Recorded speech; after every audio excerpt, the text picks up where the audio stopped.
Glory. Nice try.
Prepare. I'm ready. Glory is mine!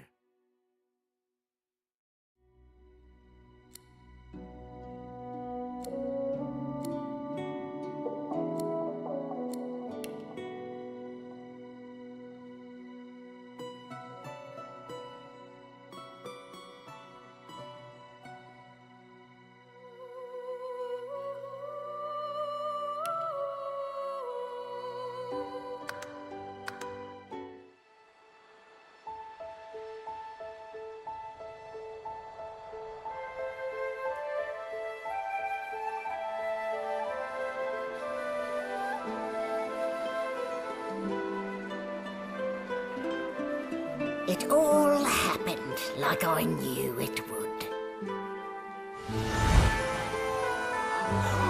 A single drop of source magic. And, like flies to honey, the monsters swarmed. The rebel panicked. The carnage began. And the Magisters pointed their fingers at me. Just as I'd planned. I was shackled and collared and sent to Fort Joy.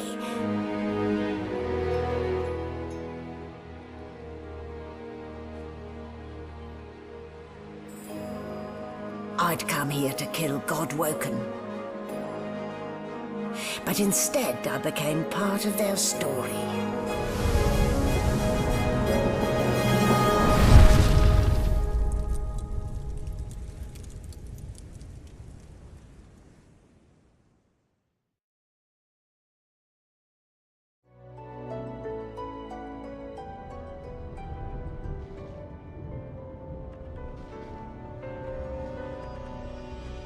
So, still a bit groggy, are we? Easy now. No need to hurry. Get your bearings and report to me upstairs.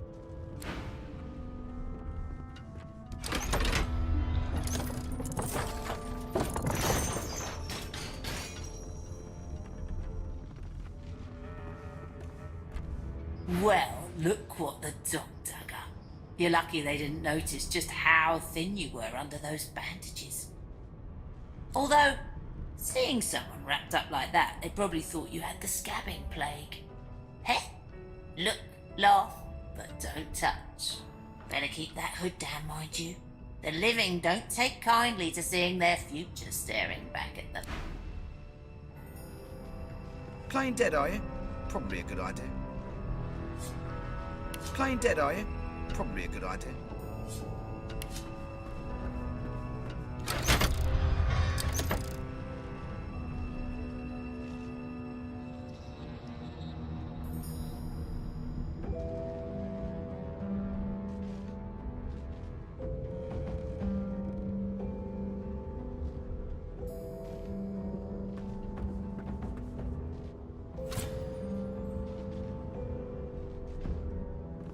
This again?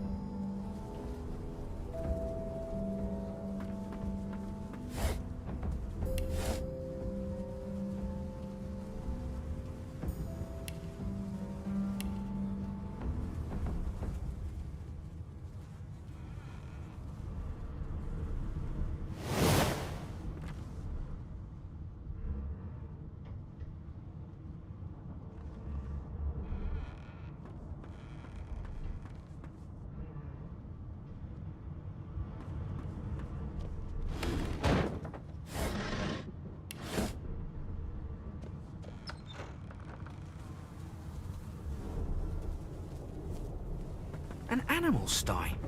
Freight or food?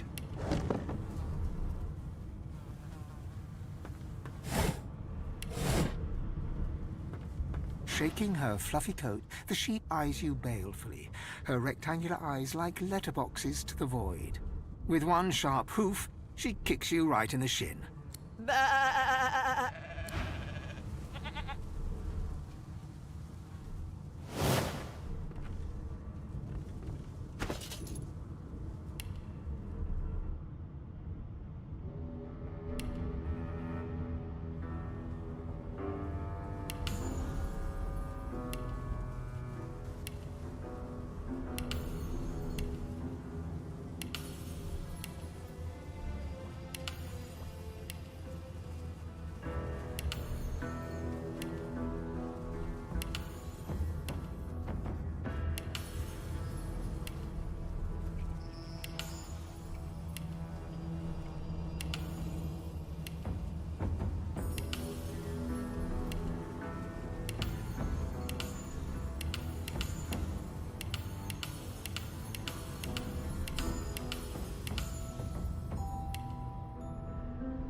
your dirty little paws out of my hair.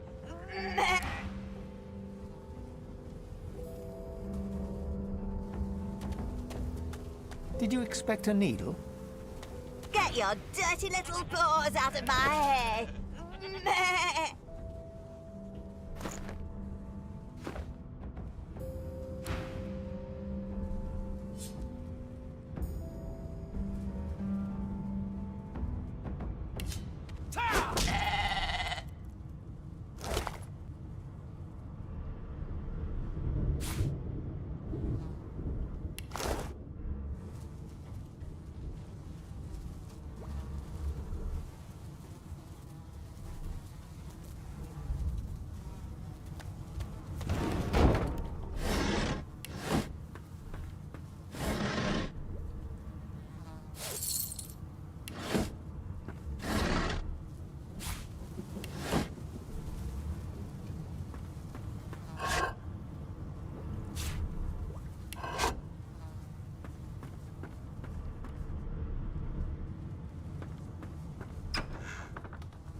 You there.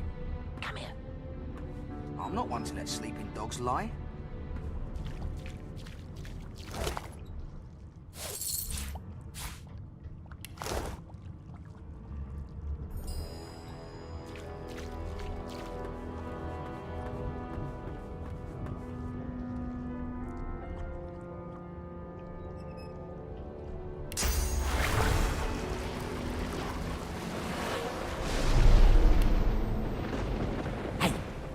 Hey, get me.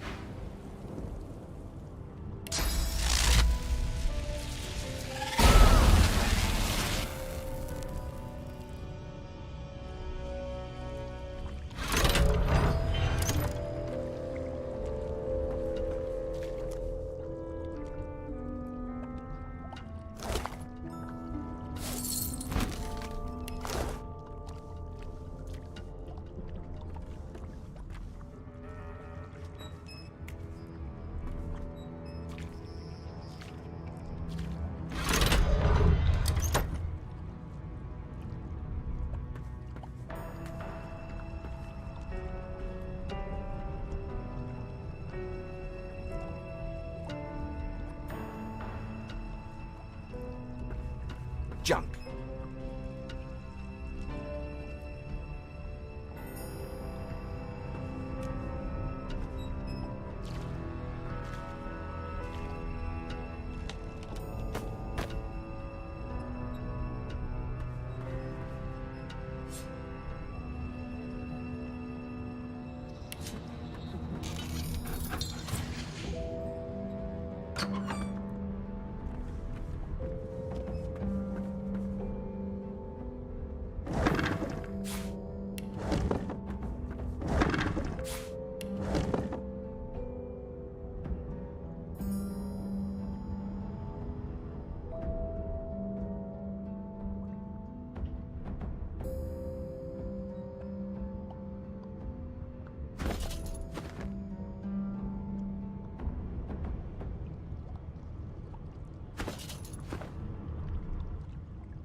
Empty.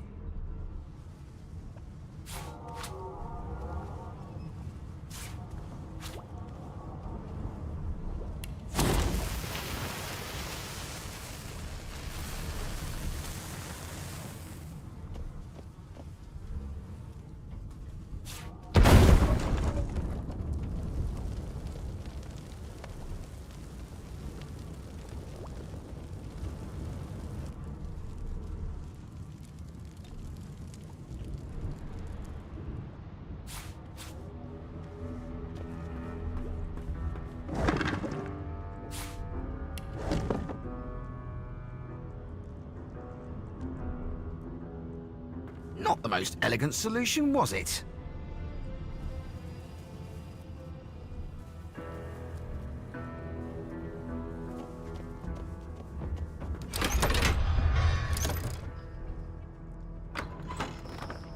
And I'm back where I started.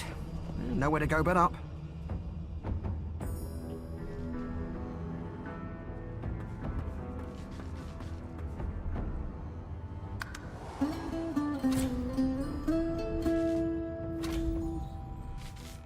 It seems as though there's a pattern to the blood flow. That can't be natural.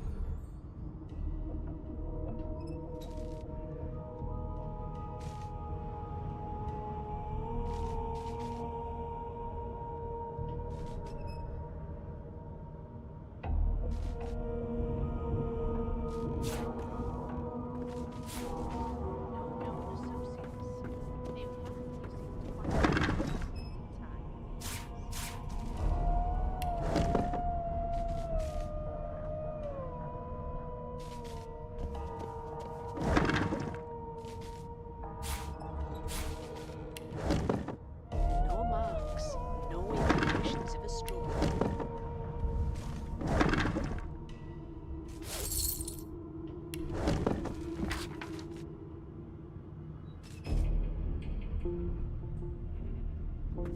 Empty.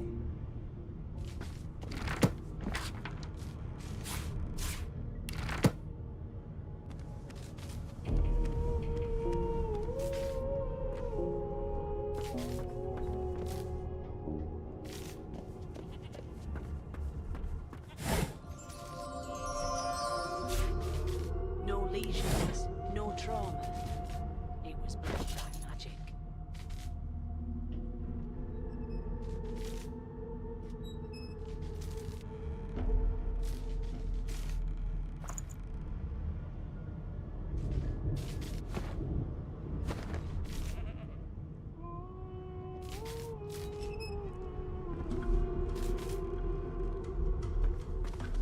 Why, there you are.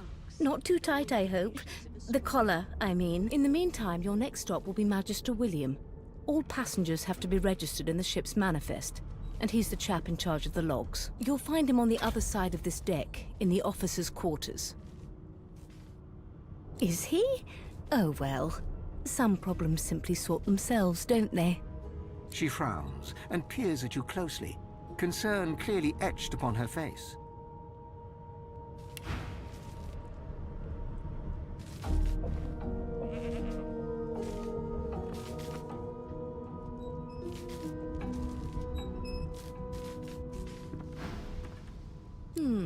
Delusions such as these are rare, but not unheard of. I recommend a cup of mulled wine and another night's sleep. Just take it easy. It seems as though there's a pattern to the blood flow. That can't be natural.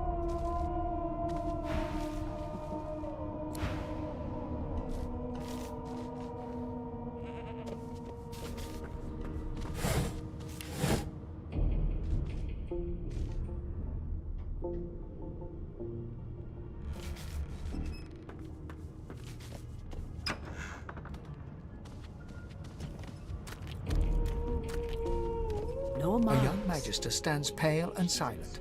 Her knuckles whiten around her weapon as you pass. What a well of knowledge this tome is.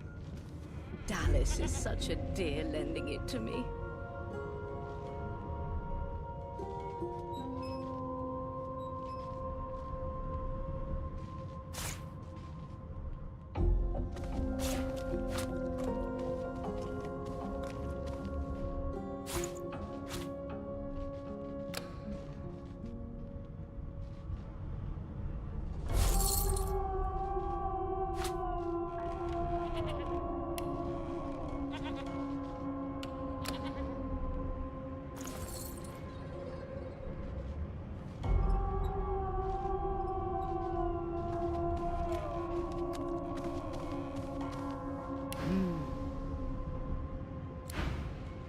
The pale young woman doesn't acknowledge you. She nods to the right without moving her gaze from the ground.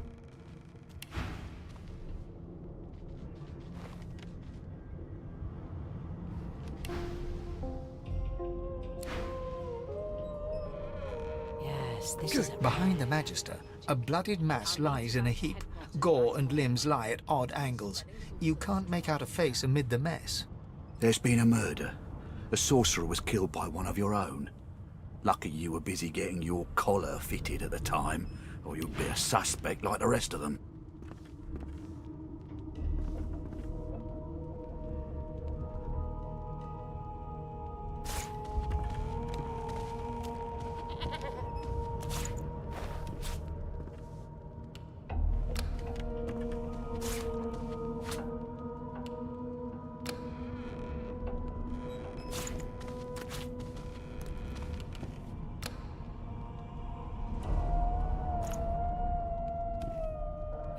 This is a rare kind of magic. Waters is investigating.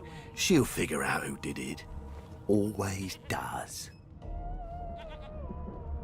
Aren't you enterprising? I'll let Waters tell you no herself. Go ahead. She with the body.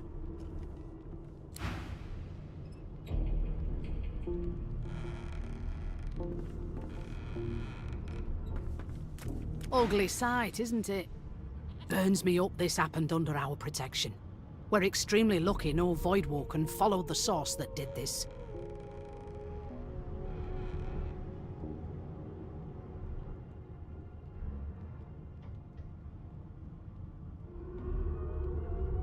She looks up at you with a mirthless smile. I was on duty in your room when the murder happened. You were asleep the whole time. Didn't even stir.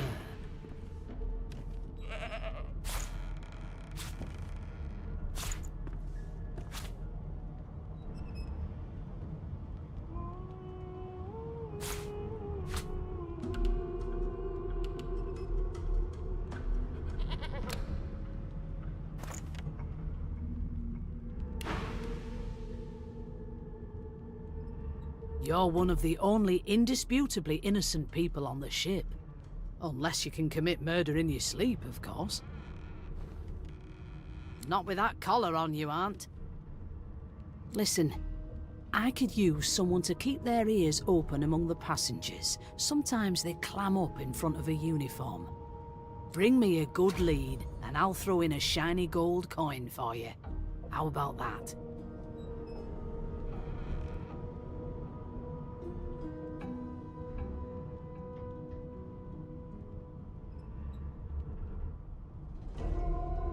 Not in here, it isn't. You let me know if you hear anything. Whoever did this is dangerous.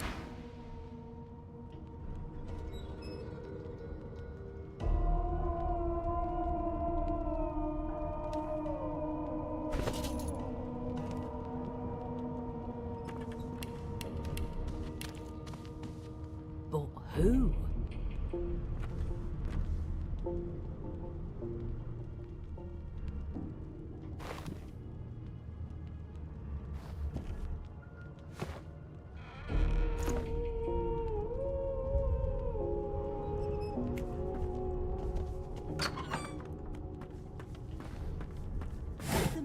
Take him into this room? Or was he already here?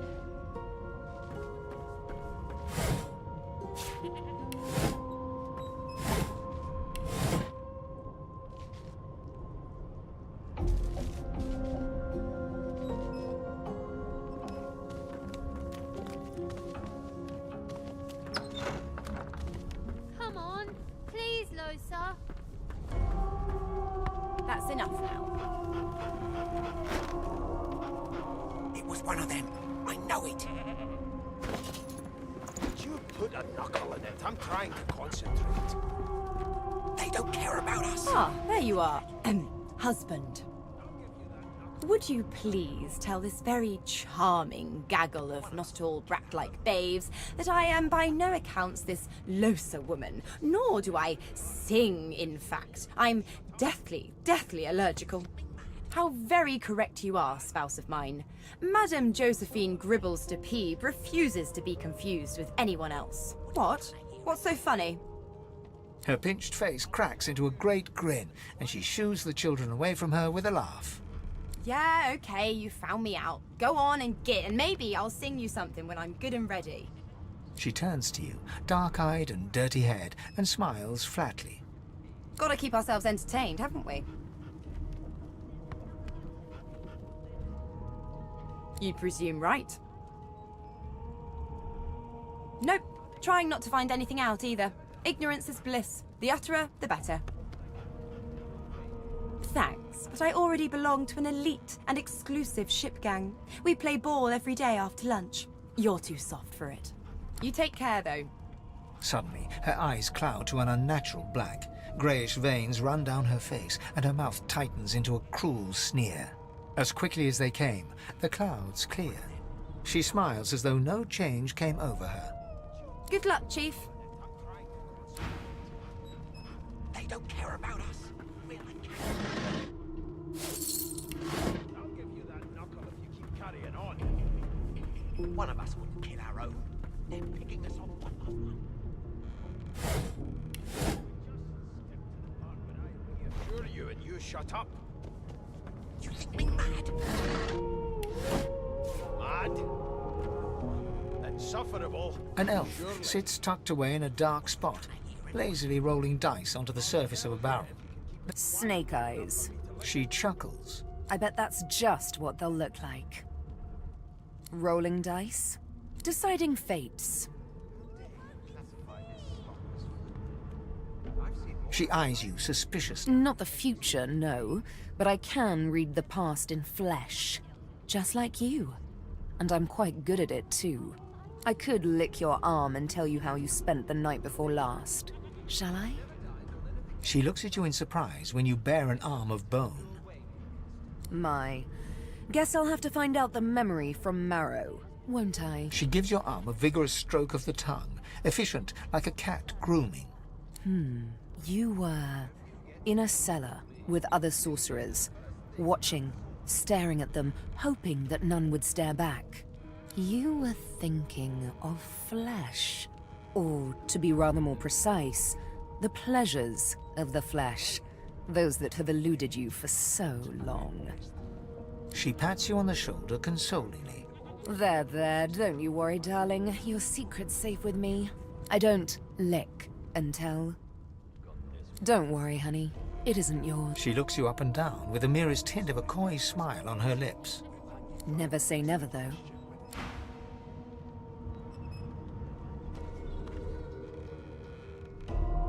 It was one of them.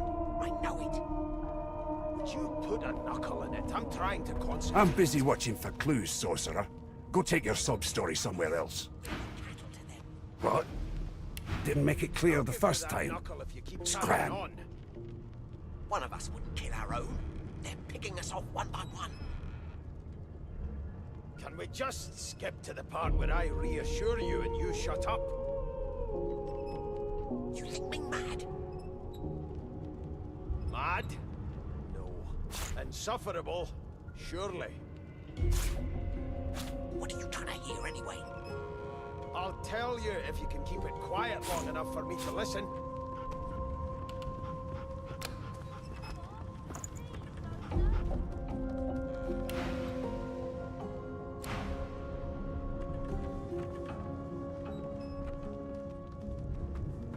A scruffy man lounges against the wall with scarred arms folded. A sly smile playing on his face, he stares across at the Magister guarding him. Noticing you, he straightens and beckons for you to come closer. Watch your back, new fish. There's a murderer on board, and I'd bet 3 months' pay it's this trampy fan. Rolling his eyes at the Magister's warning, the man named Ifan beckons again. He leans in and adjusts your collar with a sharp tug, balancing its weight so it no longer presses unpleasantly on your neck. He winks. Pinches less that way, right? Hocking a phlegmy gobbet in your general direction, the sullen Magister settles back to his task of glowering at Ifan. And now, you. We used to know each other, more's the pity. I was his commander many, many, many moons ago. Isn't that right? Standing far back from Ifan, the tight-faced Magister draws one finger across his throat in an elaborate fashion, but says nothing. Ifan grins, flashing pointed white teeth. Same as he was at 14 years old. Only difference is somebody gave him a bigger sword and now he's Johnny Big Pants. That has the Magisters more concerned than your appetite.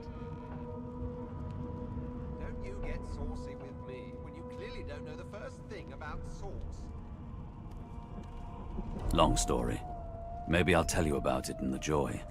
Away from interested parties. No. The dead man, Finn, is it? I'd no business with him. And I wouldn't put a man down without good reason. He glances over at Magister Victor, who's staring back at him with pointed intensity. Damn shame sheer annoyance isn't reason enough.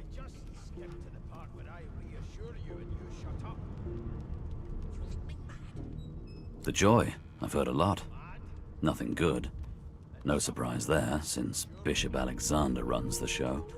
Wonder if we'll get to meet the ringmaster himself.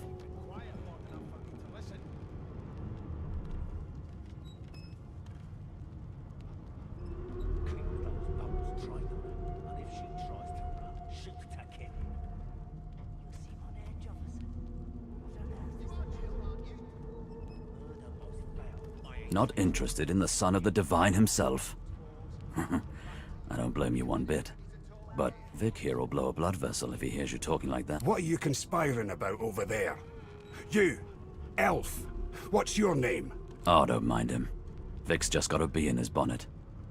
And that bee is me. Name? They don't care about us. We're like cattle to them. I'll give you that. Magister Victor looks at you suspiciously, then scrawls something illegible down in a tiny notebook. He scowls at you as he stows the notebook back in his voluminous robes. I'll find out. I always do. Now away with you, at once. Ifan performs an elaborate pantomime of keeping quiet, one finger in front of his lips as he leans back against the wall. I'll tell you if you can keep quiet long enough for me to listen. Never thought you'd end up a prison guard, Vic. That right? I always knew you'd turn out rotten, Ben Mest. Your kind always hung closest to our Divine. Like A broad dwarf sits totally upright on the bench, eyes closed, palms face up on his knees. His beard is a cascade of meticulous plaits, each one braided through with golden medallions. He raises an eyebrow as you approach, but doesn't open his eyes. Listen up, boy. You hear that? How dare you classify this slop as food? I've seen more appetizing things coming out of plague-stricken pigs. There's nothing else I can make, Your Majesty.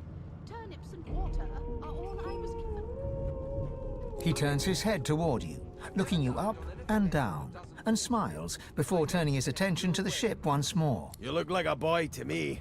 Listen if you're interested, or get gone if you aren't. That has the Magisters more concerned than your appetite. Don't you get The ship, of course. don't know the first thing A wave of sound washes over you. The unintelligible chatter of your shipmates, the groaning of wood from floor to ceiling, the boom, crash and crackle of waves around you, complaints from the sea itself. And? How dare you classify this slop as food? I've seen more appetizing things coming out of plague-stricken pigs. Sick as a leper's cat. From the state of it, I'd say she's being cared for by a bunch of beardless babes who never loved anyone but their own mum. But there's more. Listen close. Anything less than a dozen course dinner, and I don't intend to do away with the There now, just like that. Squeeze! Aha! His eyes snap open as his countenance breaks into an expression of joy. One great paw claps you on the back. The other catches you before you lose your footing. There. You heard it, didn't you? I knew it. I knew it. Aye, this is good news, boy. Good news.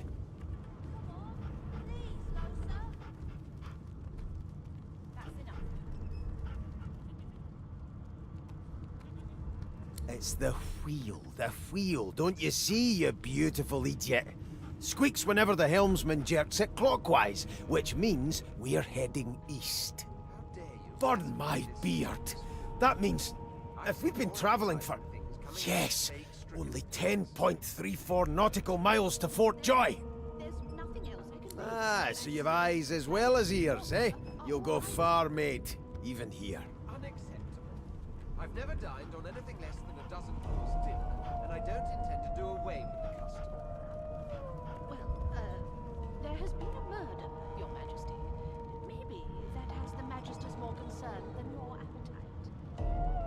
Don't you get saucy with me when you clearly don't know the first thing about Captain, actually. And that figure tells me we're getting close to the Joy. Close to what lies beyond it, too. The dwarf leans back from the table and strokes his beard, gold medallions jingling merrily. His eyes roll over to you. That'll be all. Thank you kindly, boy. He continues stroking his beard, a beatific smile on his lips, and doesn't acknowledge you anymore. Did you see the body? They ought to let you taste a bit. Maybe you'd find out who done it. That's enough now. Never thought you'd end up a prison guard. Well, well. What have we here? A fresh face in this stale hell. Let's size you up, shall we? See if you'll do. The lizard looks you up and down, like a farmer would of fetching. All of a sudden, he grips you firmly by the chin, with the intent of inspecting your teeth. You've got this wolf on a leash now. As soon as the Inquisitor gets here, we'll hang you right over the side of this ship with him. My, we are fierce, aren't we? Not to worry. Now then, to business. You will answer me 3 questions. The first one is this. Can you cook? And of course, a cook who can't taste is about as useful as a dog in a chess game. On to the second question. Can you knit, weave? In short, tailor? One of us wouldn't kill our own. They're picking us off. Yes, I can tell from your vagabond chic, a bag is as good as a shirt kind of style. I shouldn't be getting my hopes up. On then to my final query. Have you the ability to administer the upkeep of one's personal appearance? The delicate art of cosmetics is what I'm after. Just as I thought. That explains what's besieging my nostrils. So, 3 questions asked, 3 questions answered.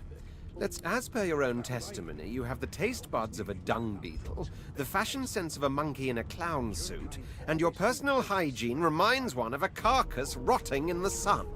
That won't do at all, see?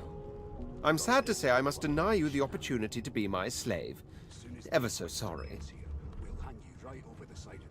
You should probably come to terms with the fact that you've half a mind, full stop.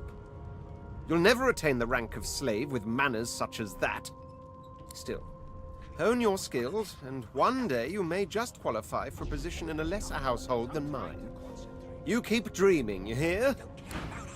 We're like cattle to them.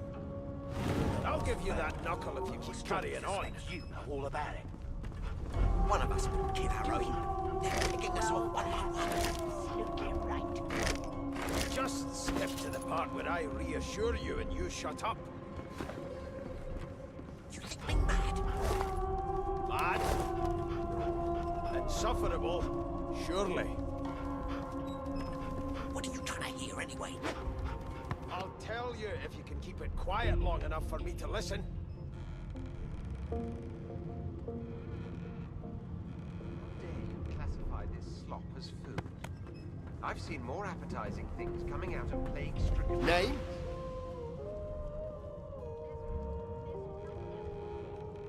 The Divine Order wants to know. Not so fast. Name? Well, you aren't here on my list. Scram, eh? We're trying to catch a killer here. You! Sorcerer! Blood? No! Go! Ruff! Don't you get saucy with me. Like I said, you aren't on the list.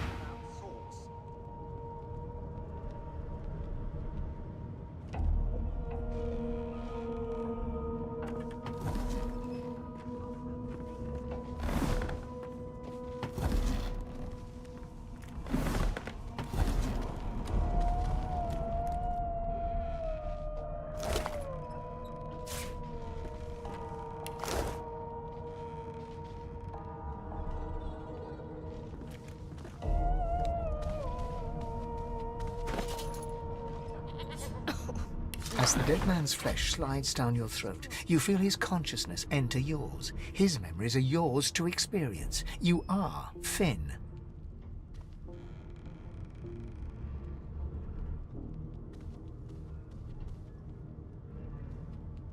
Your heart is heavy. You know too much. It's all too much. You met... A bright light blinds you, then fades.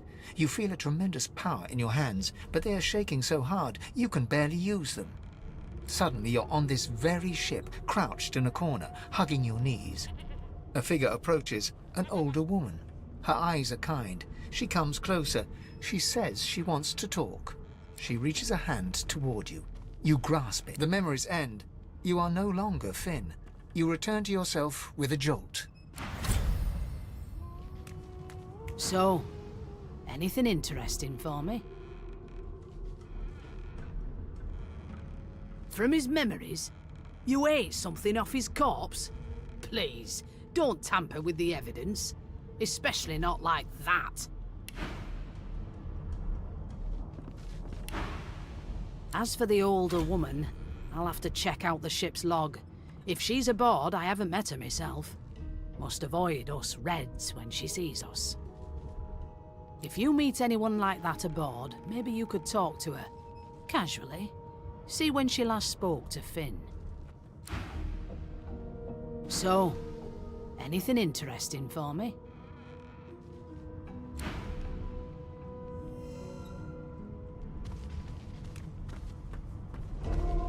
Alexander, grant me patience. What?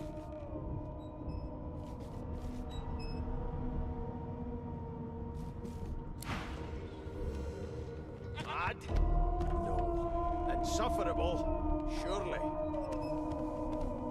What are you trying to hear anyway? I'll tell you if you can keep it quiet long enough for me to listen.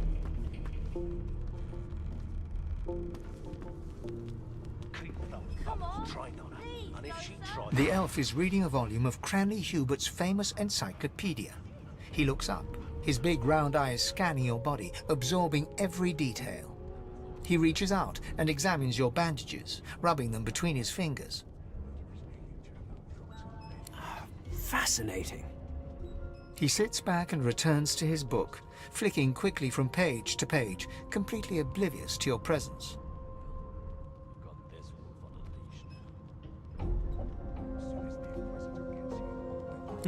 What purpose did that serve? Was that a greeting? Was it... Oh dear. I seem to have crossed some cultural taboo. You have my sincere apologies. Perhaps I should demand the same from those red-cloaked humans. They laid their hands on me more than once.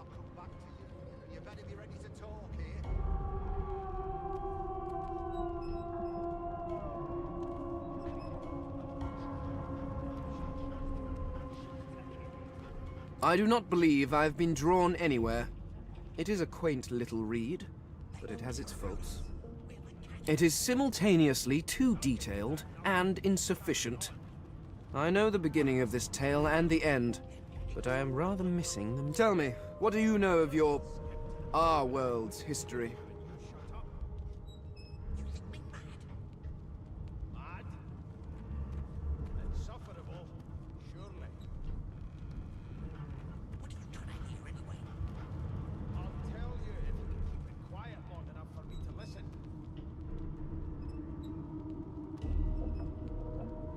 Oh, please. I have no interest in that. Your books are too full of it already. No. I want to know about the Celestial. I want to know about your gods. This text tells me that they created all creatures, but nothing of what came before. Where did these gods come from? Who are their people? Where are the others of their kind?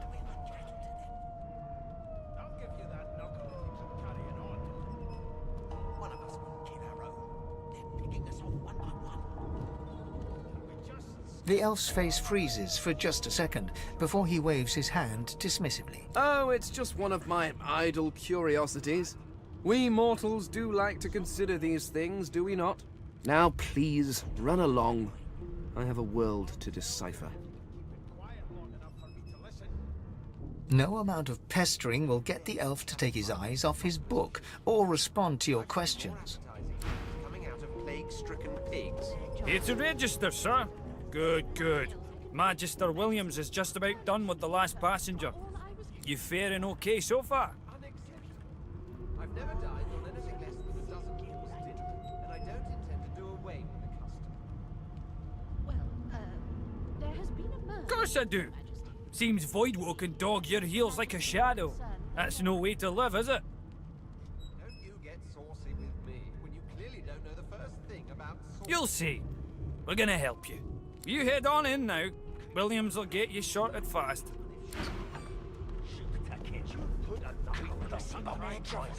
And if she tries to shoot to kill, murder most foul. You seem on edge of it. You know all about What it. on earth is the matter? Do you? Murder Well, most perhaps foul. you're absolutely Strong right. suspect you know all about it. Do you? Well, perhaps you're absolutely right.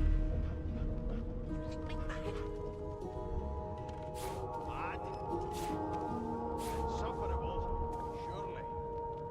What are you doing here anyway? I'll tell you if you keep it quiet long enough for me to listen.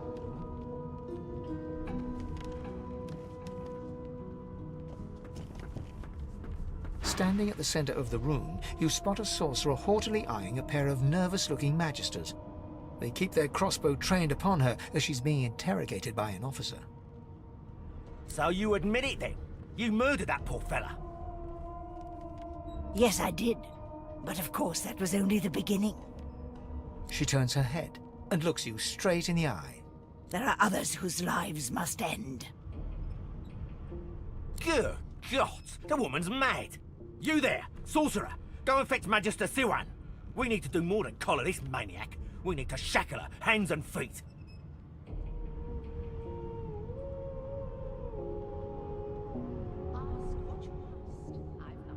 It means your journey draws to a close. Do stick around for its finale, though, because... She reaches for her collar and simply removes it. I'm just about to create a scene. Subdue her, men, quickly! If she casts source, the Voidwoken will come. They'll end us all. She smiles with wicked satisfaction. Precisely.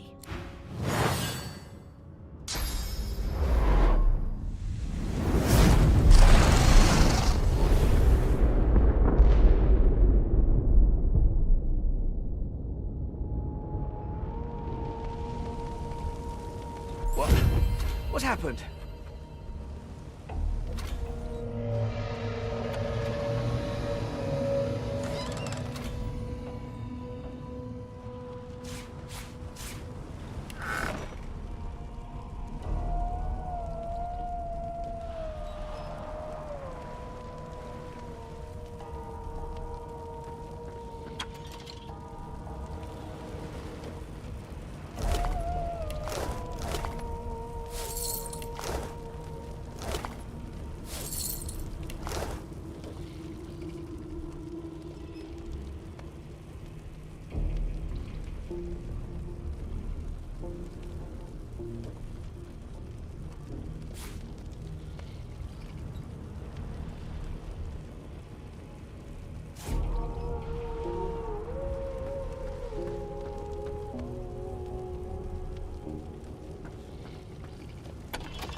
Damn, that doesn't bode well. Onwards and upwards.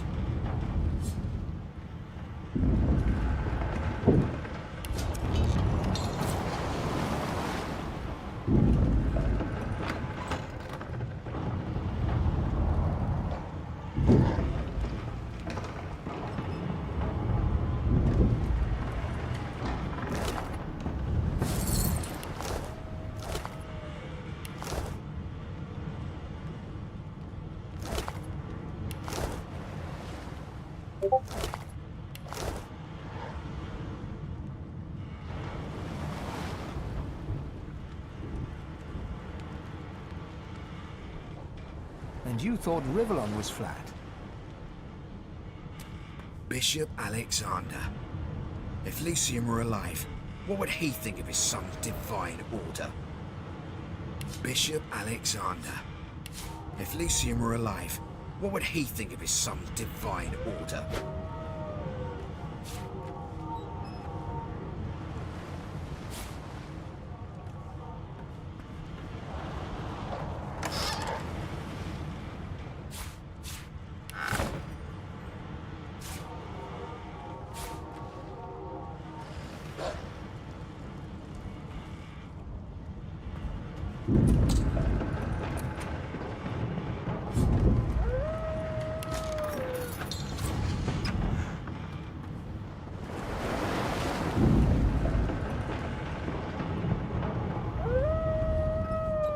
The hound paws desperately at its snout. It winces as it draws blood from its wet black nose and continues scratching.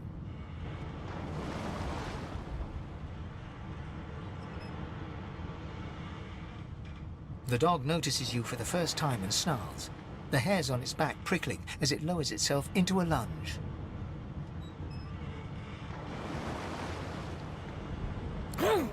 Sorcerer!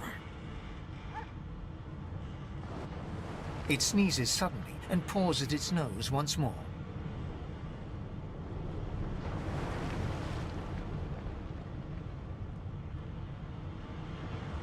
Can't smell. Can't breathe. Too much sauce. Too much. Too much.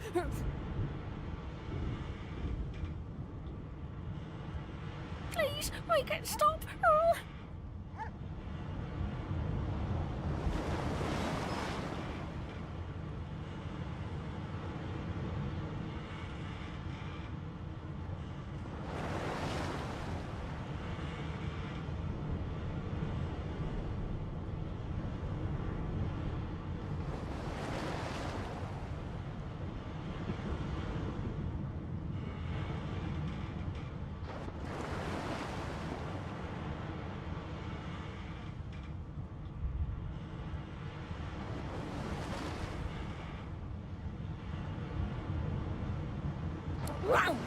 Sorcerer!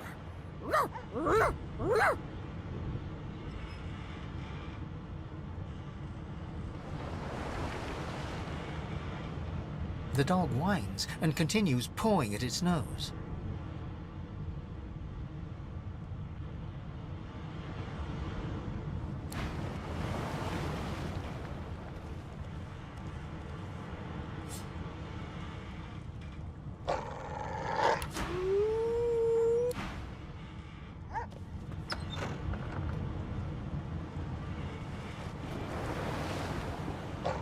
Not long before this thing snaps into splinters!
Great God, something's pounding on the hull!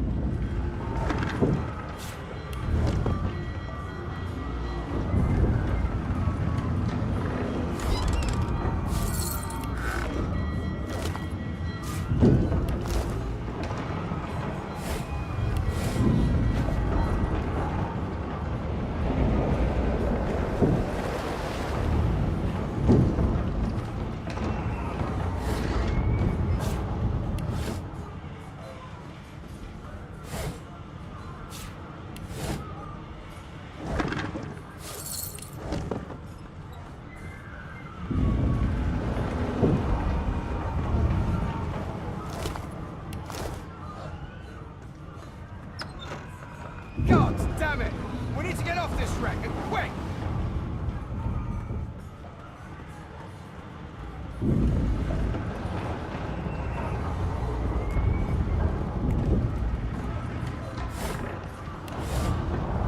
The marking on the door was painted recently. Judging, you press your palm against the door to open it. Your fingers clack against the wood, and it doesn't budge. The door groans open, but an ashen shadow cloud.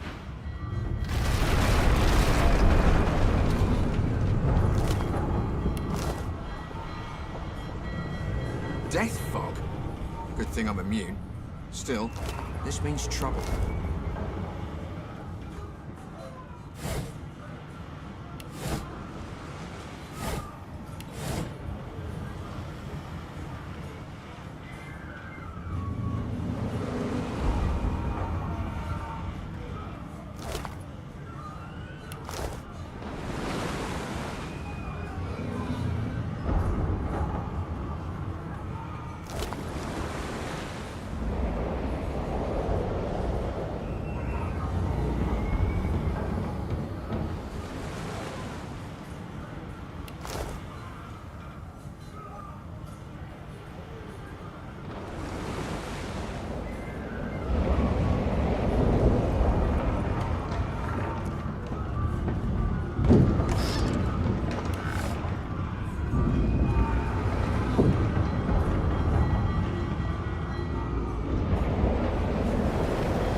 I have plans for you, child. Rise.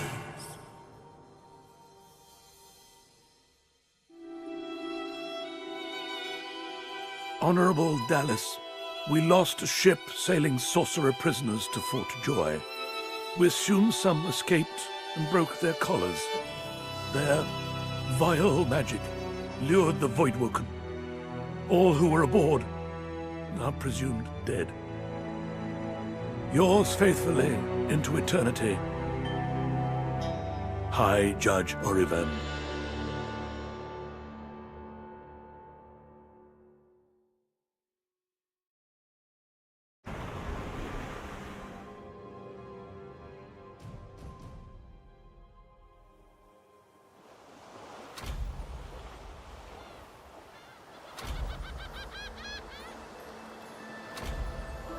Those Voidwoken make short bloody work of the ship. Am I the lone survivor? Something.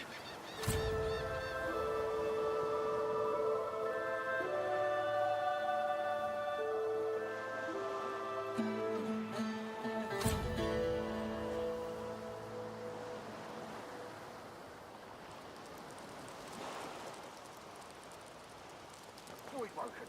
Those are the same beasts that sank our ship.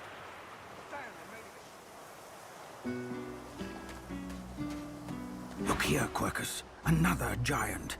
My word, this blasted isle is teeming with them. Was that? Yes, I did see how it managed to survive an attack by the Great Acorn's servants. Impressive, just as you say. But that is no reason to trust it. Giants like that destroyed our forests. They are the very reason the Great Acorn is returning in all its wrath. What? Dear me, have you taken leave of all 6 of your senses? You would have me use this giant for a shield? Why would I... Oh, but I see. You are a cunning devil, Quercus. Of course. If it escaped the Great Acorn's vile servants, it can do so again. We need only follow in its big, wide shadow and be safe. Egad! It speaks our tongue, Quercus! Hush before... What do you mean, a good time for introductions? You know full well who I am, you silly old cat. The Great Solora, grandest of the... Oh, introduce myself to the giant. I shall do no such thing. You give away your trust too easily, my dear steed. No, we will have the giant march. In time, we'll see whether it deserves our confidence. Now, onwards! Shield! Venture forth, post-haste. The Great Acorn waits for no one.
Lifeboat! That means there's still a chance!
Why, you're looking a bit... There you are. Not in the meantime. You'll find him on the other side of this deck, in the officers' quarters. Is he? She frowns and... Why, for my... Currents of You better stop. There you have for your own peace of mind.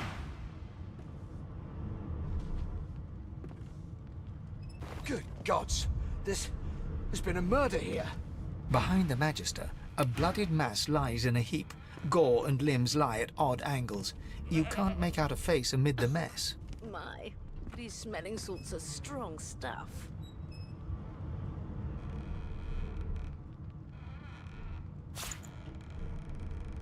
Did the murderer take him into this room? Or was he already here?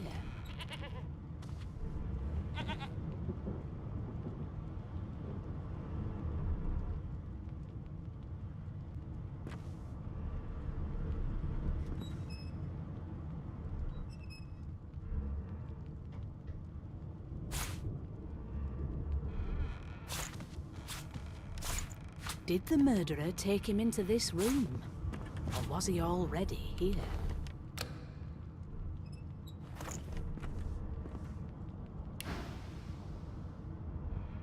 There's been a murder. Waters is investigating. She'll figure out who... Aren't you in? Go ahead.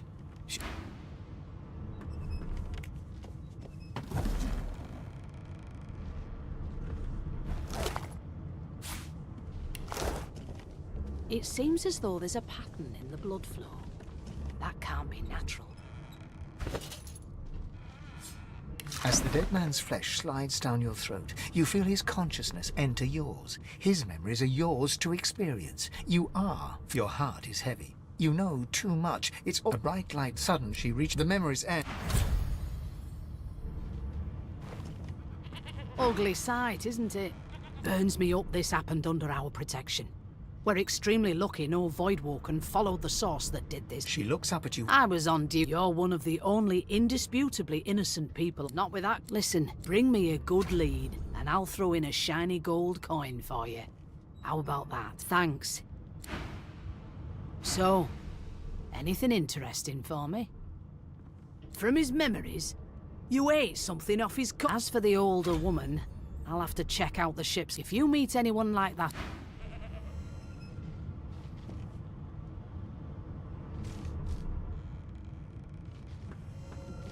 You've been collared, and you've been told why. There really is... Take him into this room. Or was he already here?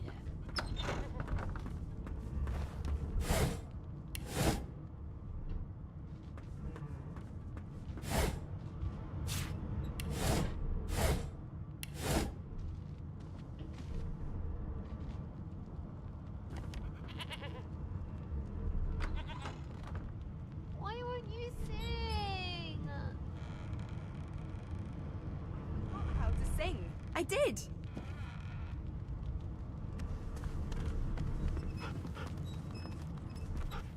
You, Jill, is that right? I've a few questions for you.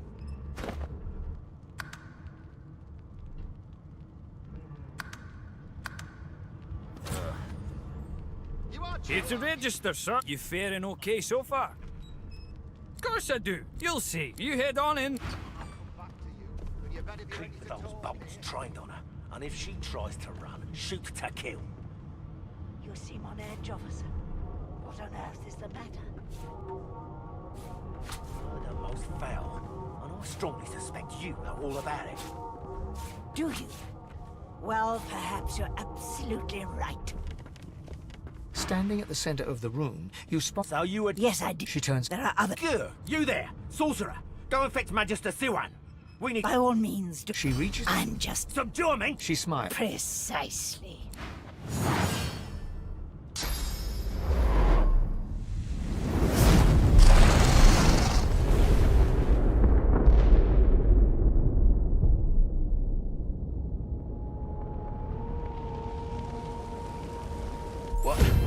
What happened?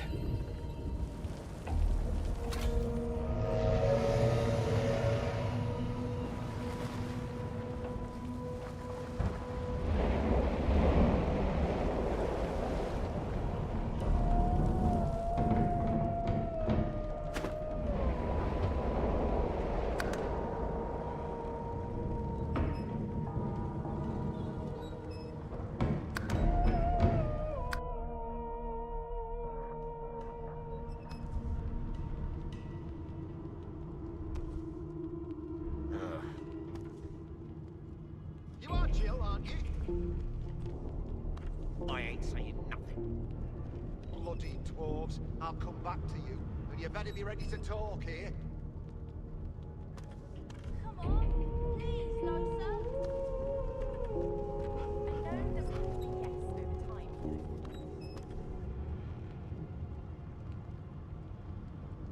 It was one of them. I know it. It's a register, sir. You faring okay so far? Of course I do.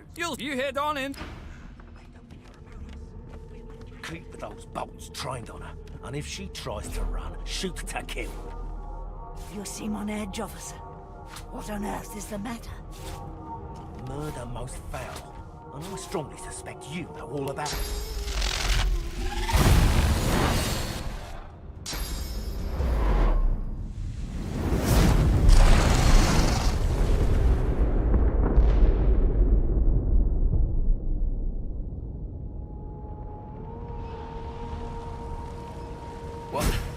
What happened?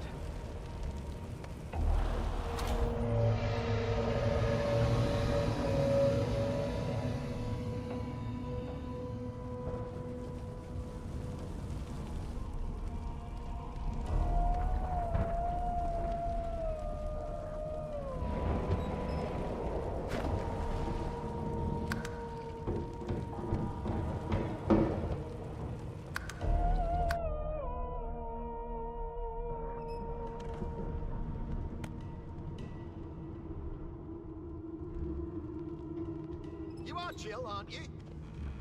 I ain't saying nothing. Bloody dwarves. I'll come back to you. And you better be ready to talk here.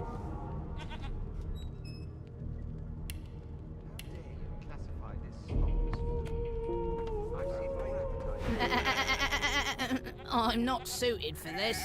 It's sea cow, not sea sheep.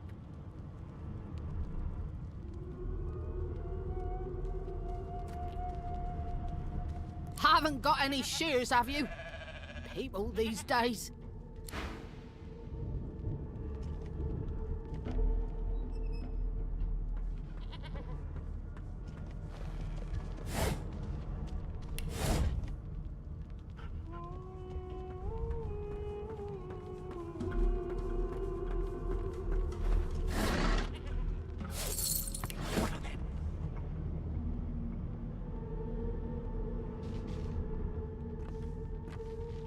About us. We're like cattle to them. Ah, there you are. Would you please? How very what? Her pic... Yeah. She turns... Gotta keep ourselves entertained, haven't we? You presume right. Nope. Trying not thanks. But you take care. Suddenly, as quickly... Good luck, Chief. Insufferable, surely. What are you trying to hear anyway? I'll tell you. An elf sits... Snaker. She chuckles. I bet that's just what they'll look like. She shakes her head. Game for one. Rolling, deciding fates. She eyes you. Not the... I could lick your arm and tell you how you spent the night. She looks at you in... My... She gives... You were thinking of... She pats you on the... There. I don't lick and tell. Don't worry. She looks... Never say never. I've never dined on anything less than a dozen-course dinner, and I don't intend to do away with the custom. A scruffy man lounges... What? Roll... He Pinches left. We used to know each other. Standing, Ifan grips... Same as he was at 14 years old. Only long story. No. The dead man, Finn... He glances over at... Damn shame sheer annoyance isn't the joy. Wonder if we'll get to meet the ringmaster. Not interested. What are you Oh, don't mind. Name. Magister Victor... I'll find it. Ifan performs... You put a knuckle in it. I'm trying to concentrate. They don't care about us. We're like cattle to them. I'll give you that knuckle. They're picking us off one by one. Can we just skip to the part where I reassure you and you shut up? You silly man. Man. Insufferable, surely. What are you trying to hear anyway? I'll tell you if you've been quiet enough for me to listen.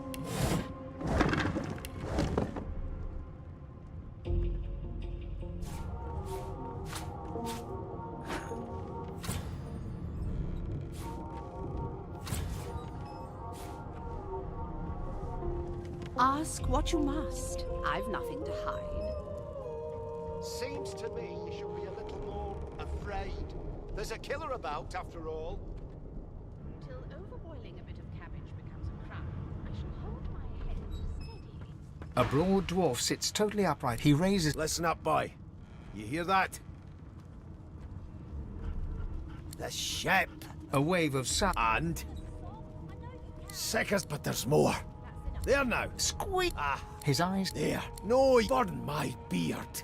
That means... The dwarf... That'll be all, thank you. He continues stroking... Advertising things coming out of plague-stricken pigs. Well, well. The lizard, all of a sudden, he grips you firmly by the chin, with the intent of inspecting your teeth. My. Now then, to business. And of course, on to the second question. Yes, I can tell. On then to my final query. Have you the ability to, just as I thought? So, as per... That won't do at all, see? I'm sad to say I must deny you the opportunity to be my slave. Ever so sorry. You should probably... Still. One of us would kill our own. They're picking us off one Name? by one. Can we just skip... Well, you aren't here on my list. You and you shut up. Meanwhile... Mad? No. Insufferable, surely. What are you trying to hear anyway? I'll tell you if you can keep it quiet long enough for me to listen. Never thought you'd end up a prison guard, Vic. That right. I always knew you'd turn out rotten, Ben Nest. Your kind always hung closest to our divine, like wolves around a campfire.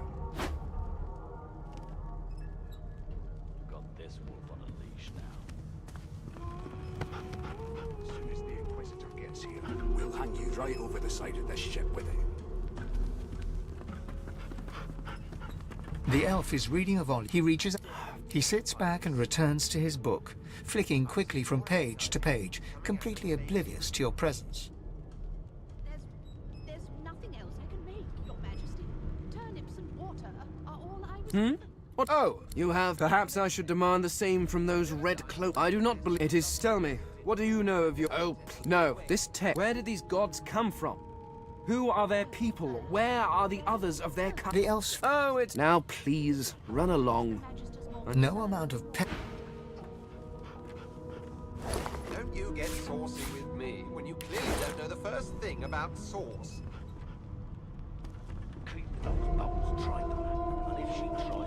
It's a register, sir. You faring okay so far? Of course I do. You head on in.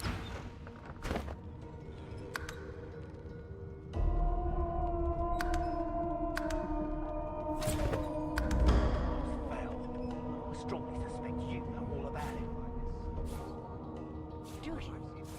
Well, perhaps you're absolutely right. There's nothing else I can make, Your Majesty. Turnips and water are all I was given.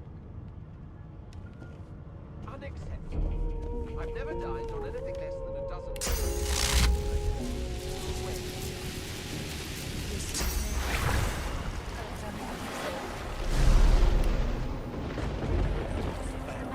Standing at the center of the room, you spot a sorcerer haughtily eyeing a pair of nerves. So you admit it then? Yes, I did. She turns her head. There are others whose... Good. You there, sorcerer. It means you... She reaches... I'm just... Subdue him. She smiles. Chris.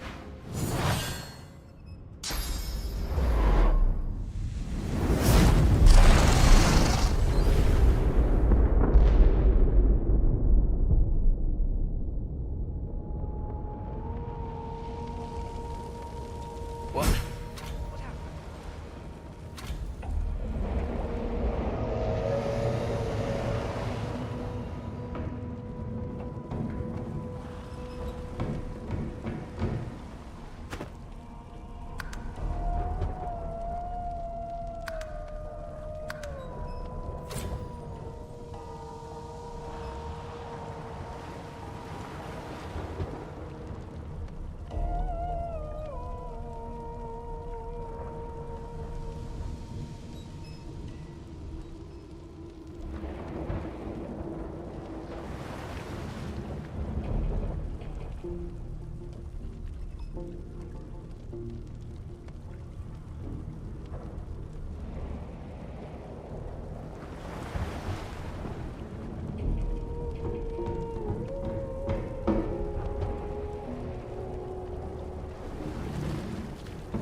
The Magister lies on the floor, unconscious and bleeding from a dire look.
The Magister lies on the floor.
Damn, that doesn't bode well.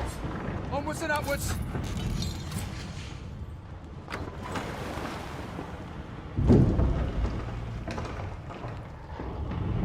Thank the gods. He eyes the collar circling your neck. Another sorcerer! The Magister's companion doesn't blink, frozen in place at the sight of you.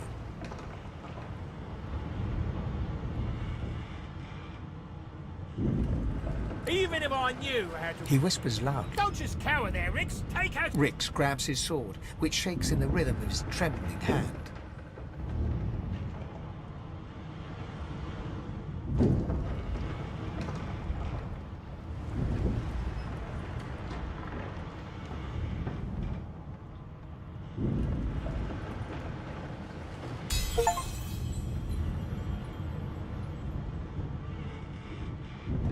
Rix looks to his companion, who then looks to you. They drop their hands to their sides. Go on, then. Find a place to hide and stay there.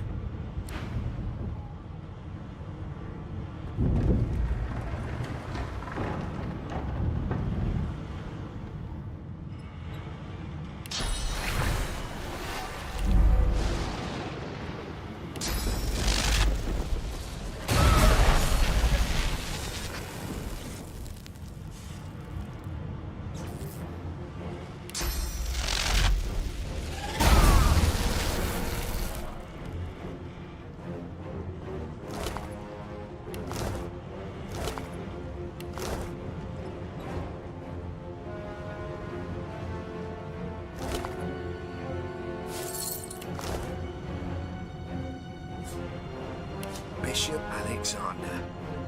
If Lucian were alive, what would he think of his son's divine order?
The hound paws desperately at its snout. It winces as it draws blood from its wet black nose and continues scratching.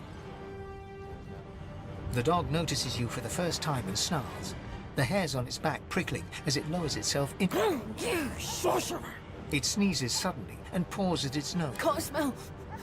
Can't breathe. Too much sauce. Too much. Please, make it stop. Oh.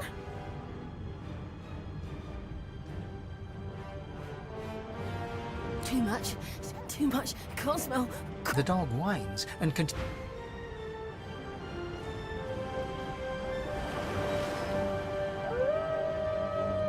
Not long before this thing snaps into splinters!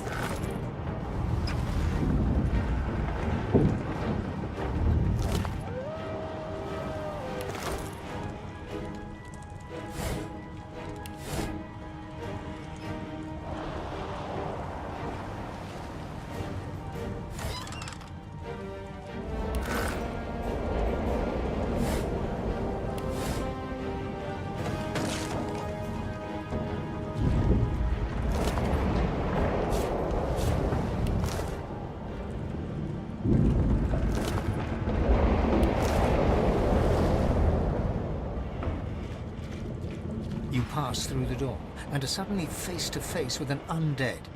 His skull is bizarrely angular, and a glorious jewel sits in the middle of his forehead. The skeleton is quickly leafing through a volume of Cranley Hubert's famous encyclopedia, muttering to himself. No, no, no! What damn fools record knowledge on a pulped tree? It catches fire, it turns into must when wet, It cannot even resist acid. No wonder... The skeleton looks up and notices you for the first time. Oh, it's you. Shouldn't you be running and screaming or some such? The skeleton groans and looks back to his book, frantically flipping. Yes, indeed.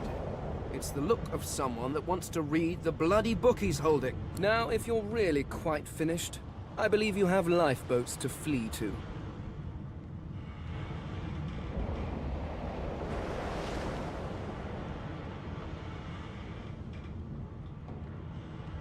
Please, I was no more an elf than you are those rags you're wearing. I had a mask, rather ingeniously designed, which allowed me to take that primitive form. A mask that was stolen by that damned witch after her little scene.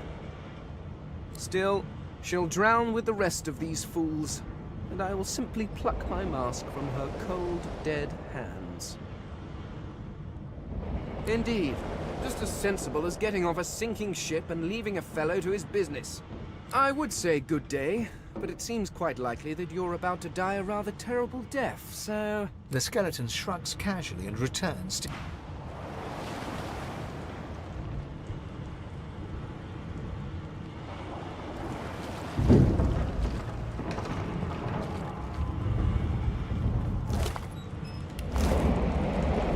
Great God, something's pounding on the hull! The marking on the door was painted. You press your... It doesn't budge. The door groans. Something's breaking through! What in the hell's are those things? Death fog? Good thing I'm immune. Still, this means trouble.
My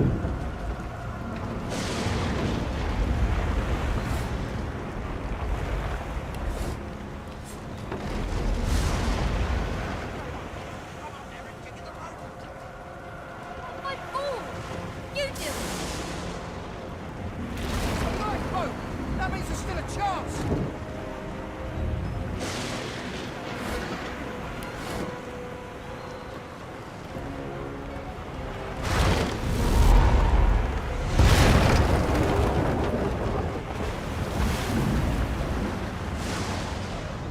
Go on, kid. Climb up there and dig in the rope.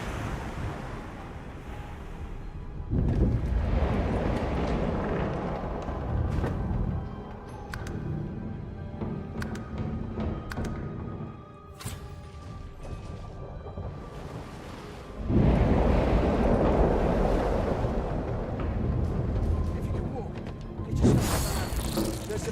Wait! Void Woken!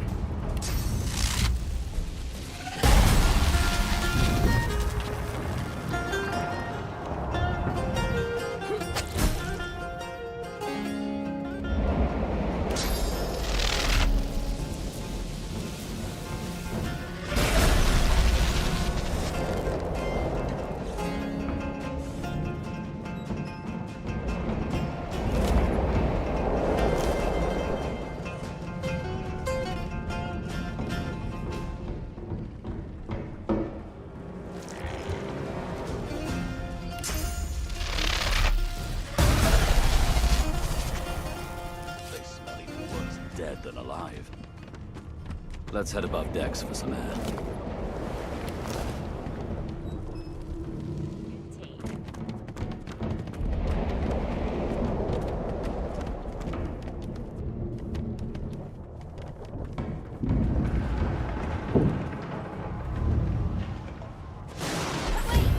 We need to wait! There's no time.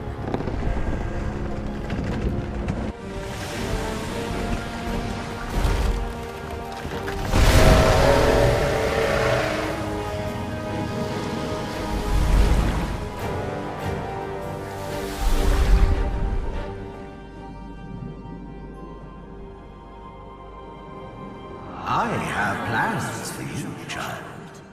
Rise.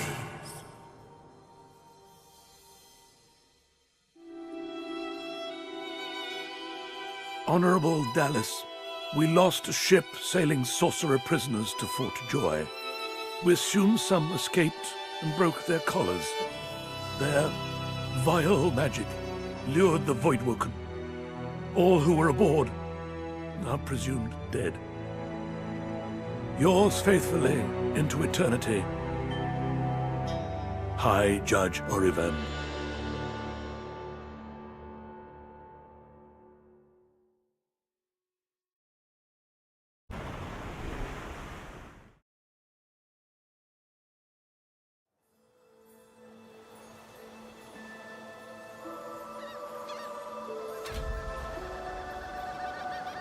Those Voidwoken make short bloody work of the ship. Am I the lone survivor? It seems someone, something, wanted me alive.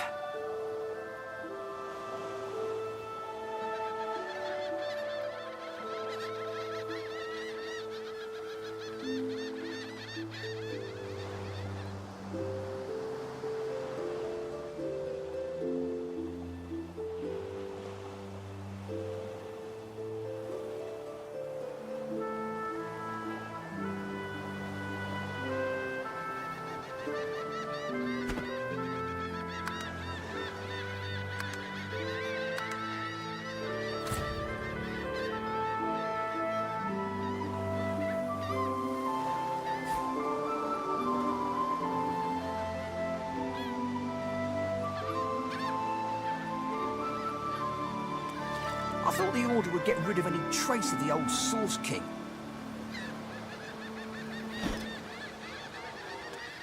Well, this won't be of any use.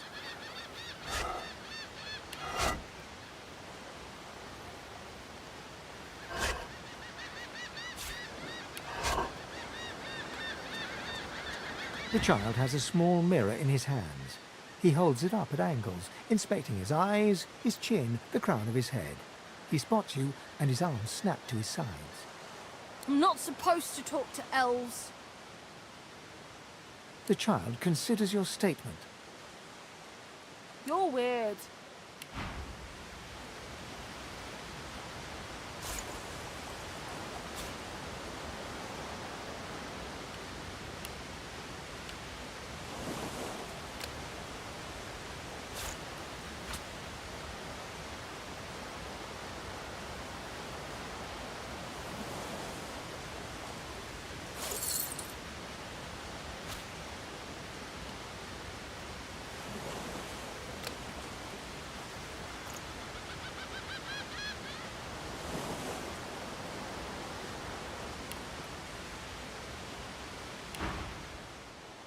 Are you a sorcerer? One of those guys that brings the bad void things here?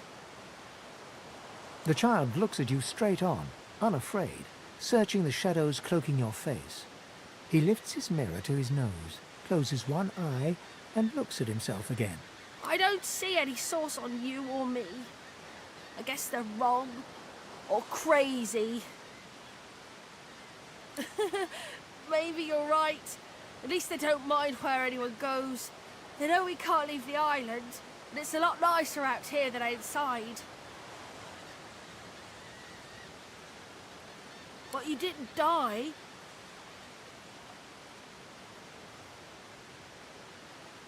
There isn't anywhere safer.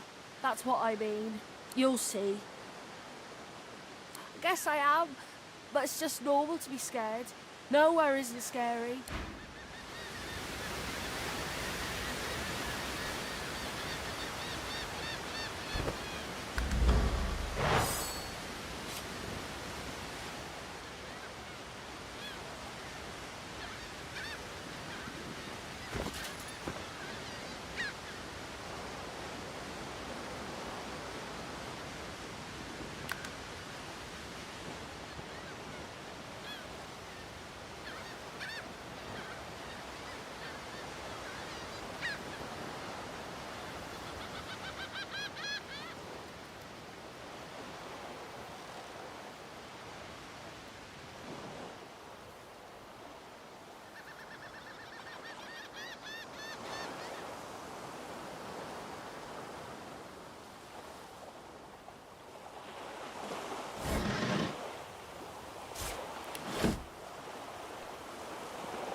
Voidwoken.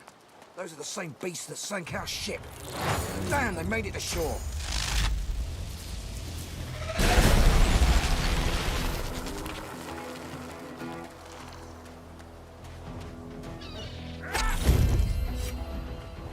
I thought these bloody collars were supposed to keep those things at bay. Drowned and eaten by a Voidwoken. I wonder in which order.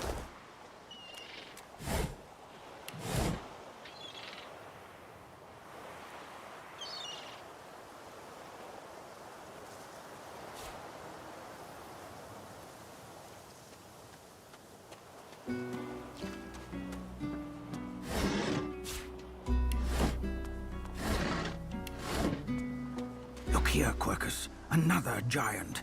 My word, this blasted isle is teeming with them. What's that? Yes, I did see how it made short work of the great Acorn's servants. Quite right, very impressive. But that is no reason to trust it. Giants like that destroyed our forests.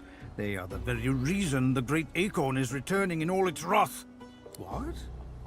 Dear me, have you taken leave of all 6 of your senses? You would have me use this giant for a shield? Why would I... Oh, I see. You cunning devil, Quercus. Of course, if it defeated the great Acorn's vile servants, it can do so again. We need only follow in its big, wide shadow and be safe.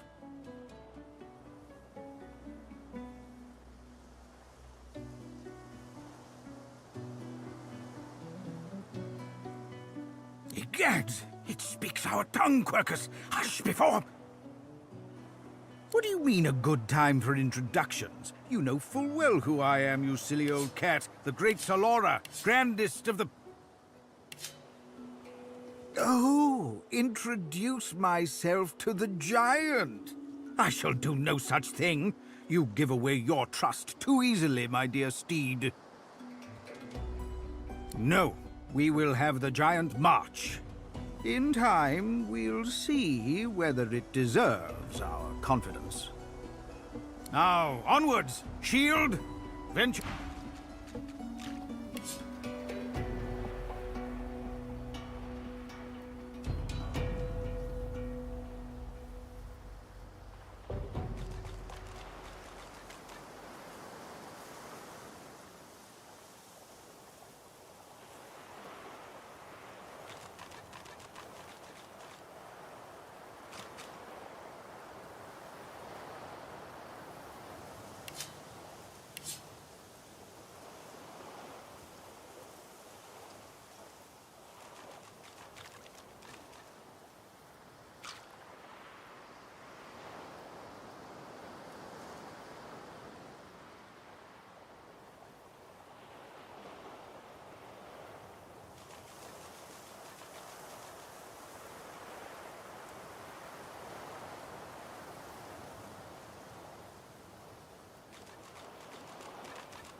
You spot a strange lizard gazing over the water with a steady, malcontent stare. His skin is of a bright, blood-red color. Yes, you recognize him from the ship. It would seem you're not the only one who survived the tentacles of the deep.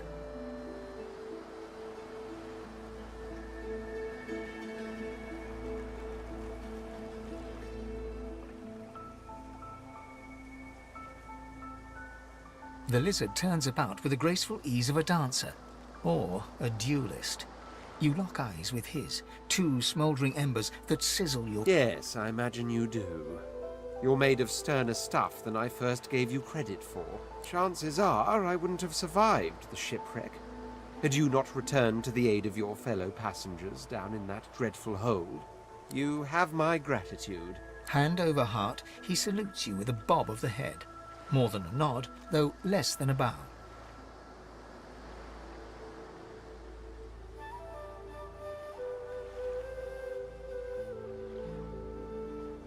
My gratitude is worth a great deal if only you'd realize it. But of course you don't, so we'll leave it at that. Now then, if there's nothing further... I'm sure I don't mean to sound condescending, but I had thought it quite self-evident I was gazing out over the waves. He sighs dramatically. Tell me, what do you see when you cast your glance over this ocean? Memories. Quite so. He looks out over the water once more, and so do you.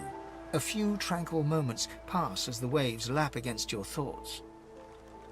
As for myself, when I consider this vast expanse before us, I see an empire. I see continents dotted with mighty cities. And shimmering along the soft curve of the sea's horizon, I picture the palaces that formed my paradise. Lost. What do you mean, what do I mean? I mean just what I say. I had a very actual empire that I lost. Suddenly, having all the air of being deeply offended, he stares at you with utter incredulity. Well, don't just stand there gawking like an ape at an abacus. Or do you really mean to tell me you don't know who I am?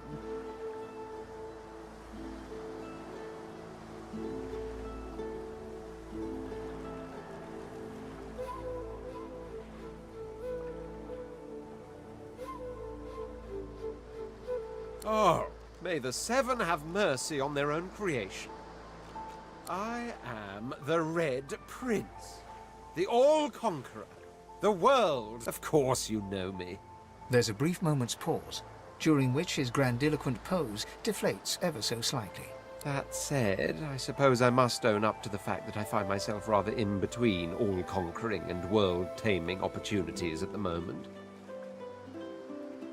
The grandeur that is my fate has hit a bit of a snag. But never you worry. For the throne I was destined, and my throne I shall have.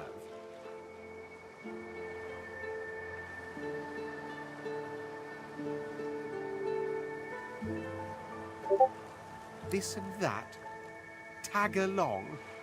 Do you really mean to compare the fate of an empire to whatever foibles you see? On the other hand, I really could do with a dog's body. And you've already proven to be trustworthy enough. You came back for the others on that ship, after all. Fine, I accept. On one condition. For reasons I'll not disclose right now, it is imperative that I should meet with a dreamer. One of the mystics of my kind. I've reason to believe one of them may be present on this island. Promise me we'll look for him, and I'll extend you the blessing of my company.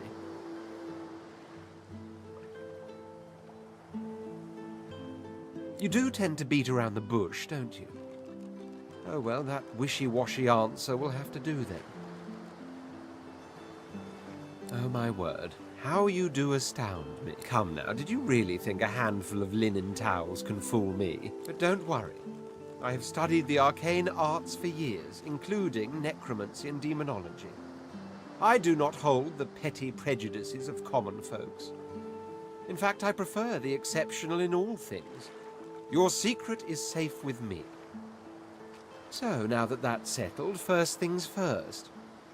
Even if you are as versed in the art of eloquence as I am, that our swords will be doing a lot of the talking from here on out goes without saying. As a born fighter, I prefer the perfection of the blade myself. But I'm very well. Onwards then. The Red Prince nods and gives you a smile that wavers. Now, as you're aware, you'll be traveling with a prince. Proper forms of address include Your Majesty, Your Royal Highness, or if you're feeling particularly frivolous, Milord. As your luck would have it, I seem to be fresh out of luggage, so you won't be required to carry my belongings. Of course, there are other forms of protocol to bear in mind, but I'll see to it you'll pick up the rest as we go.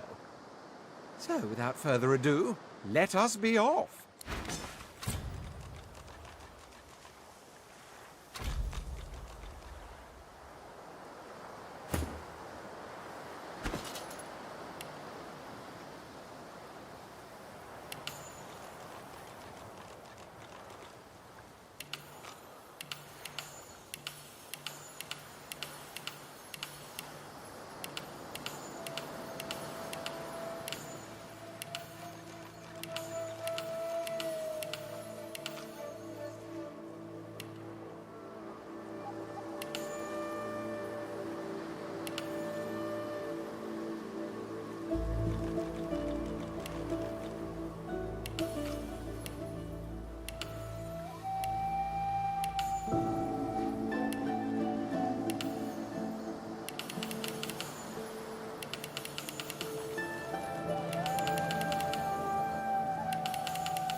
I wonder where this leads.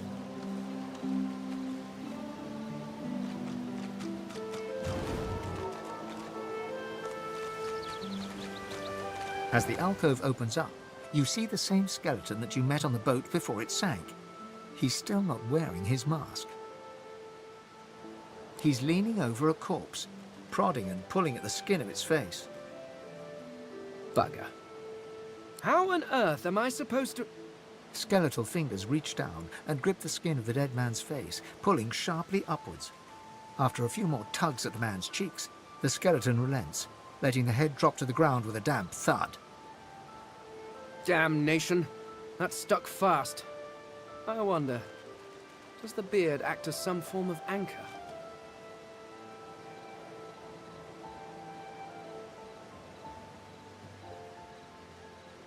Ah!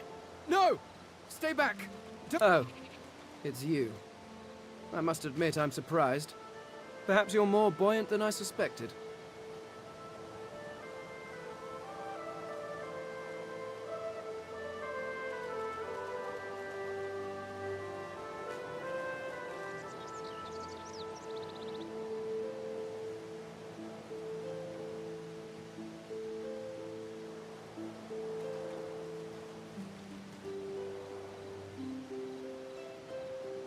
It seems the human that stole my mask was rather more resourceful than I gave her credit for.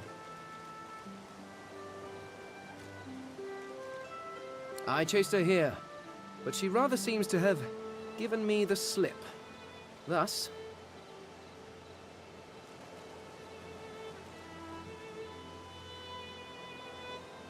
He turns back to the body, prodding at its face cautiously.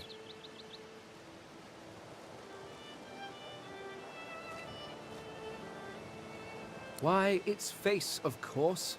What other use would I have for some rotting corpse? A face that seems rather stubbornly attached to his skull. I would normally employ a tool to delicately but viciously rip the face from the body. I could then craft a mask to hide my bone. But as I lack such a tool... The skeleton grabs the corpse by the cheeks and pulls hard, grunting in frustration as the body's skin holds firm.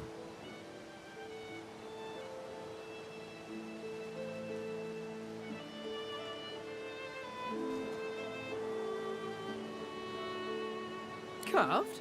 Please. You hardly think I am one of your breed, do you? You have never seen anything like it because you have never met anyone like me. Simply put, I am an Eternal, and you are not. You have my sympathies. Indeed, no one seems to have the good taste to be. My people are rather absent. At least from this realm. As for the others... well, there is an excavation site at the Black Pit's oil fields. Perhaps there I'll find my answers.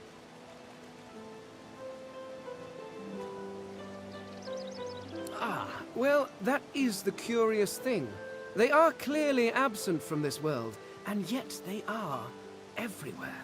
Every one of your races resembles them in some manner, and the statues you have built to your gods look remarkably familiar. Perhaps my people have ascended to some new realm, or perhaps your gods are merely a folk memory. Regardless, they are not here, but I will find them. Wherever they are, I will find them.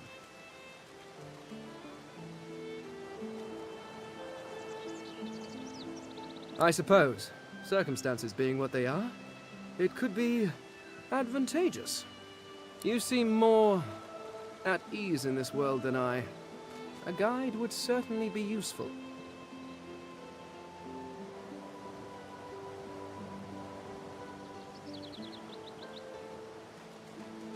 Excellent. While we are conversing, perhaps you notice that I am rather skilled in, well, all things.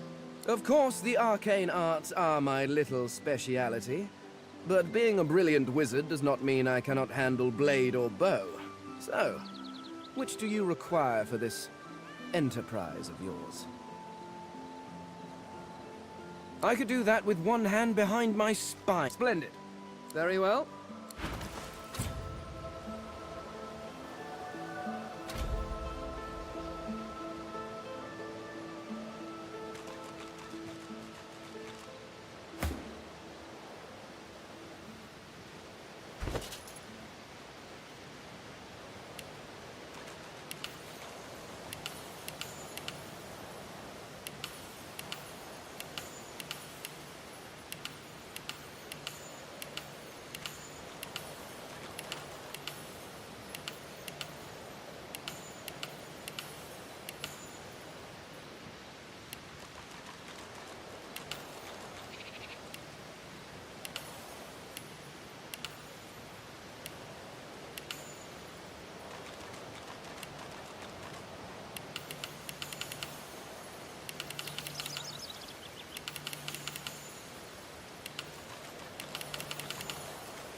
hear a small whimpering sound from behind a basket.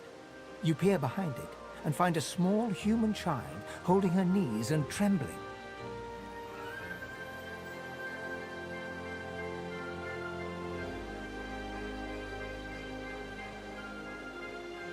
The child quiets and seems comforted by your presence.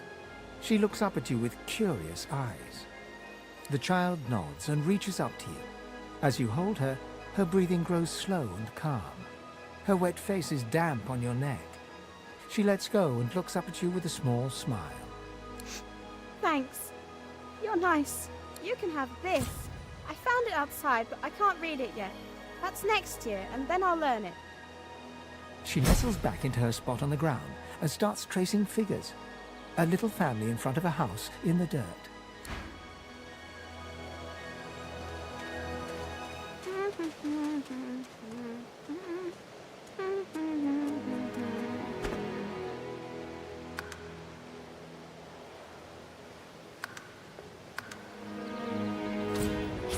Go! Get out! You are not welcome here! Go, man-pig!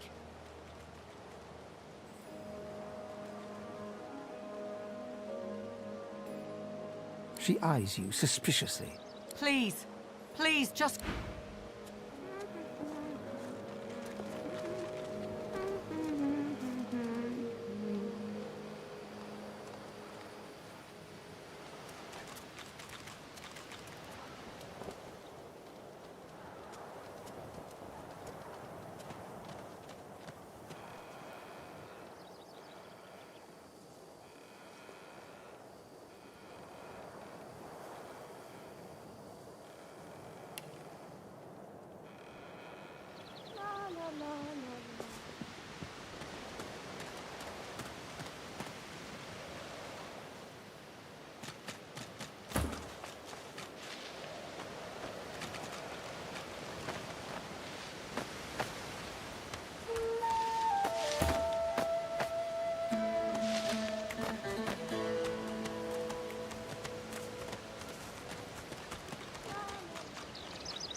I don't have the right tool for digging.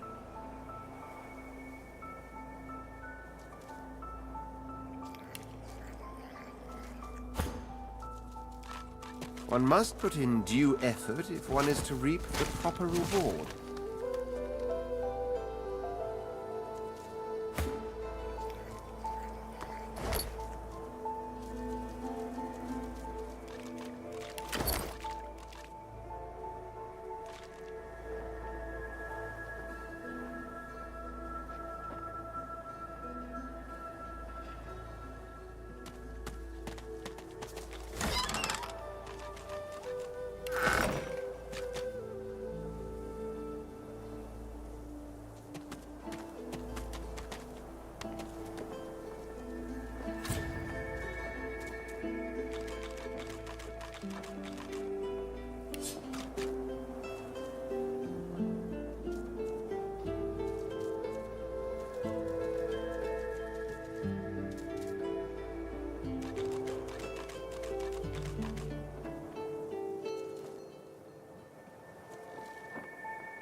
The cat's eyes are clouded and grey, but it stares at you with acute intensity. What? How did I get... Hey, stop following me.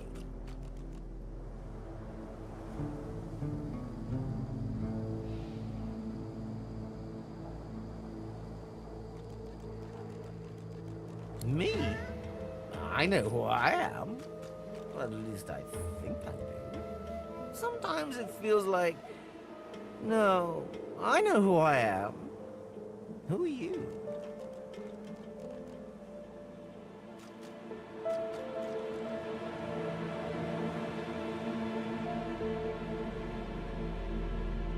Most don't see what's coming. Can't see what's ahead. Can't keep my mind straight. The cat shakes its head, as if trying to wake up from a deep sleep. Huh? Yeah, fine. I'm fine. I'm not sure. It's all a little foggy. The cat opens his mouth as if to speak, but his eyes lose focus, and with a jerk he turns away from you.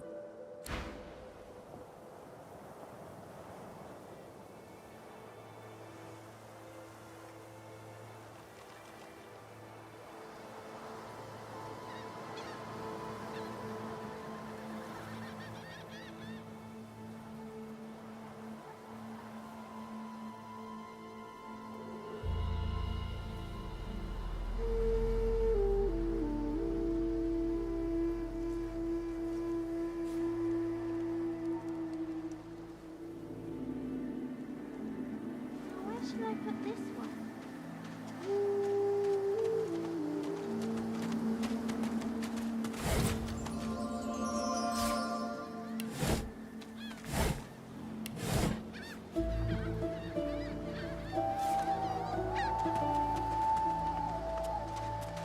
I never want to set... Hey, mister! It's a lot nicer here than that stinking boat, huh? I'm sure glad some of the others made it out alive too. Saw one of them wringing out their tunic at the shore a few hours ago.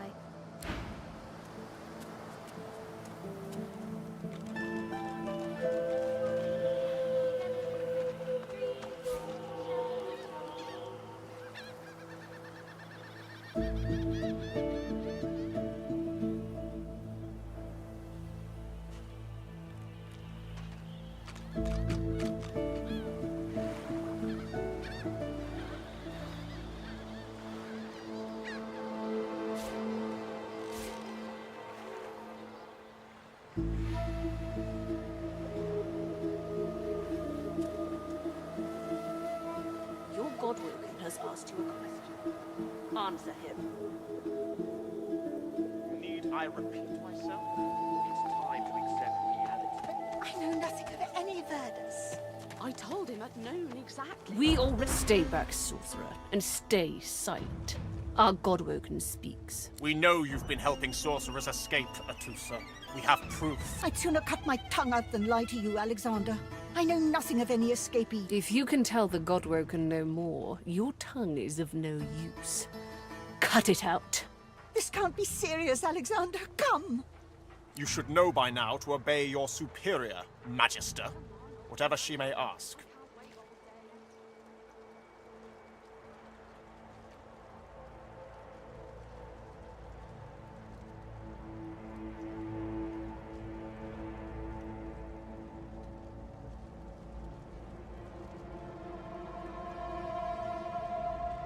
Stay silent, you! Atusa pinches the tip of her tongue with 2 fingers and brings her dagger to its root. Her eyes squeeze shut. Drops of blood form against the dagger's edge and quickly fall to the ground. She groans. Stop! My father, may his soul rest in peace, would be disappointed in you, Atusa. To think you would lie to his only son, your bishop, and your friend these many years. The fate of our realm hangs in the balance. If you will not help us save it, then you will help the Void destroy it. Dallas? Yes, Your Holiness. I believe we're done here.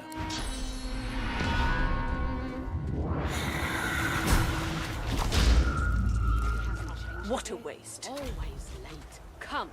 We'll be needed elsewhere.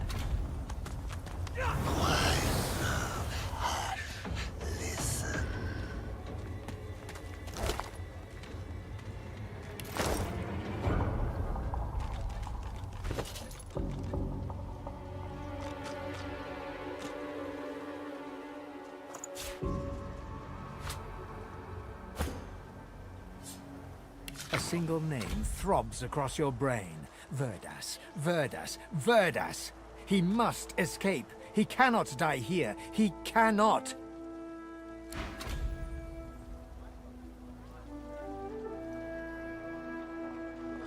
She's gone, Father. Gone. Did you see him? You did, right? Those claws. Wonder what's behind the masks, too. Can't be pretty.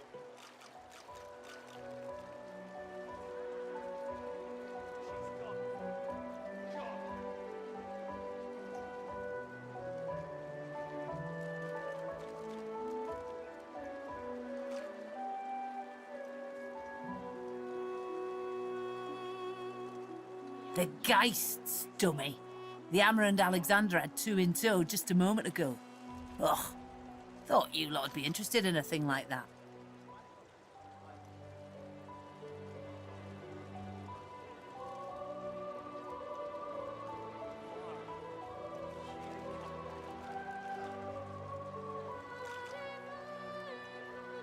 Ah, no reason. Settle in, eh? A magister will come and find you when they're ready for you. Could be a while, though. High priest is up to his hood in sinners these days.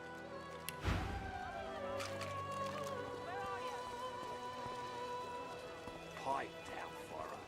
It's time to accept I got my eye on you, Moss Muncher. Don't try any of that sauce business on my watch or I'll do to you what the Hammer did to that traitor.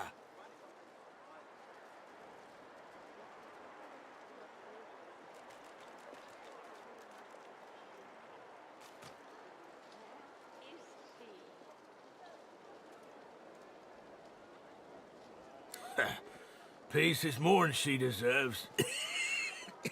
She were a traitor to the core.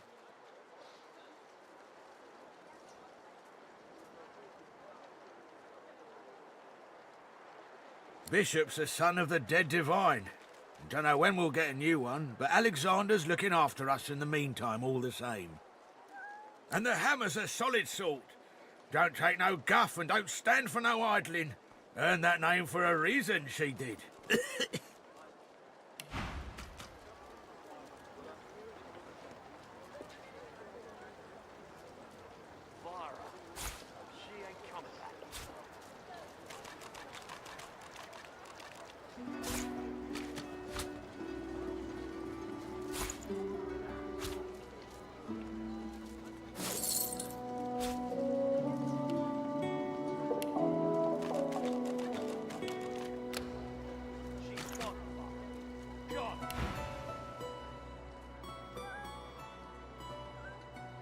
When you give up the darkness that's inside you. Take your fault, it's there, mind. But it's there all the same. They're working on a cure for you even now. Got some good leads, so I hear. You can trust Dallas to take care of it. And once you're cured, your life will start again. During the time of Lucian, of course. Who wouldn't join up with God himself? He was all glory, all goodness. When we lost him, well, it only made sense to see his will through.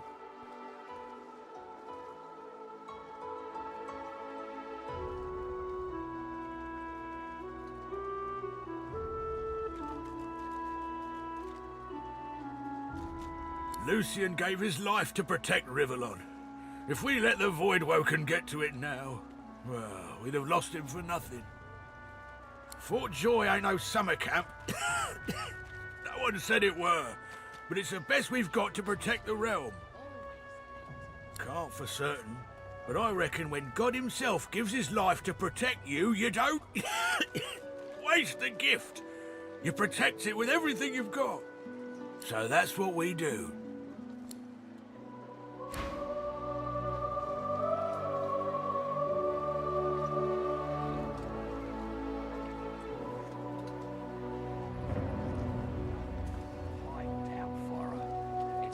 To accept reality. At noon, exactly. Didn't I?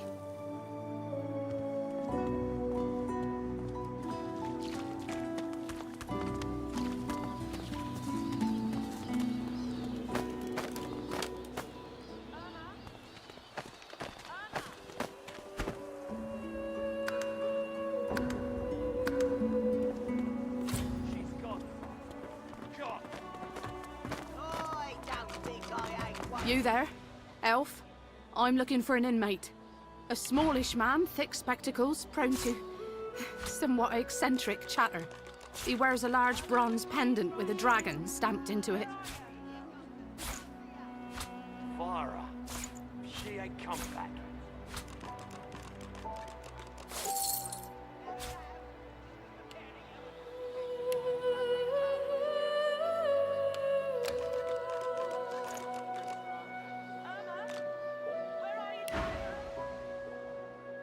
Have you seen him?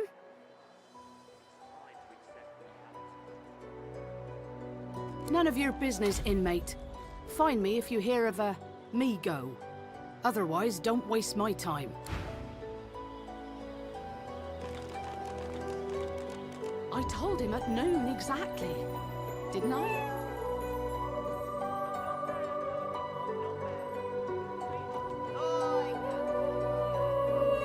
That's your fifth blue jester this round.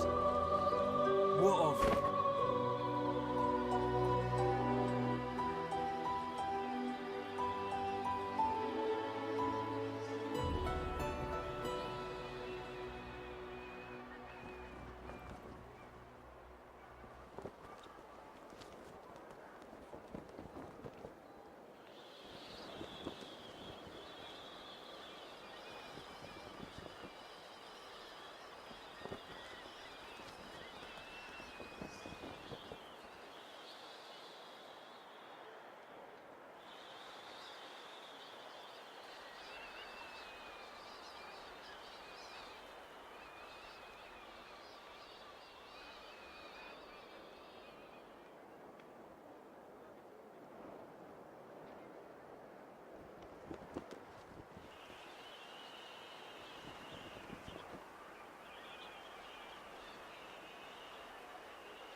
Yeah, what of it?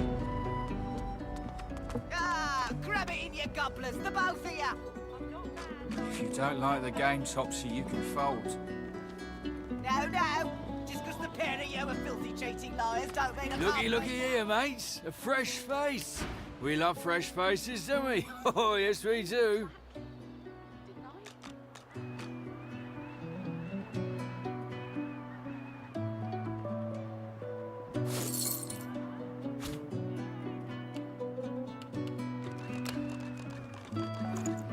Lest the void overtake and devour us all.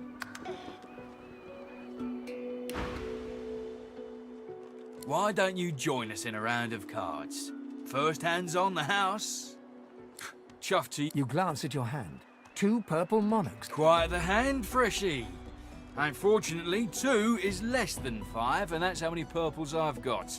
I reckon that makes me the winner. I'll be having your fee then. Blaming a bloke you just met for your misfortune, are ya? Ease off, or I'll go ahead and double what you owe.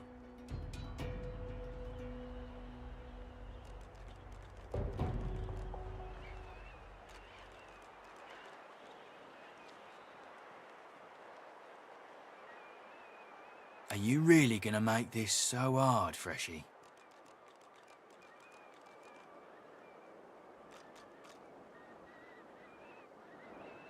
We'll see about that, Freshy.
can't wait all day.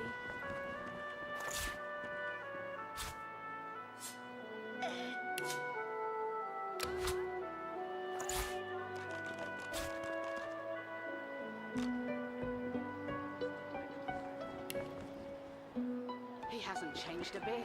Always late.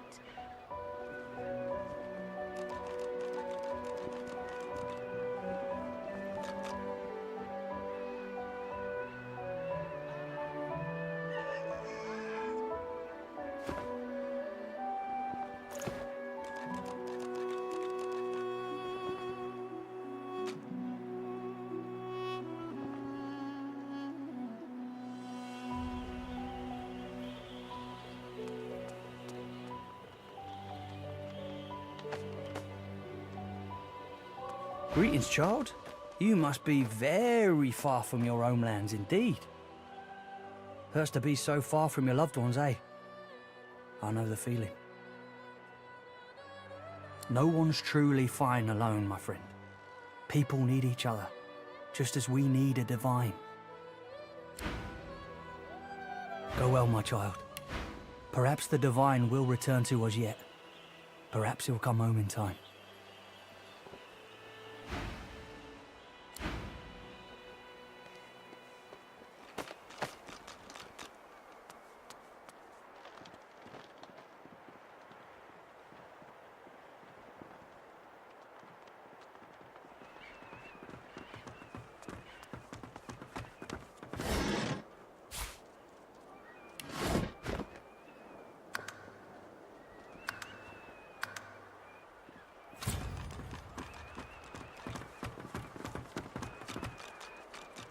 The woman is scrabbling at her throat, as though she can hardly breathe.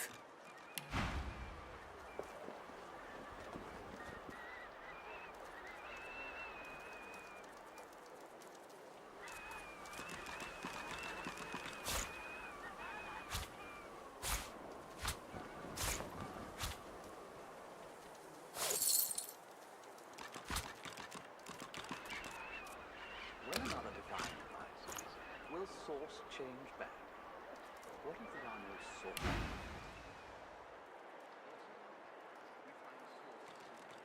Don't touch me! You're too close. This collar, this place, it's squeezing the life from me.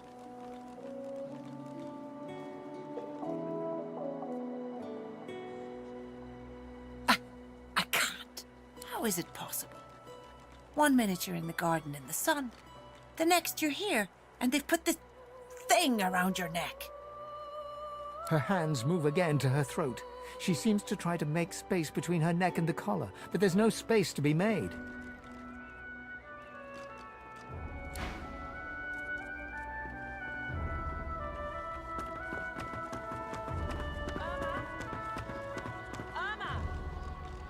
Farah, she ain't coming back. Please, can you... An elf! Stay away, cannibal. If I find out you've gone near my baby, I'll skin you alive. Away from me. A fella can't hear himself think with all this racket. You hear that, Farah? You got to cut that out. What's happened to ya?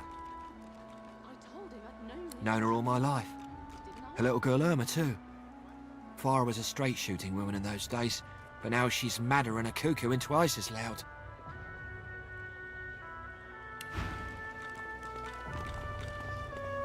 I'm not mad, darling. I'm not mad. Come on, old Sweetheart. man.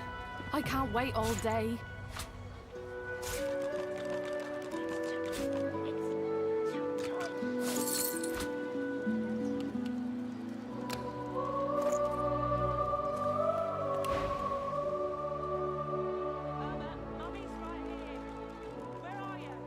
What else do you call hollering after a ghost? That child of hers she's shouting after has been dead and buried a month over. Killed by a void woken back in our home village. Never even stepped foot in Fort Joy. And there ain't no amount of hollering that'll bring her back. Where is he? Mummy's right here. Where are you? She's gone, Farah. Gone!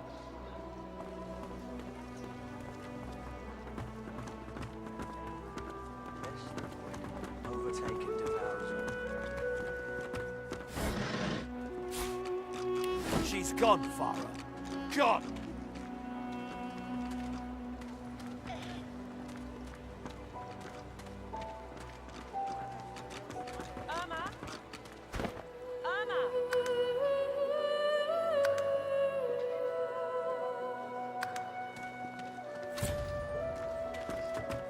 She's gone, Farah. Gone! You there. You've just arrived, isn't that right? Are you quite alone?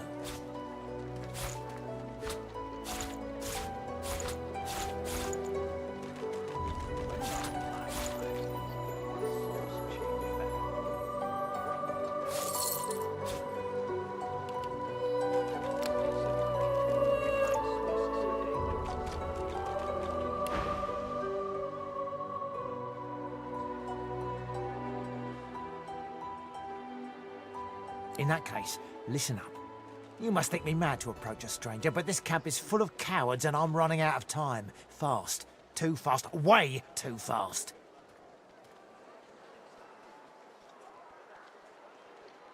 Haha, you would be too if you'd been here as long as I have. In fact, you should be nervous if you're here at all. I know what they have planned for us, and it ain't pretty.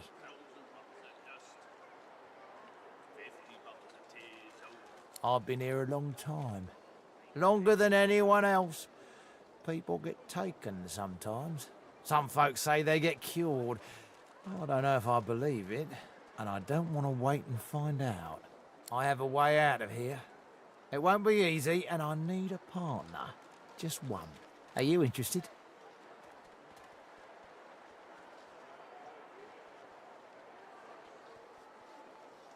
Attaboy. Who wouldn't? Finally, someone with a little sense. The plan's simple, completely foolproof. I have a spell that I can use to teleport you right out of here. I can't use it on myself, but with your help, we can both get out of here. There's an artifact that you can use to teleport me out of this place. Then I can use my spell to free you in turn. This item, though, it's in quite an unfortunate location. It's found its way into a nest of crocodilians on a secluded beach nearby. Here, give me your map and I'll show you where to go.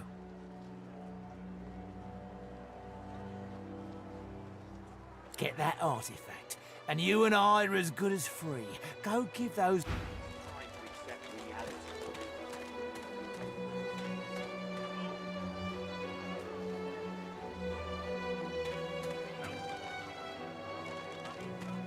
$50 bottles of tears, oh, make the hinges rust. Say, I don't know any elvish ditties. Got nothing spicy enough to keep my mind off this place for a few bars.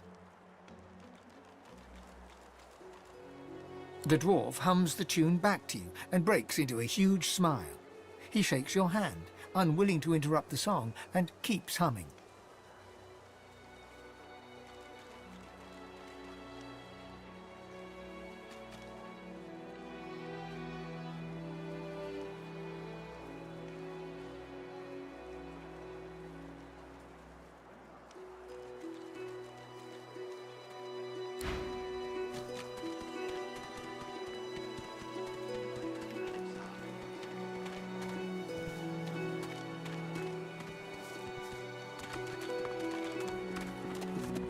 It's getting tighter.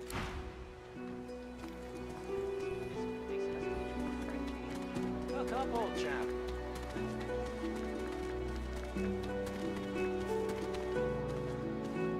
I only mean that if you think about it logically, she's much better off. I won't say it again. The lizard's brow knits together, then apart, and back again. He seems to be swimming deep in his thoughts, and doesn't look up as you approach.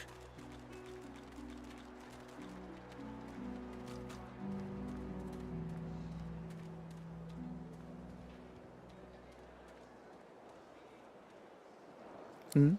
The ground? I don't know what you... I'm just trying to work it out. What happened? Why?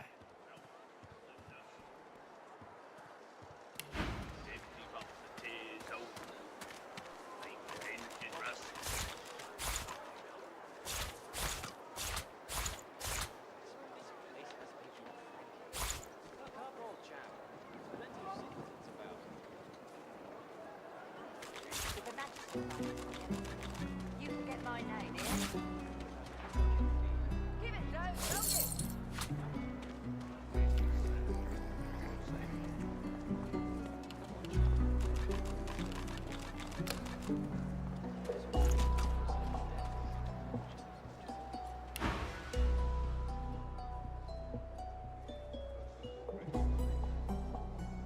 My mind? What else, my friend? I'm wondering why. All of this. Source, the Voidwoken, the Divine. Why?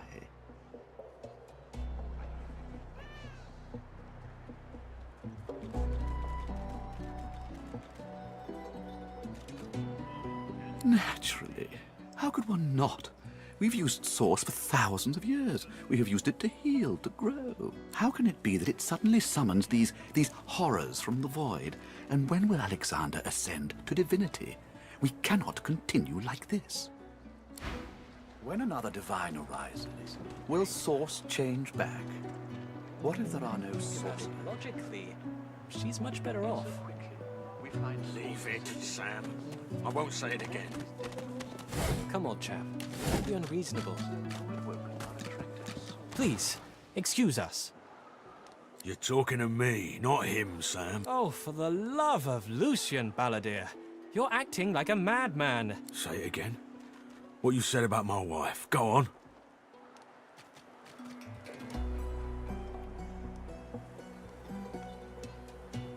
Piss off. Go on, Sam. Well, it's the truth, and you know it. She's better off. So what if it was messy? I'd rather puke myself to death 1,000 times than let the Reds get to me. If she were my wife, I'd be happy for her. A flat smile twitches across Balladeer's lips. She never did like you.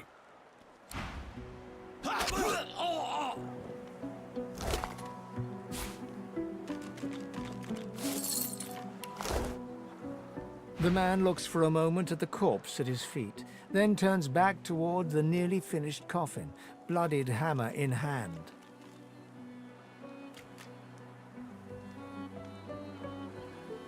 He nods at you and turns back to his handiwork. He lines up another nail and hammers it into the panel.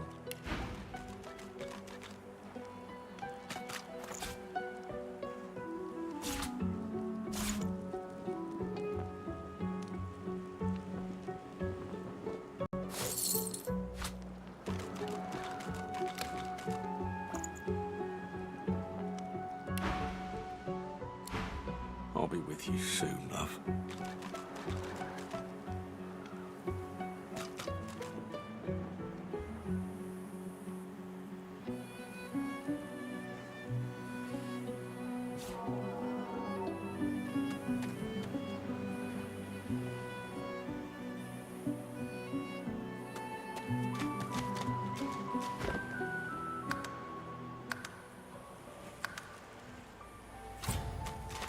I'm meeting someone here. That someone ain't you. Ha! I found you, didn't I? Red, they said. Red, then dead.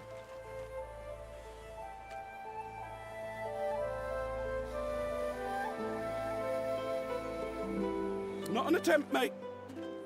Not if I can bloody help it. Time's up, Your Highness. Let's go.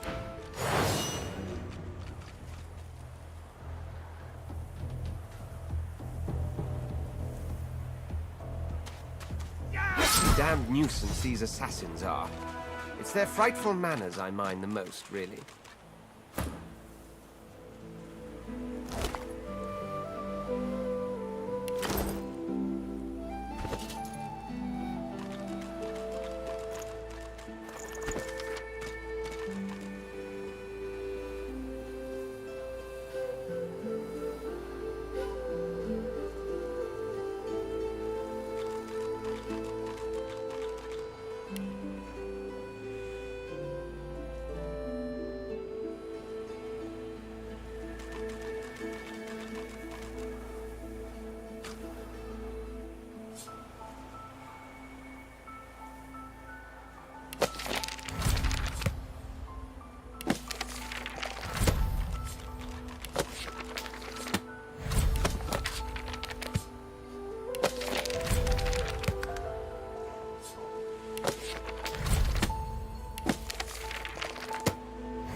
Come on, you stubborn hunk of garbage.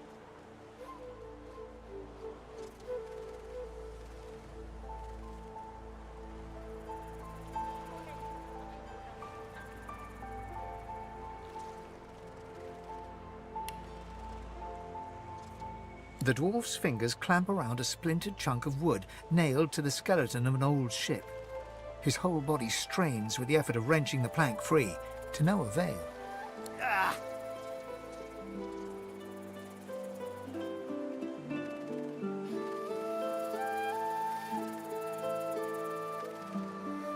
Eh? Oh, that. That won't be my first or last roll on a lost boat. Reckon I might have had a harder time of it without your help, though. Bravery on the high seas is rewarded tenfold in the hall, you know. Now, if you'll excuse me, I've got business to attend to. The dwarf spits into each of his calloused palms and rubs them together before placing them both back on the plank and pulling.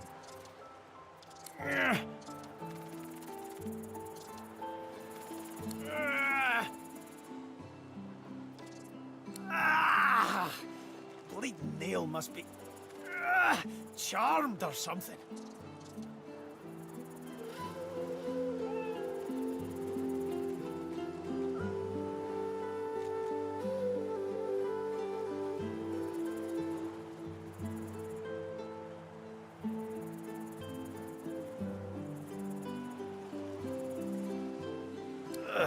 Go on then, give it a go. You grab the plank and pull. The rusted nail pops loose, and the plank promptly crumbles to pieces in your hand. Oh, look at that. Nice of you to finish the job after I loosened her up. He winks and flips a gold coin toward you. It makes a long, high arc, glinting in the sun, and lands squarely in your hand. For your trouble.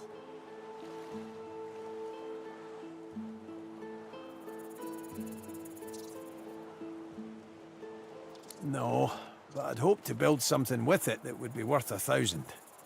Yeah, it were a fool's errand thinking I could make something out of this heap, but I couldn't help myself from trying.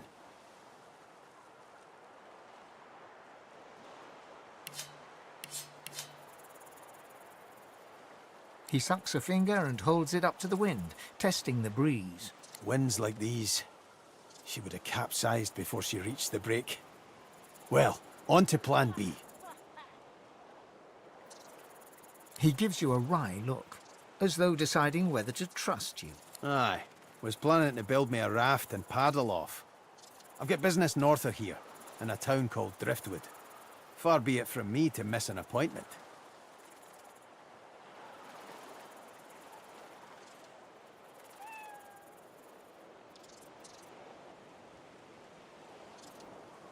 Why don't we make a deal then?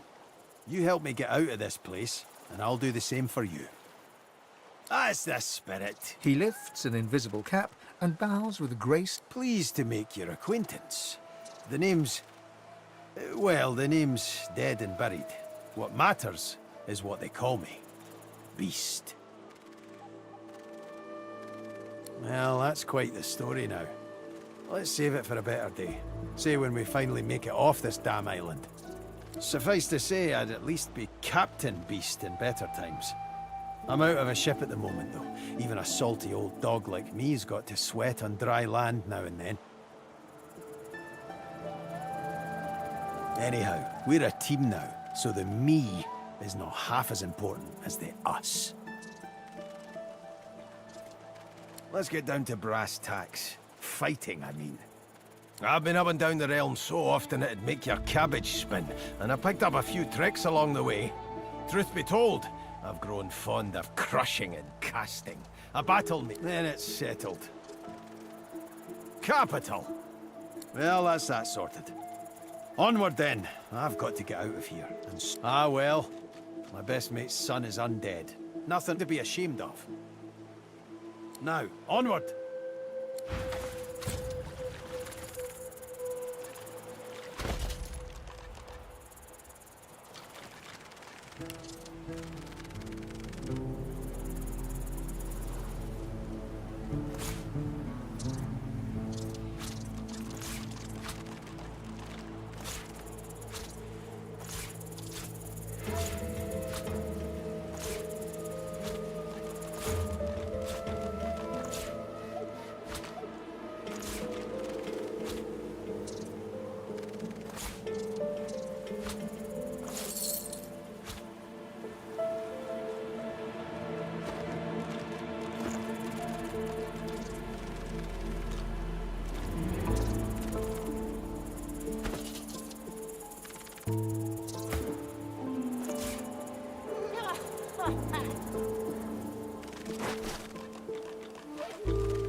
Yes, by all means, let us partake in the art of conversation.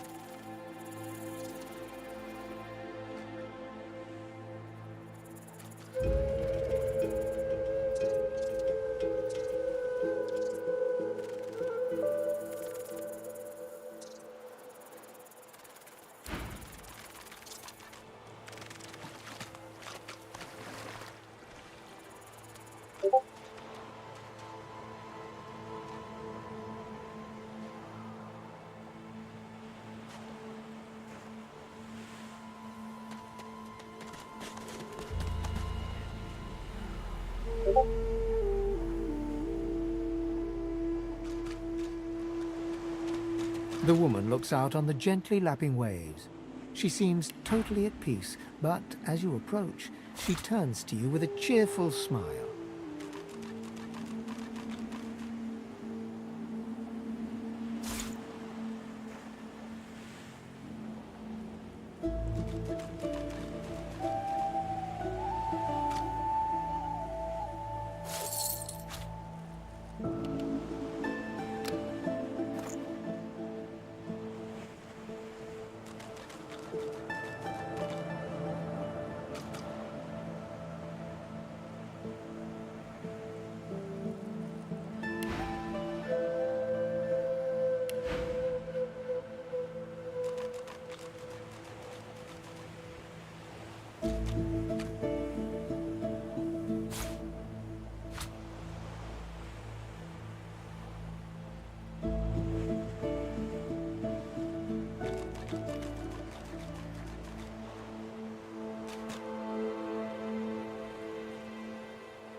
Haven't seen you around here before.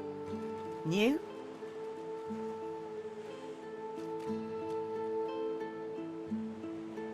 Oh, that'll happen here. Hope Griff and his people aren't giving you too hard of a time. He and his have it out for anyone who ain't a human. More and more do these days. You here alone?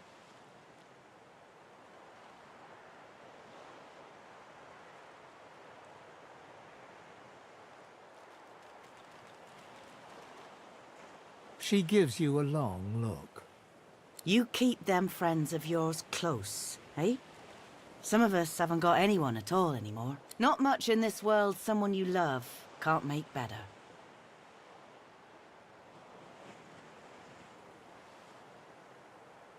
Used to be I had a family. A husband and a little boy. We were healers. Source was in our blood. Then they brought us here. I couldn't stop 'em from taking my boys from me when they did. Reckon they were cured. Maybe even released. Dunno why the Reds didn't take me too. Now I'm just waiting for 'em to call my name. Waiting and remembering. Her eyes sparkle. Kind of you to ask.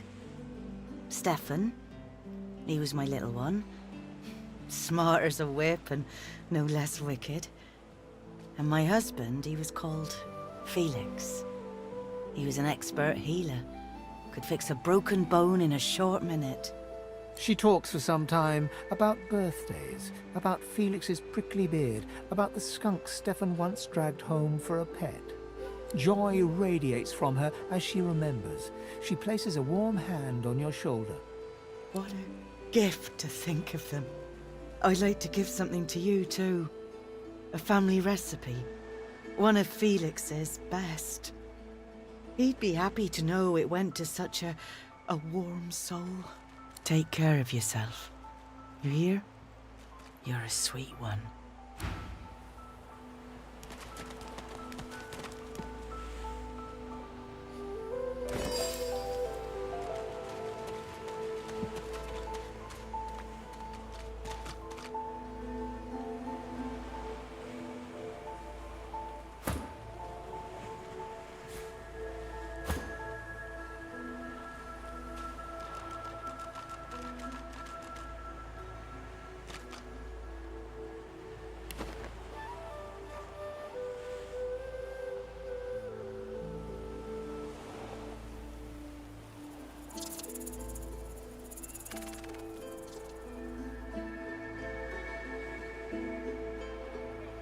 You're a scum. Ha! Collared like a dog. A very tall, very strange-smelling dog. I'd pity you, but Jack the Ineffable has a soft spot for beauty, and you carry that choker off so very well.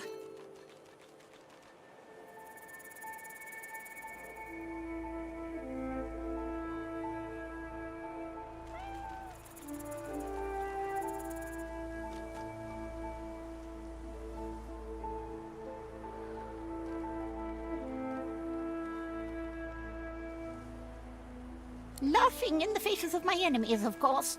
Little do they know, the most powerful sorcerer the world has ever known scuttles on their very shores.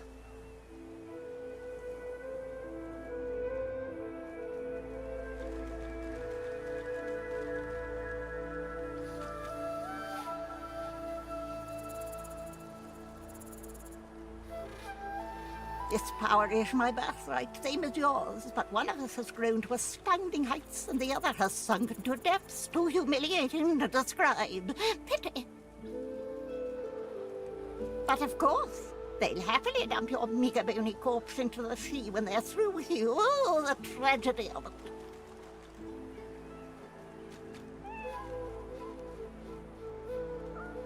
Sorcerers dance while magisters pull the strings. Fools all! Their tomfoolery won't save them from the destruction the void shall wreak upon them.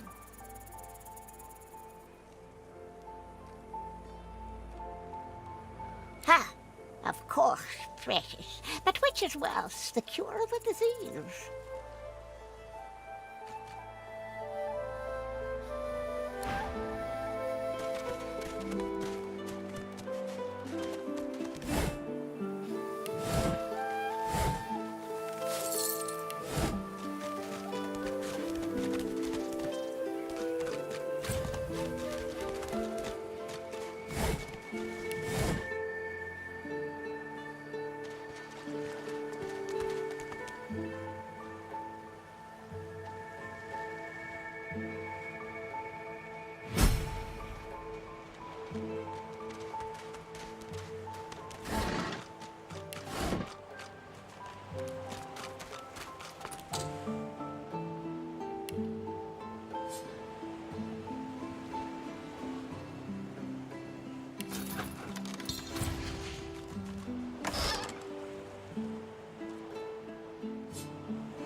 Tides in and out and in again.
Patience, Mal.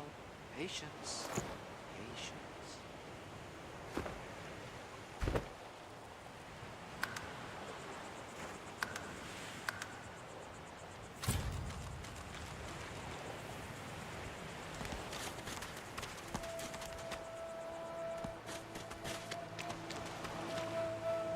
Patience, Mal. Patience. Here you are. I wonder what keeps you. Tell me your tale.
Here you are. I wonder what keeps you. Tell me your tale. For I am an elf. The tongue of others is not my tongue. You may speak of then and when, I do not. I refuse to learn their strange speech. Start from the beginning. Start from where you come.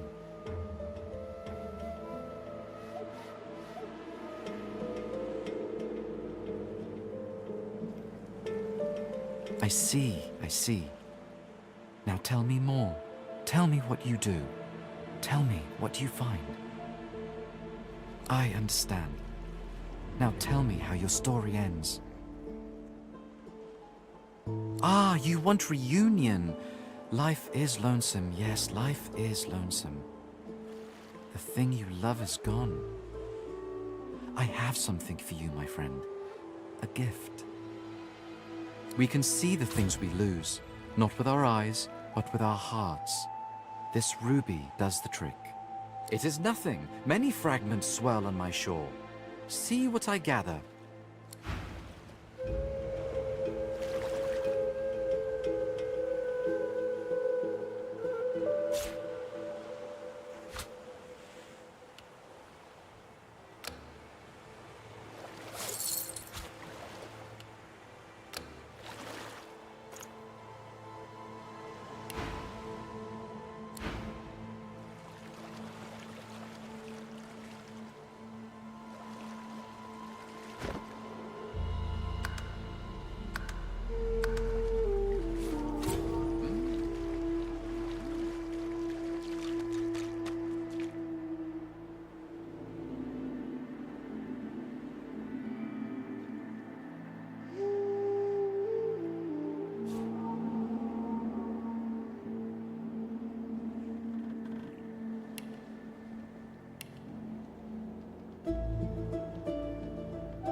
Ain't fit for beasts. What do you want, freak?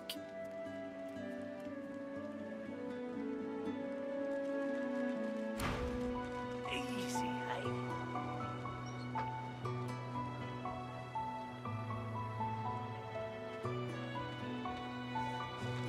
Worse than war rations, these. So this is for the... Oh, excuse me. I'm very tired.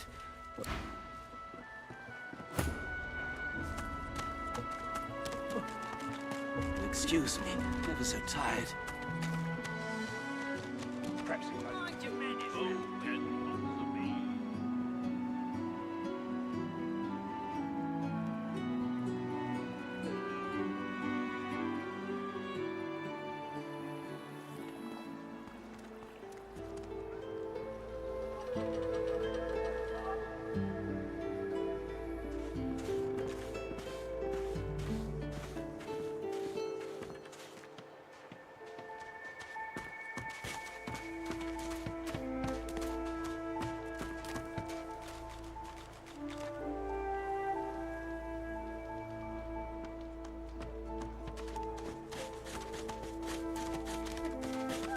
Just as you're about to address the lizard, the Red Prince bars you with an This man is a dreamer. As you know, I need a word with him. You may wait here while I speak. Permission indeed. He bids the dreamer stand up and pay attention, which he does in a groveling and awkward manner. The dreamer then chews and swallows a handful of Drudenay leaves before slipping into a trance-like state. He falls asleep. To your surprise, the Red Prince lies down and follows suit. After about half an hour, they wake up and begin to discuss what they saw in their dreams. The Red Prince pinches the bridge of his nose in apparent irritation before turning his back on the jabbering dreamer.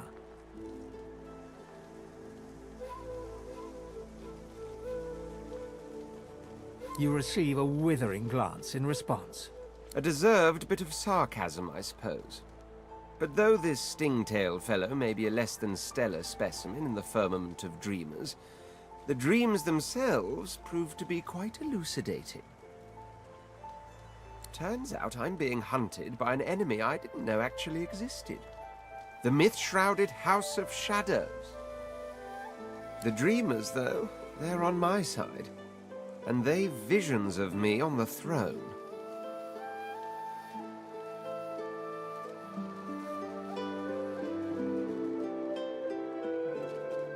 Of course it is.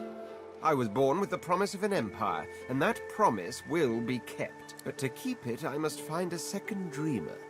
A greater one. A more experienced traveler of the dream world.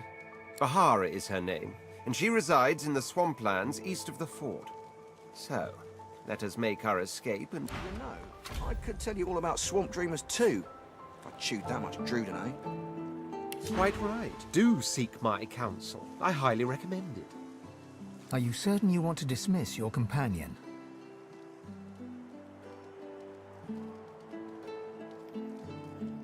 Your loss.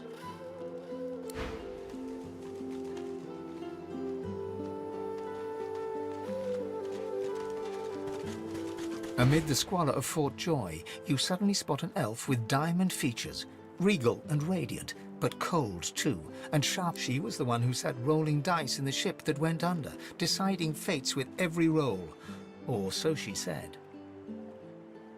Her eyes are focused on a lizard some distance away, and you get the distinct feeling he's an unfortunate man indeed to be trapped in her tiger-like gaze.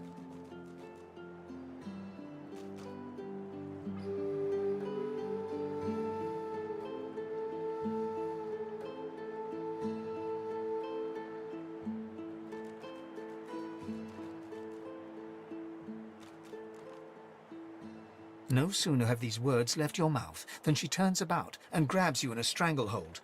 You feel the tip of a long needle being pushed a little ways into one of your neck's vertebrae. You caught me off guard. No one catches me off guard. Better tell me who you really are, or this time I'll let my needle do the licking. There is no other elf like me. A push, a pivot, and now you suddenly face her. The needle still all too deeply embedded in bone. Despite the precariousness of your situation, you notice something that remained undetected in the gloom of the ship. A flaw in her diamond features. A curiously shaped scar on her left cheek.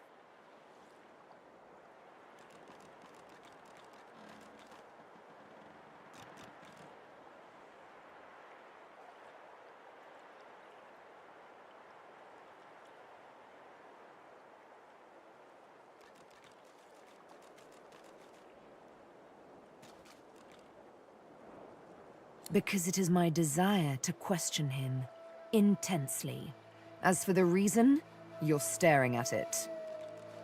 You see, once upon a bad old time, a lizard cut this thing, this living scar, into my cheek. The mark of a slave. But now I'm free, of sorts.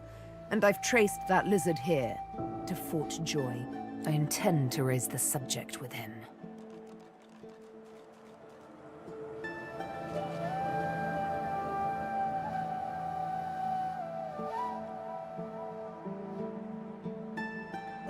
She drives the needle in deeper and whispers. In truth, it does not matter in the least who you really are. You saw me mark my prey. You could warn him, save him, or kill him before I get my chance. That makes you a liability. That makes you needle feed.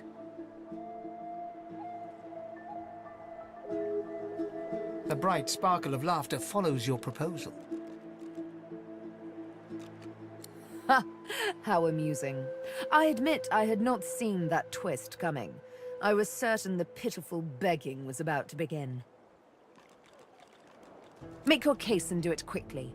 Why should I join you?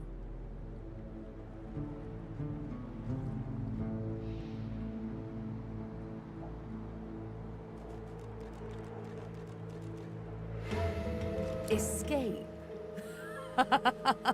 How you do tickle me. Most of the misguided deers around here would argue such a thing is impossible.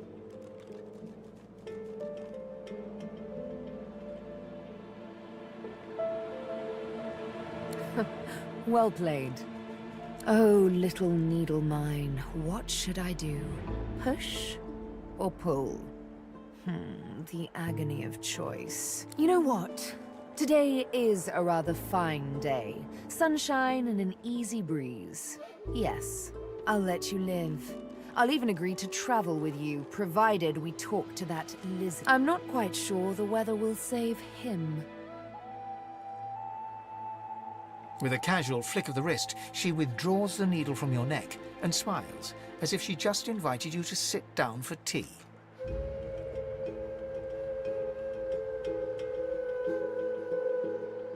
Yes, the needle did find you rather tough to chew. Then again, I already knew I'd have to push hard, knowing what you really are. This may strike you as, rather eccentric, but the thought of traveling with one such as yourself quite enthuses me.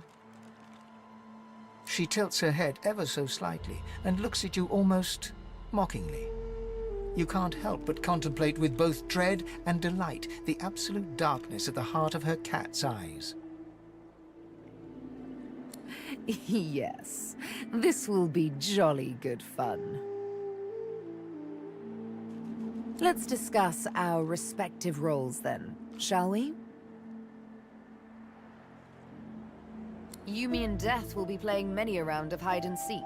As a rogue, my speciality is stealth, the quick silence of the dagger striking unseen. That said, I'm perfectly lethal wielding any weapon or magic. So, the choice is yours. Suits me fine. Lead on, then follow me.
You're not quite certain you'll ever sleep soundly with Sabine in any sort of proximity, but at least she's on your side, for the moment.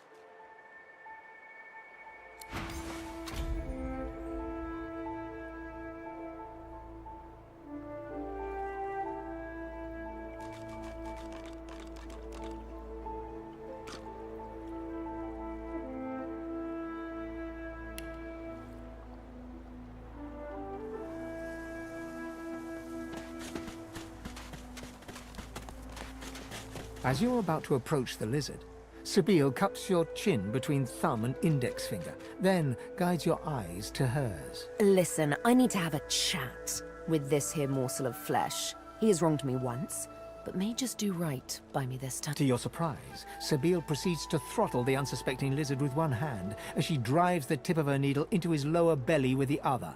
Then the questions commence. You hear him yelp about the master, lone wolves, and a man called Griff. Then, quite suddenly, there's blood everywhere as Stingtail falls to the ground, face first into his own intestines. Sabine heaves a sigh of satisfaction, and as she wipes her needle clean, shoots you a cursory look. Chat's over. So, that seemed just a tad excessive. What you witnessed was an exercise in restraint, and jolly good fun to boot. Something on your mind?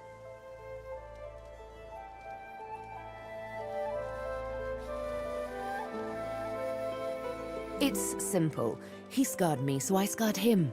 Extensively. She defies you with devilishly innocent eyes. Can you blame me? There it is. I was wondering when your spying would make an appearance. Anyway, what's dead is done, so let's move on, shall we? Despite my high hopes, this scar disfigures me still.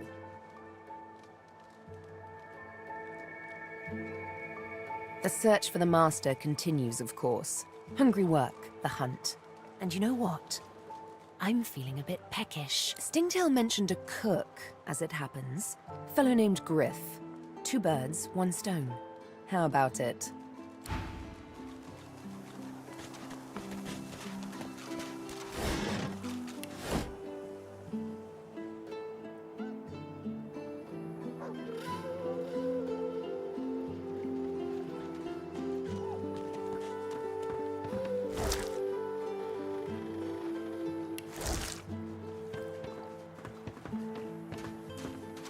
The old dog looks up at you but doesn't lift his greying head from his paws. He heaves a heavy sigh. I'm Buddy. It's no use anyway.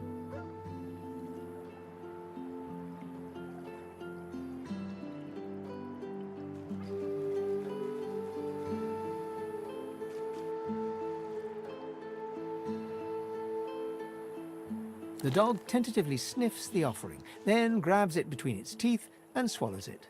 You're nice. Emmy would have loved you. She was my mate for the last 7, carry the 2, plus 50. 5 years! The Magisters, they took her.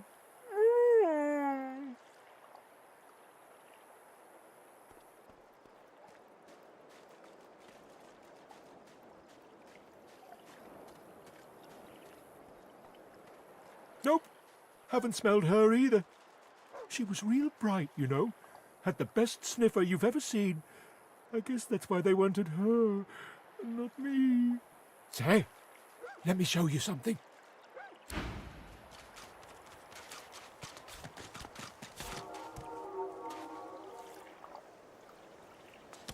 Oh, hey! Hey! I thought you might be Emmy. Oh, it's nice to see you. Key?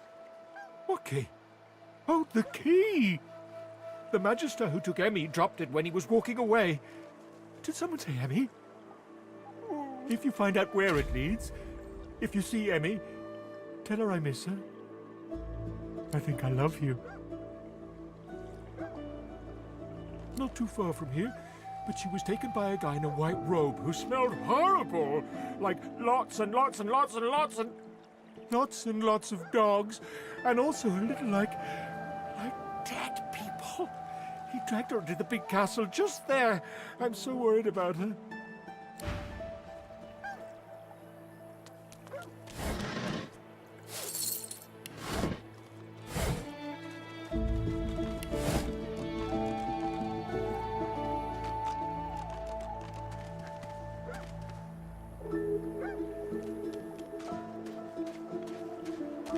Save your spirit to fight the Reaper.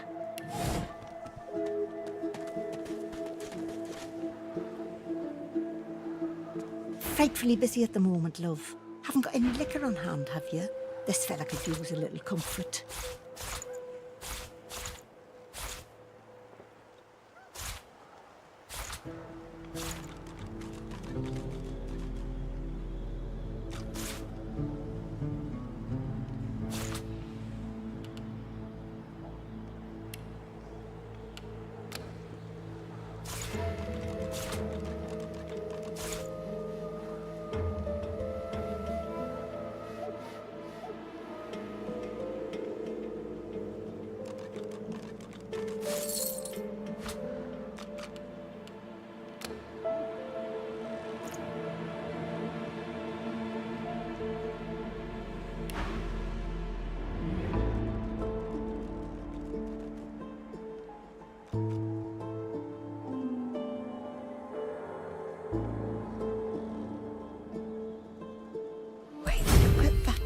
Just what I ordered. Ain't you a peach, love?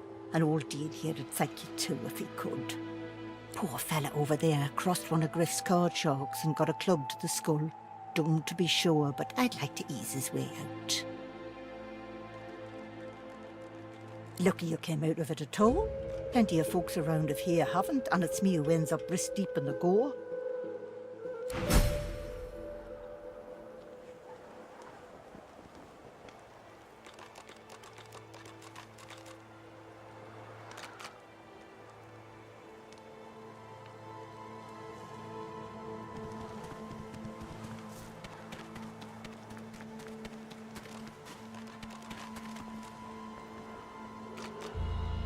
The man sleeps so deeply, he might as well be dead to the world.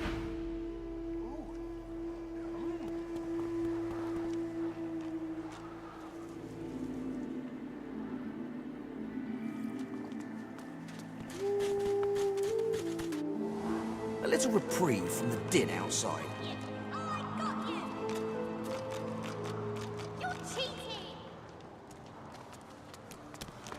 No one tells me there are so many children in this Fort Joy. Magisters I handle, but small ones. We do not have many in my tribe anymore. And in yours? I know they help.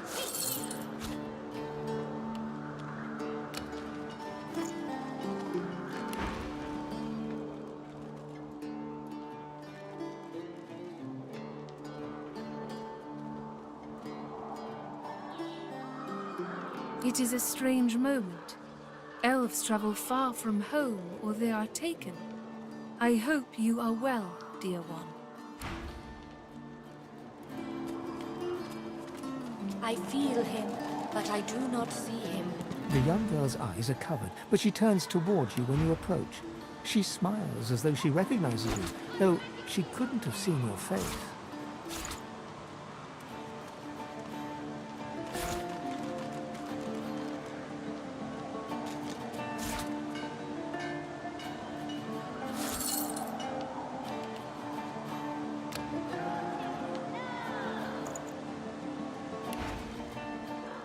Ah, hello. I see you come a long way. I see you come here seeking a great adventure. Do you find it?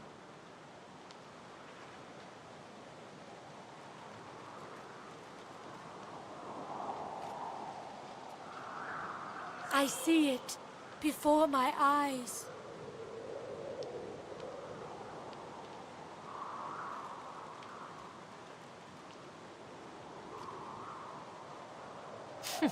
It is not so bad.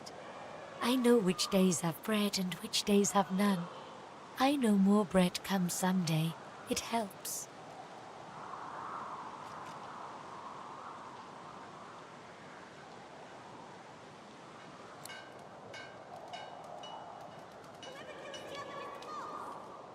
Her eyebrows shoot up. There can be a way. Amiro knows. But he is gone. Do you see him? He knows how to leave. My protector, my friend, an elf like me, with a spirit bright as new leaves. He tries to help me, to save me, and he suffers very much. He is caught by those who hurt him. I wish so much for his return.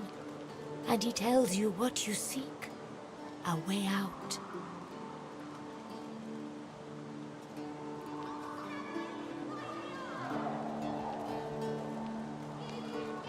I know I can trust you. I see it before my eyes. I see something that helps. I see a lizard.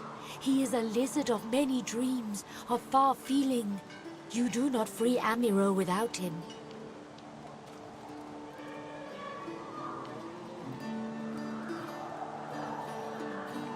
Yes, please ask.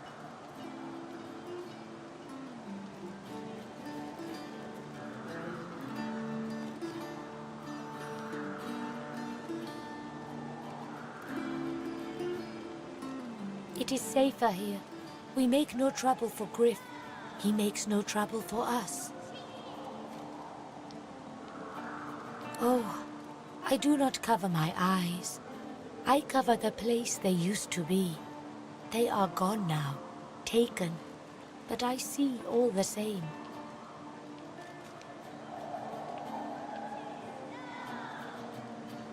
I knew we must be here. I am not sure how much to explain.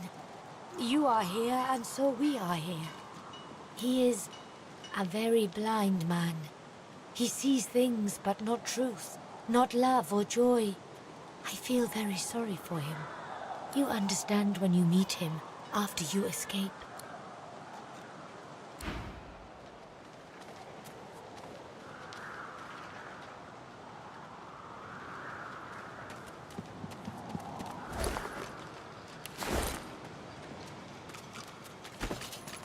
Whoever kills the other is the boss! You're cheating!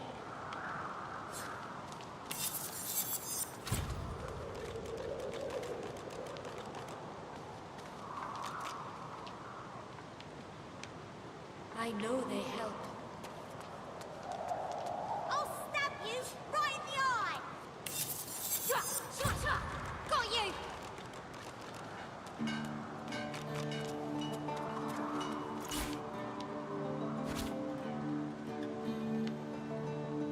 I know they help.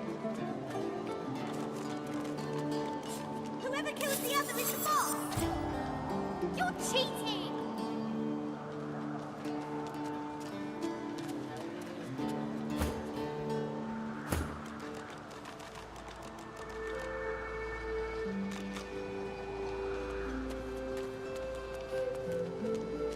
You're too slow! You can't get me!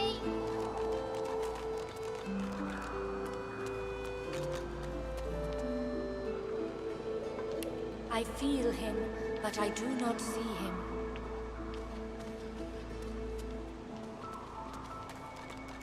I'll stab you right in the eye! Shut, shut, shut! Got you!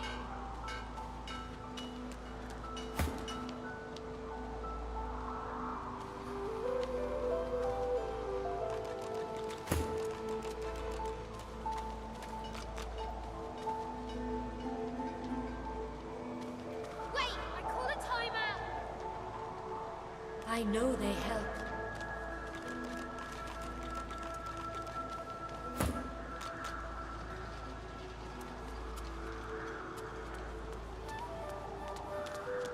Got you! I got you! I magicked you! You're dead!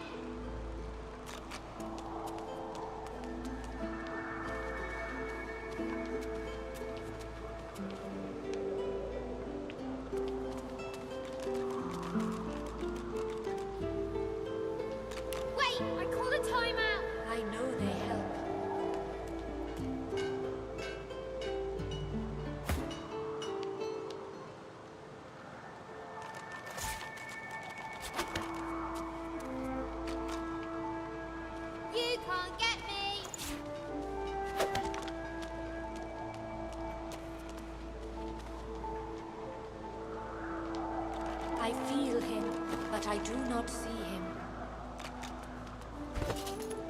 I'll stab you right in the eye!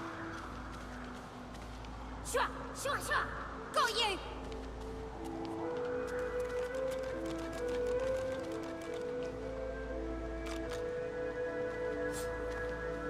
I feel him, but I do not see him.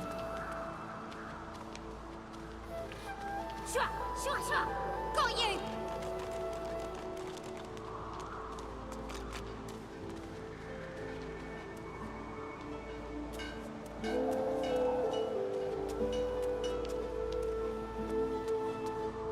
Whoever kills the other is the boss! Shua! Shua! Shua! Got you!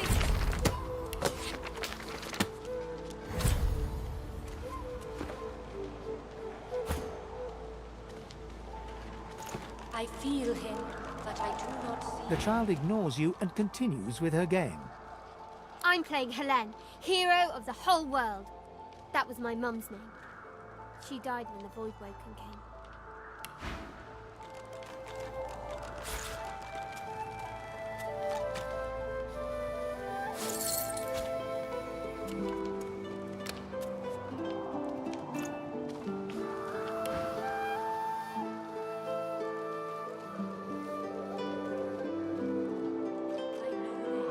Suddenly, the child's face crinkles into a grimace.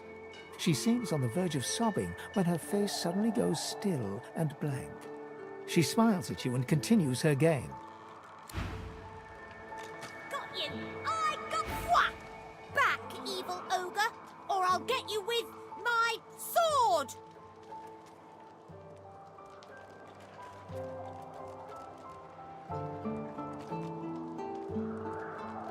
I'll spare you this time, beast, but don't cross me again! Ever!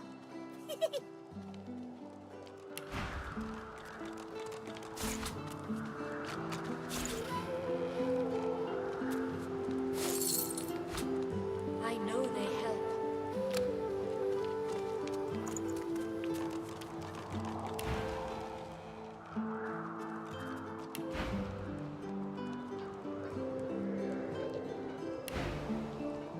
You're really fun. Hey, I'm gonna hide somewhere in the cave, and you come find me. Ready? Go!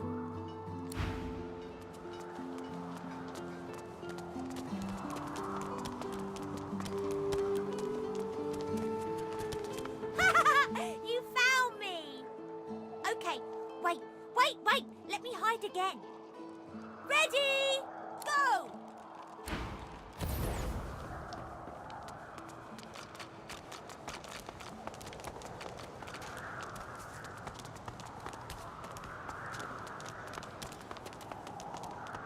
Ooh!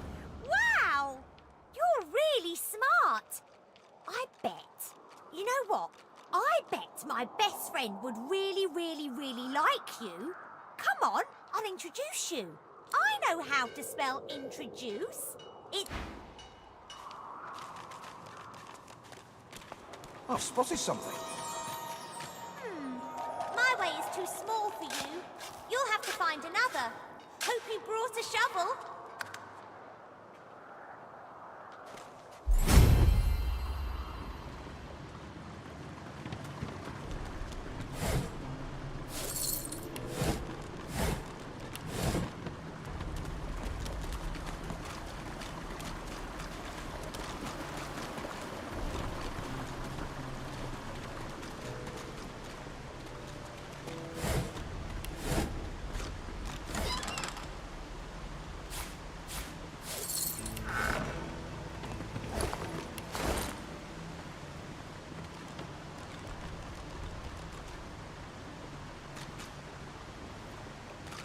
Wither, this is my new friend. He's really smart. You'll like him a lot. Please, small child, leave me to my ruminations. But he's really nice and tall. Maybe he can even help you with that thing. Why? A grown friend? You brought an adult here? Good gods. Can it be?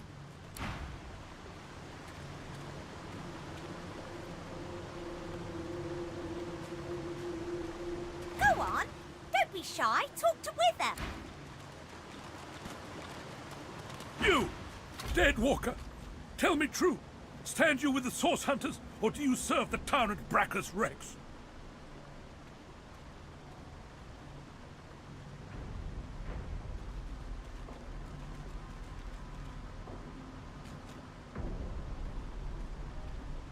Ancient history. Can it have been so long already? Gods, how the time flies. In my day, your kind were most mysterious. I'd heard only rumors. I'd never met an elf myself. Oh, I've been a cad. It is so shameful for me to ask, but...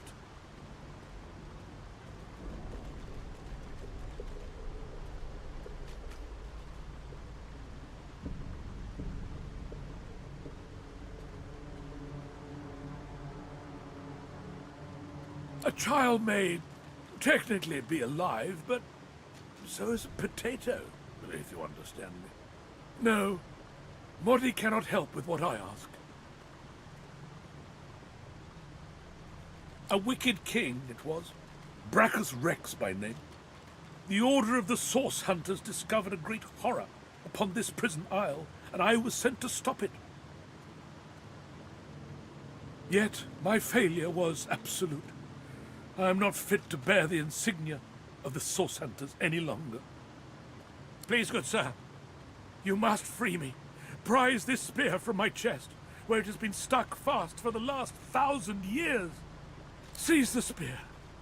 End this degradation. I beg you.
Good sir, you have set my body free, free to crumble to dust at last.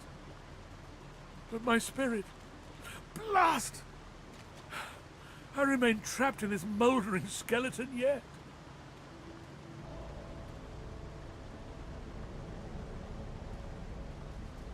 Then you may be glad you've escaped the curse of Bracchus Rex. After he interred me in this cell, he must have drawn my very soul away from me and stored it elsewhere in the fort. Thus he has bound me entirely to the mundane realm. But I know this place well. I could lead you to its likely location. In turn, you would find a path straight out of this fort. My freedom for yours. What say you? Marvelous, my friend. Marvelous. You'll first have to get inside the fort itself. There's a secret switch on a statue of the Seven in the courtyard. Surely you know it.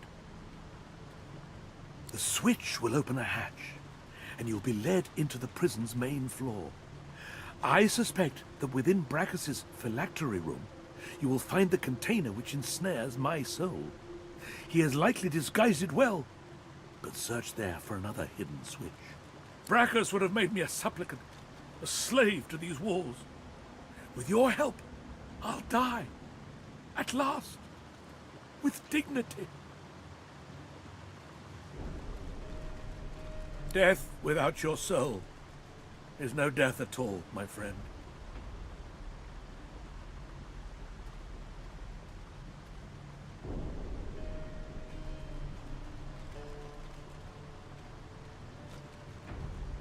I was fully briefed about this awful place before I came. My goal was to destroy the fiend who had been marshalling the world's most unwholesome weapons and magic into an army he intended to use against the realm. I never thought I would become one of his victims, and yet, here I am. Fort Joy is a dangerous place, my friend. Dangerous indeed. Brachus used this place to build an arsenal of terrible weaponry as yet unseen in our world. Here, he and his researchers crafted punishments and snares contrary to human dignity. Objects that could contain souls, wands that could purge the very essence from sorcerers. My order would never have used such barbaric magic against our enemies.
Something isn't right here. It could be an ambush.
The frogs are gone.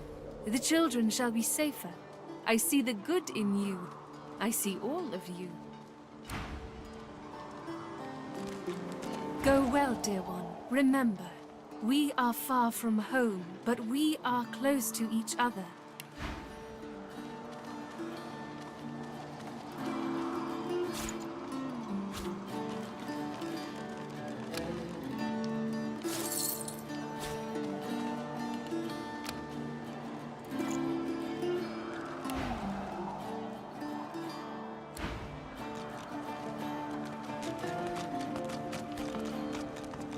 State your business.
Do stop gaping. Anything can be procured inside these walls.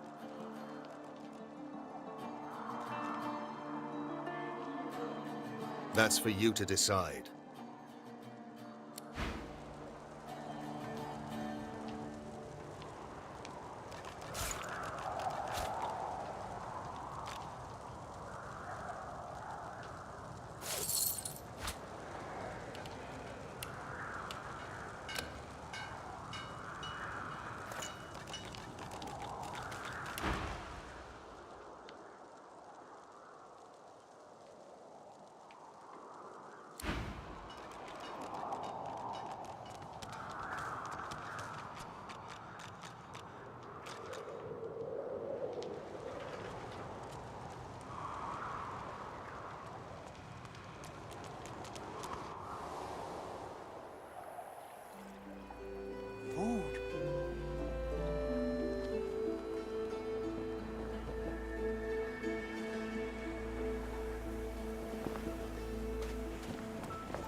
Is that thing eating corpses?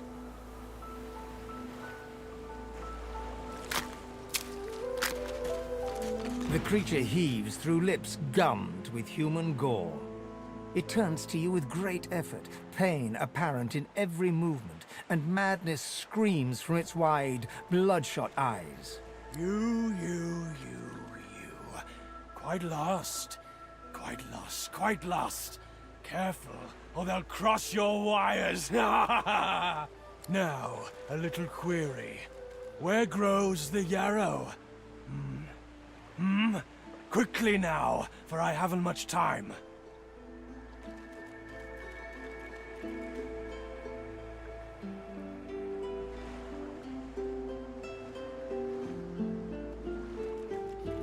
The creature gingerly takes the plant into his bloodied hands. He runs his fingertips over the white flowers. His panting breath slows. Darling, dear darling child. Hello, Yarrow girl. Can it really be you?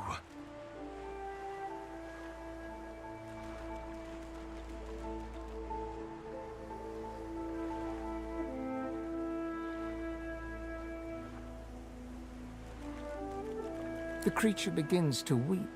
Fast, silent tears spill from his eyes as he clutches the little cluster of flowers to his heart. For you, my ring. Part of me. Name of Migo. Thank you.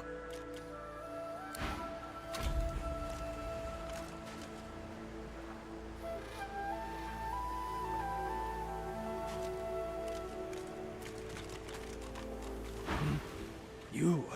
What? What is it? Go.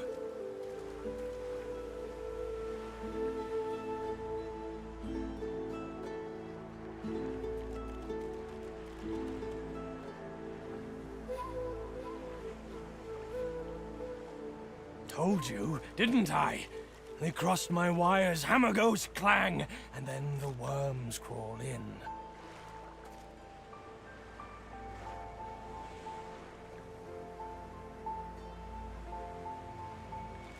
Clang, clang! Horrible old sadist. Filled my brain with holes. The devil lives inside her. Leave you me. Name of Migo. Come out of Arx. My daughter's a magister. Pretty-haired Yarrow girl. She doesn't know about all this, though. Don't you dare blame her, pretty-haired Yarrow girl.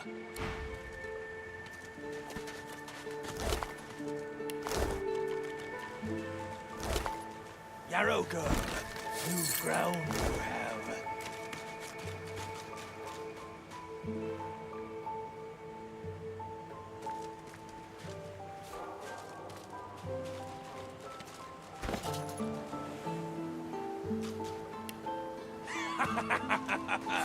It's been too You long. hated your work for the Order. You wanted to be a stonemason, marry the baker. You still dream about it every night.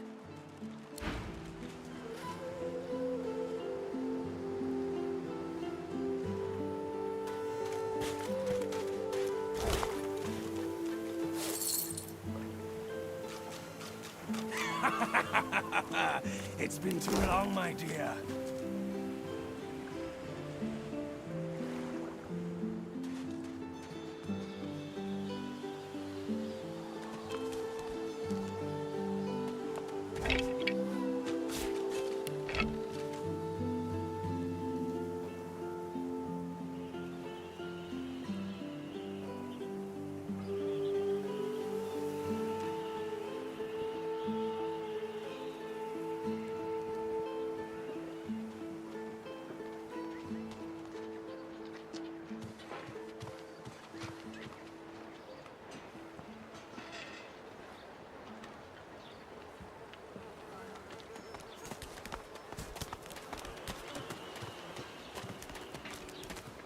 Leave me.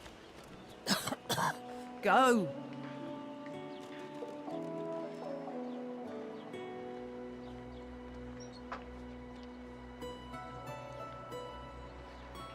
She bends over double in a violent coughing fit. As it subsides, she dabs her mouth with her sleeve.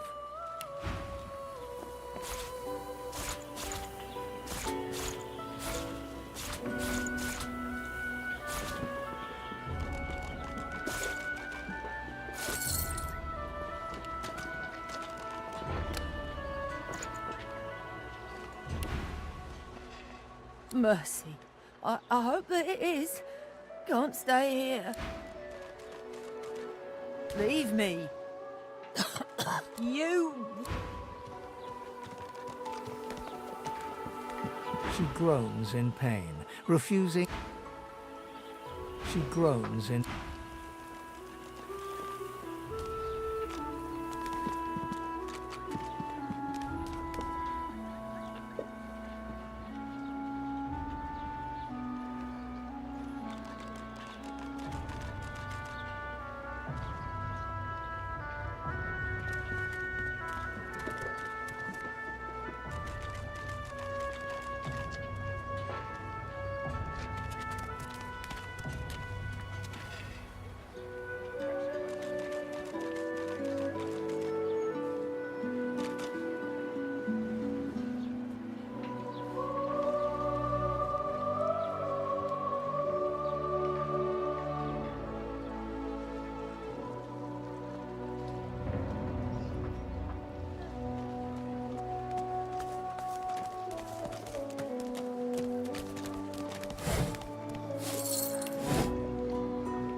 As you approach the blacksmith, you feel a bony hand on your arm. Fane leans in and whispers in your ear. If it would be acceptable, I have an inquiry for this human. It is of a personal nature. And if it would not be acceptable, well, that would render this entire conversation rather awkward.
Fane approaches the blacksmith and quietly speaks to her. You can't overhear much, but he seems to be gesturing towards her head an awful lot.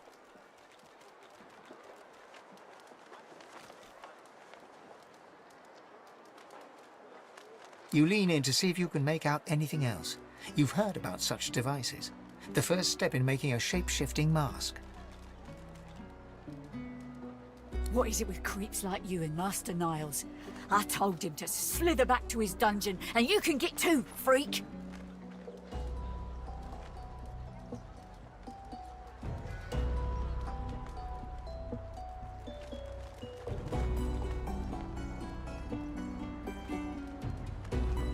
Fane backs away, scratching his head. It seems that didn't go as he'd expected. He is lost in thought, though. She must have said something he found interesting.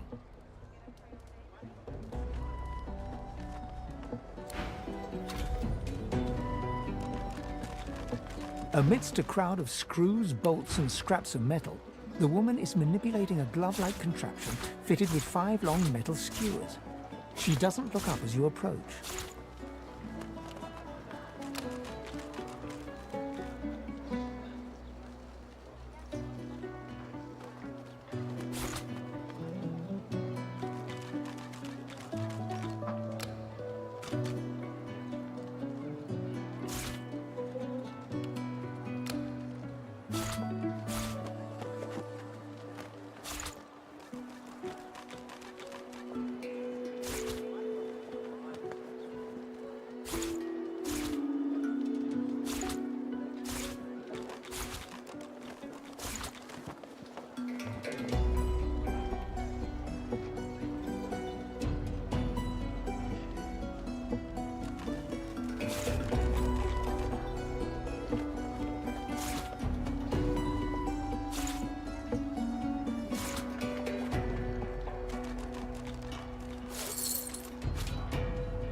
And what you after?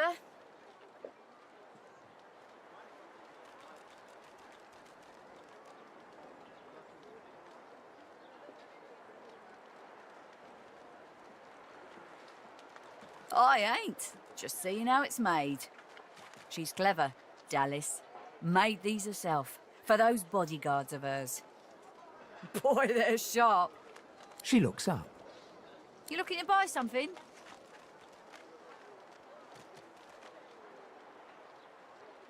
Found it in the scrap heap not so long ago.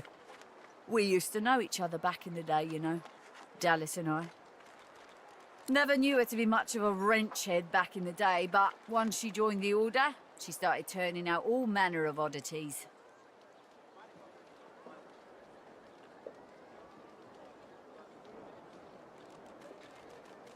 She nods once. You looking to buy something? Or do you just want to waste my time with a whole lot of questions?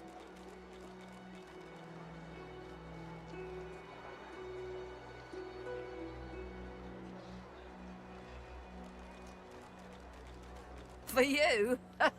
Hell no.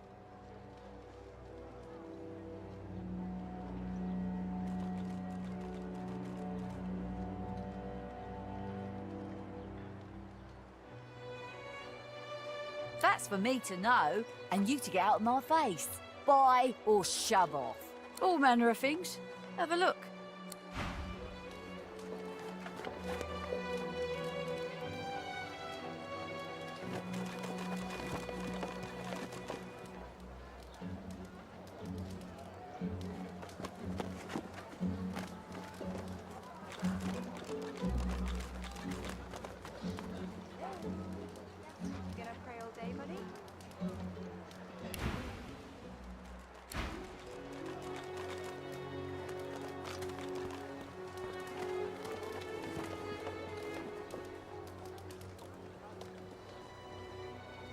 I don't feel so good.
Not drawing many winning cards of late, but I won't be crying over it.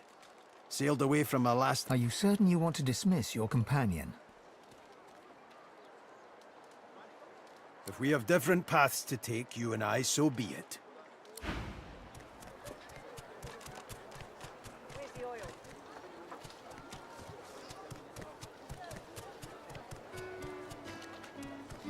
Come on then, Lexi. Hey up. I find only bread. I want no trouble.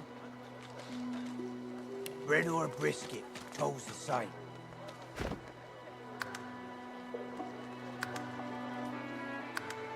Your grift teaches you to bully others. Pathetic.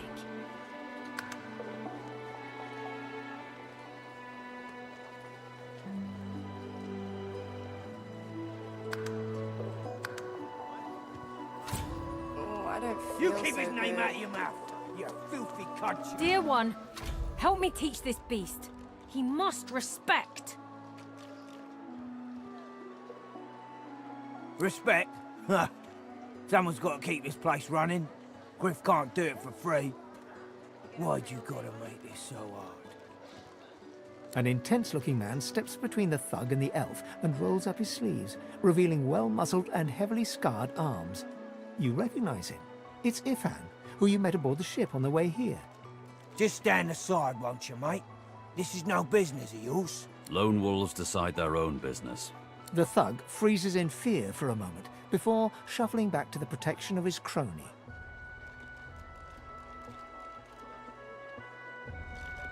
Pay up, elf. No one shorts Griff, especially not one of you.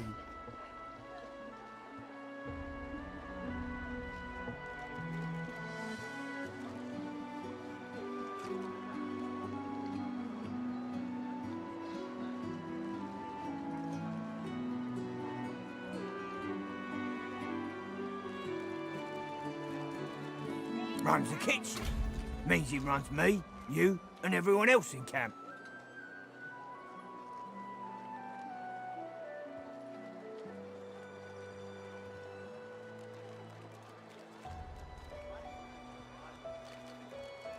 Burrow looks you both up and down, sizing up your combined threat.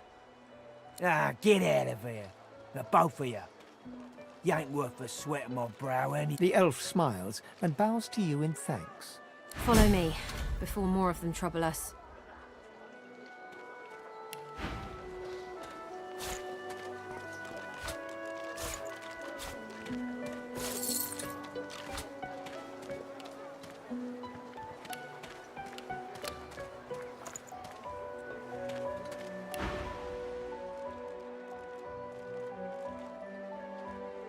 There is a safe place.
Thank you for your help with that, thug.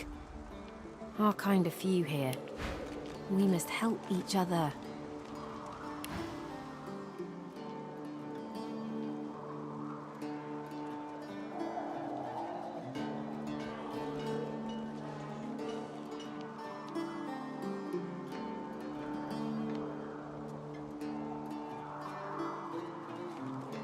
The elf appears momentarily puzzled by your comment, but then offers you a dignified little bow. As far as I'm concerned, you are noble and just, in both actions and appearance. I am in your debt. I hear of no escapes. The only way out is through the Magisters, through their cure. Thugs I can stand, but I fear the Magisters. In this cave, we trust the healer. She is young, but she sees. She knows more than we know. In the camp, the brute Griff rules. It gives me great pain. I'm with my family. We are making beautiful magic. We are healing a tree cut down with great violence. The Magisters come. My family runs, but I fall. My son looks back. I shout to him to run. I am taken. Wait, before you go, I am not here without your help. I do not forget this. For you, a prize. I save it for a special occasion, but I can think of no finer occasion than this. Thank you.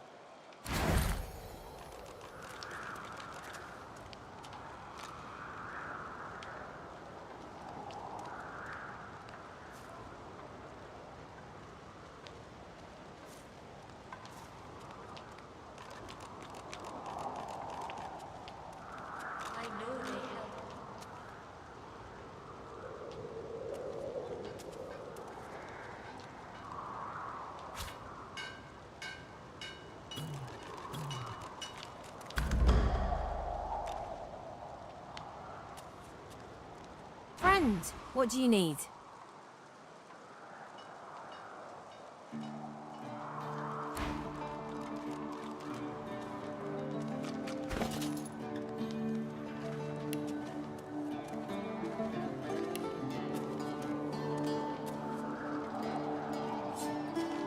You are ever sodden, ever sandy. The smell of guts and sea waste cling to you like a ghost. You sought freedom, the life of a seaman, but you didn't find it.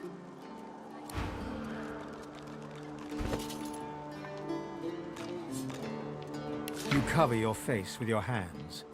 You've just heard the news. The elven homelands have been destroyed by death fog. It was your order who did it. How can this be?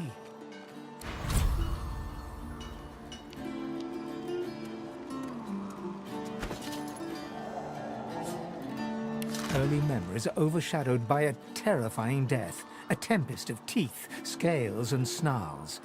You never imagined it would end like this.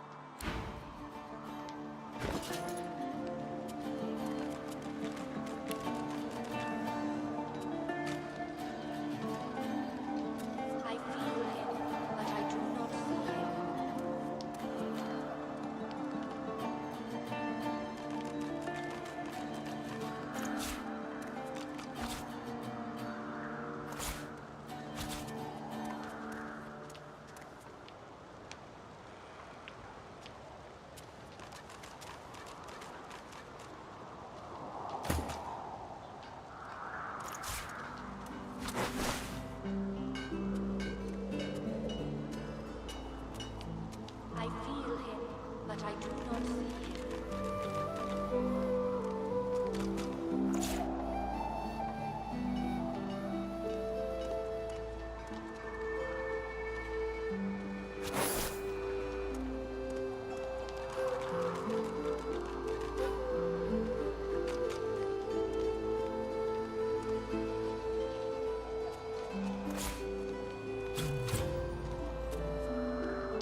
know they help.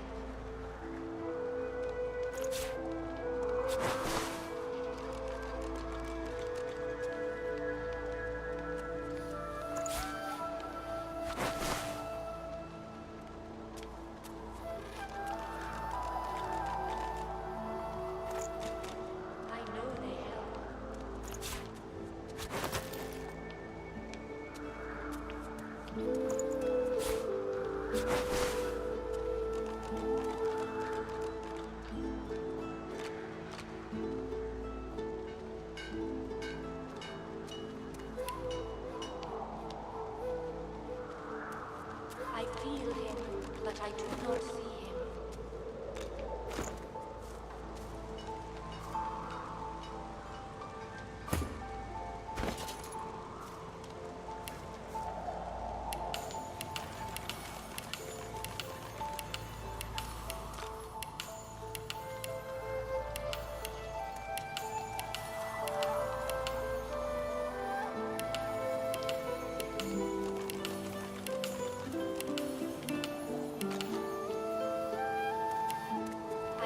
I feel him, but I do not see him.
I feel him, but I do not see him.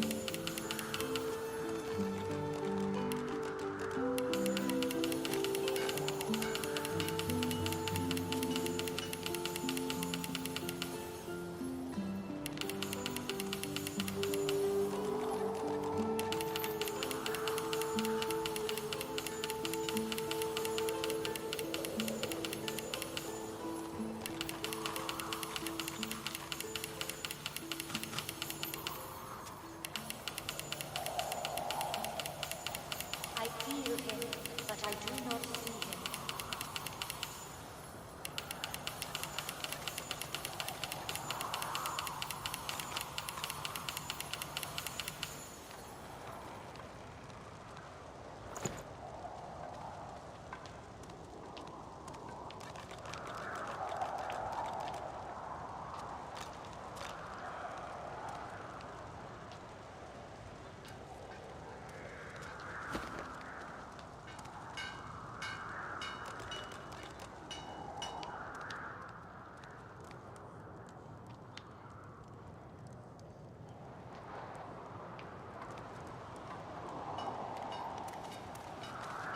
I feel him, but I do not see him. The young girl's eyes are covered, but she turns towards you when you approach. She smiles as though she recognizes you, though she couldn't have seen your face.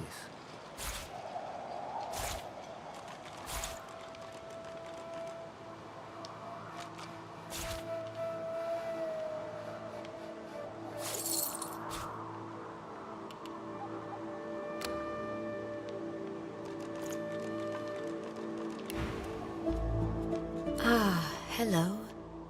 So much you suffer. So much suffering you have and you make. Does cause it. I see it before my eyes.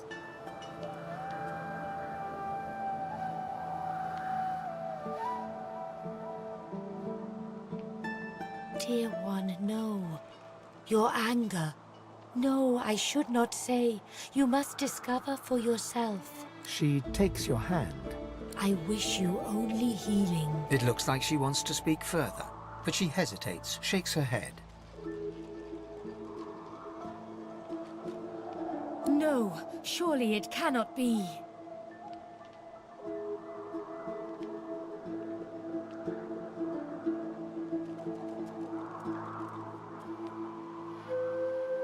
Yes, please ask.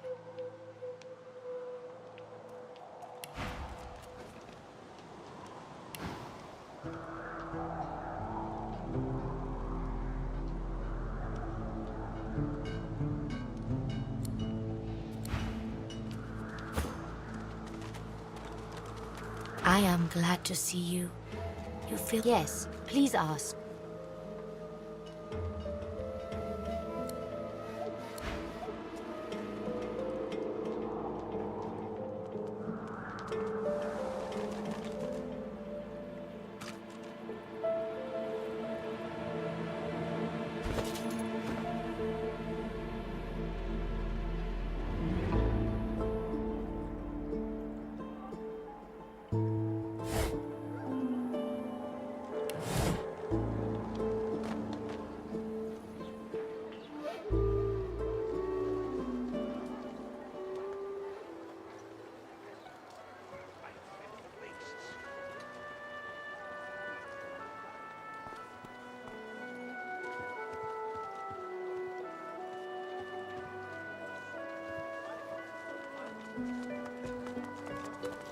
Ifan rolls his sleeves back down. He nods at you, the shadow of a... Good work there. Good work.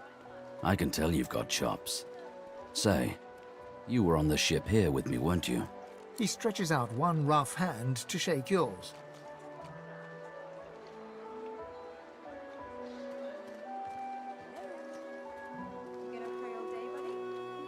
Suit yourself. Probably wise, given the rashes you can pick up around this place. Say, you don't look all that busy now that we're safely on dry land. I could use someone to watch my back, and it looks like you could use someone to watch yours. I've just got a small errand to run, and then I'll be looking to get the hell out of here while I've still got a neck to collar. How about we stick together until we get out of this place?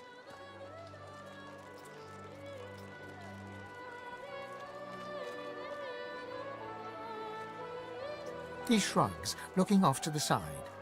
Mercenaries. It's a job. My job. Everyone needs to make a living. I make mine running errands.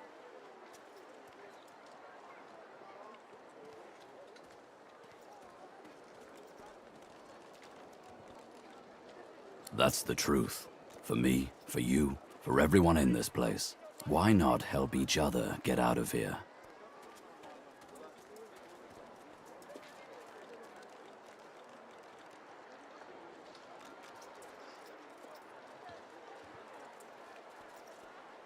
The usual way. Haphazard, terrifying, and drenched in blood. Haven't quite worked out the details yet, but I'll wager it'll be no worse than what'll happen if we stay put. 2 heads are better than 1. And when push comes to shove, 4 fists are better than 2, right?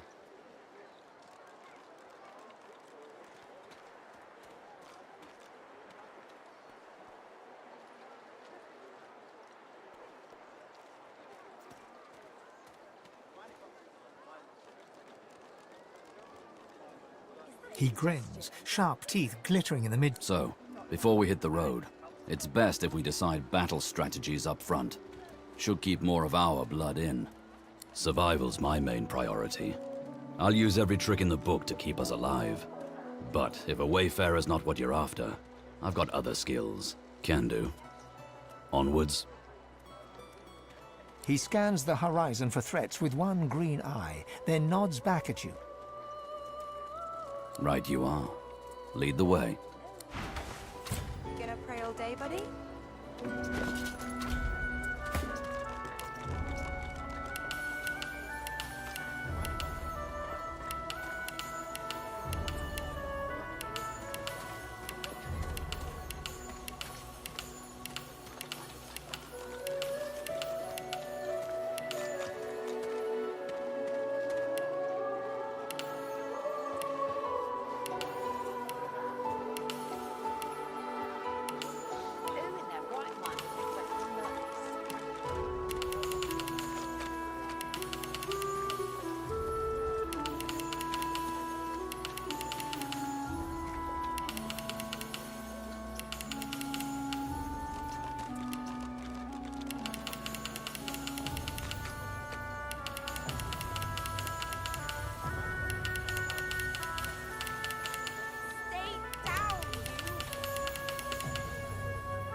Not now.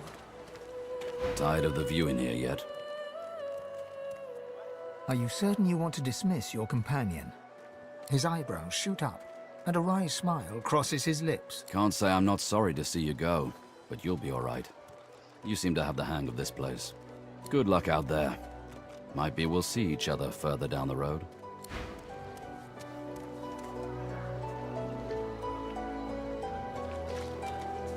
Hey, I know you. Losa, the dark-eyed jokester you met aboard the ship, waves enthusiastically and dips into a mock elegant curtsy.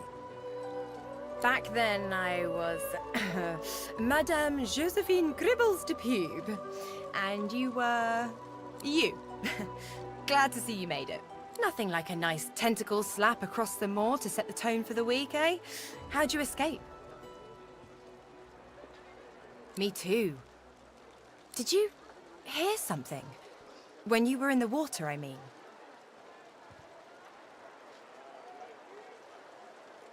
I heard the same thing. Do you know what this means? It means I'm not the only... Losa's voice catches in her throat. The joy drains from her face. Her eyes lose focus, and her whole body goes rigid. She is stock-still, waxy-skinned, her eyes dark.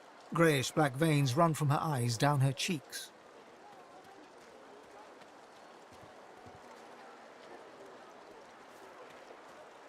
Her head snaps to you mechanically, and her eyes lock with yours. Dark pupils dilated into great black void. Light suddenly flashes back into her face. The grey veins drain to pinkish flesh, and her whole body relaxes. Anyway, what were we talking about?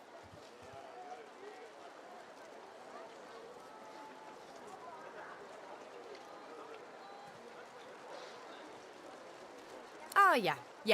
It was a shipwreck, all right. Not much more to say about it, I guess. Papa Joris used to tell me, Losa, he'd say, Losa, you ever find yourself in a sinking ship, follow the rats. They'll find you a way out. Applies to a lot of situations, actually. Vermin tend to know what's what.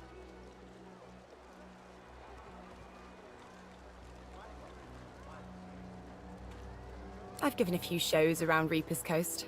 Might be you saw a poster or a flyer. Might be you even heard about the, incident.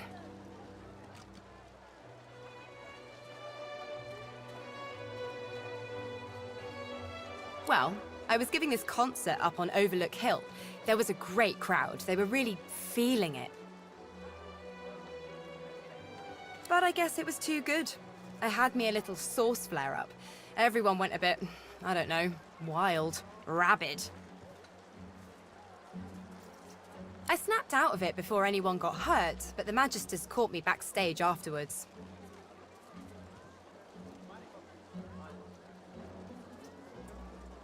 Really? Are you hospitable too?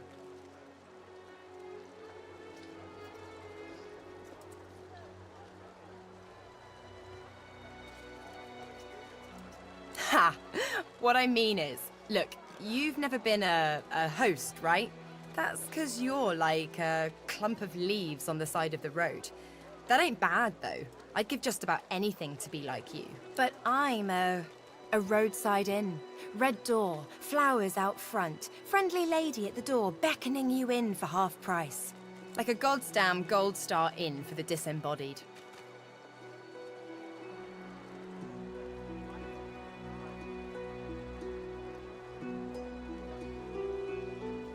Feels like just one, strangely enough. Big one, though. Don't know its name yet, either. It takes time for them to get comfortable and introduce themselves. So, how are you enjoying the joy?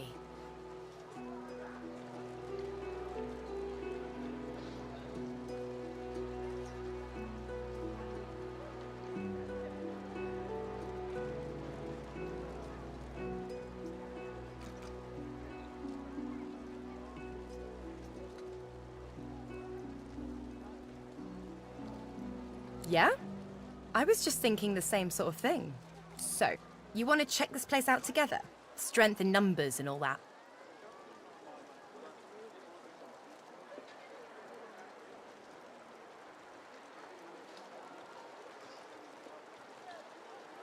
It does, right? Before we head out, I've got more than a few tricks up my sleeve, so you'll have to pick which one I'll pull out if, when, push comes to shove. Lately I've been into the enchanting arts, but I can shoot, slash, summon, steal, whatever your little black heart desires. So, what'll it be? Sounds fine. So, we're good to go? Yeah?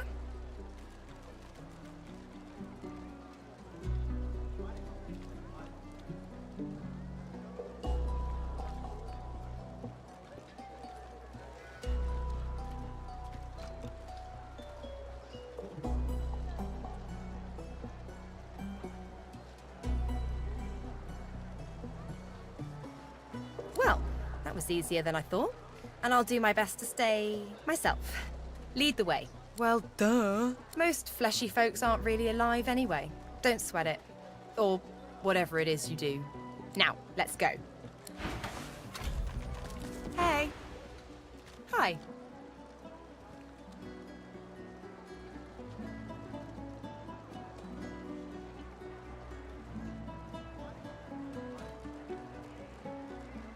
Ooh, so serious. What's up?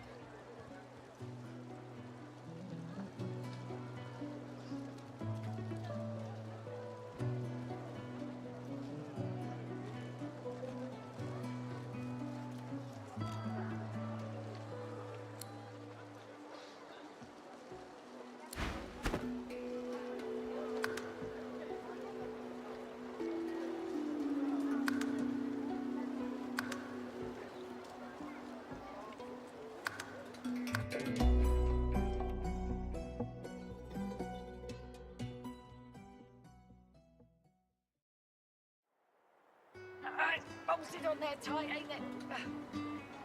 You keep his name out of your mouth, you filthy cud chewer. Have your cud. Disgusting, just like all your kind. Disgusting like theft.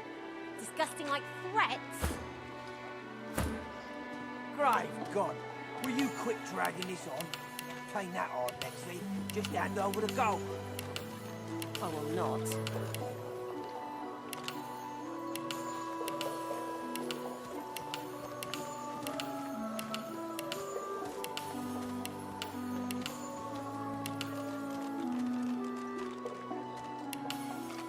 Come on then, Lexi. Hey up. I find only bread. I want no trouble. Bread or a brisket, toll's the same. Your grift teaches you to bully others. You keep his name out of your mouth, you filthy cud chewer. Have your cud. Disgusting, just like all your kind. Disgusting like theft. Disgusting like threats. Great God, will you quit dragging this on? Playing that hard, Lexi. Just hand over the gold. No, I will not. You gonna pray all day, buddy?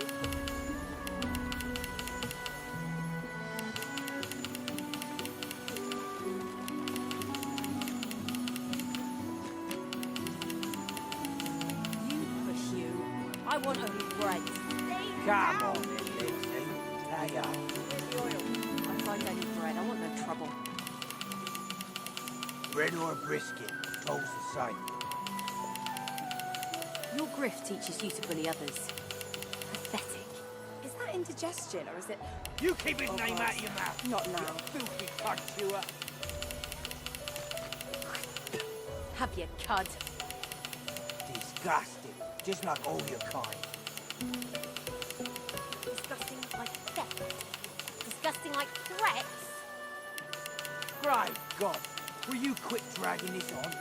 Playing that hard, Lexi. Just hand over the gold. I will not. Is that indigestion, or is it... Oh God, not now.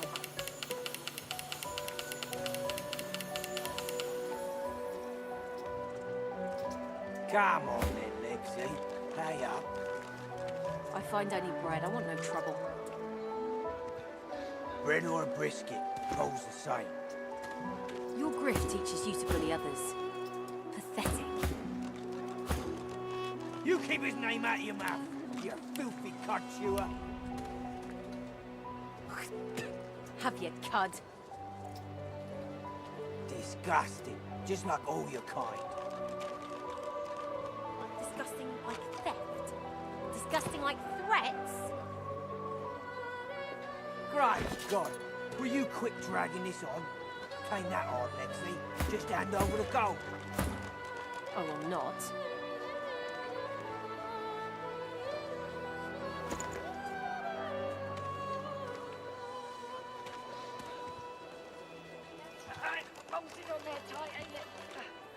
You push you. I want only bread. Come on then, Lexi. Hey up. I find only bread. I want no trouble. Bread or a brisket, toll's the same. Your grift teaches you to bully others. Pathetic. You keep his name out of your mouth, you filthy cud chewer. Have your cud. Disgusting, just like all your kind. Disgusting indigestion, like or is it? Disgusting Oh, like God. threats? Not now.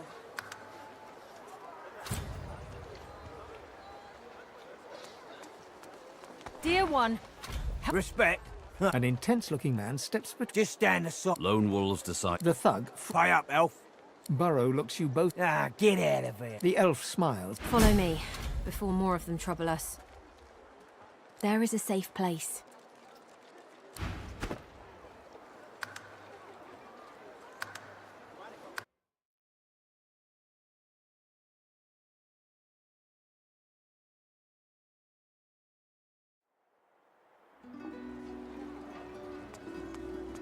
Dear one. Respect. An intense-looking. Just stand aside. Lone wolf. The thug. Pay up, elf. No runs the kitchen. Means he runs me, you, and everyone else in camp.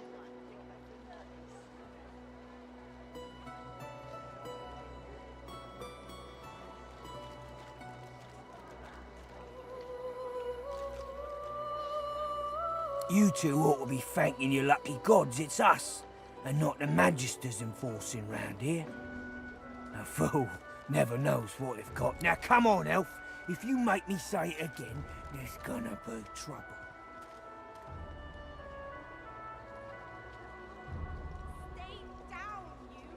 And neither will I. We got a system, and it looks like you don't want to fit in.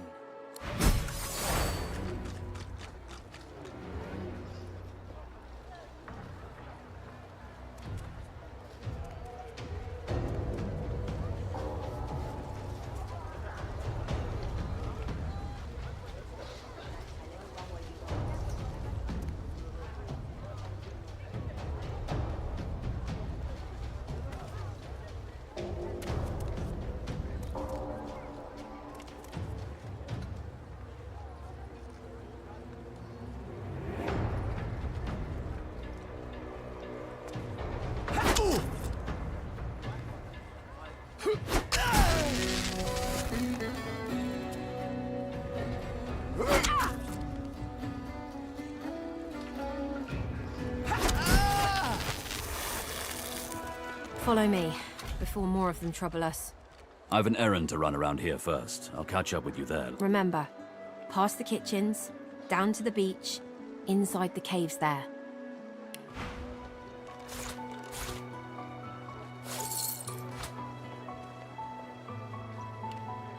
Is that indigestion, or is it... Oh, God. Not now. There is a safe place.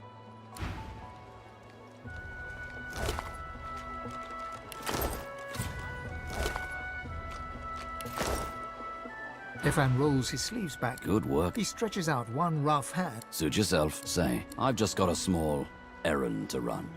And then I'll be looking to get the hell out of here, while I've still got a neck to collar. How about we... I didn't like the look in their eyes. Sure you didn't either. He smiles broadly and looks away. You're not sure, but you could swear he just winked at you. He shrugs, looking off to the side. Mercenaries. It's a job. My job. Everyone needs to make a living. I make mine running errands.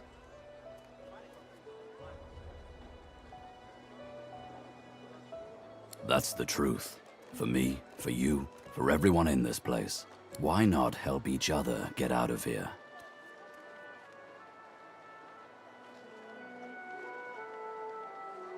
The usual way. Haphazard, terrifying, and drenched in blood. Haven't quite worked out the details yet, but I'll wager it'll be no worse than what'll happen if we stay put. 2 heads are better than 1, and when push comes to shove, 4 fists are better than 2, right? He grins, sharp teeth glittering in the midday sun. So, before we hit the road, it's best if we decide battle strategies up front. Should keep more of our blood in. Survival's my main priority. I'll use every trick in the book to keep us alive. But if a wayfarer's not what you're after, can do. He scans the... Right you are. Pray all day, buddy.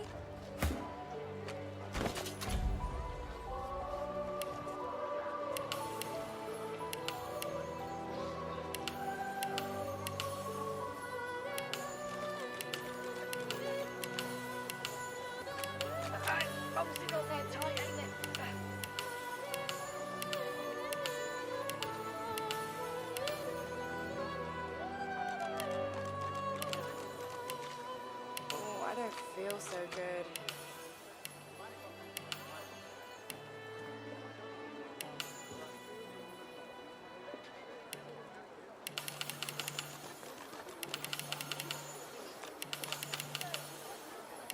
Oh, I don't feel so good.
Soon as I saw that glint in your eye, I knew we'd make a solid team. Are you certain you want to dismiss your companion? His eyebrows shoot up, and... Can't say I'm not sorry to see you go, but you'll be all right. You seem to have the hang of this place. Good luck out there. Might be we'll see each other further down the road. Oh gods, not now.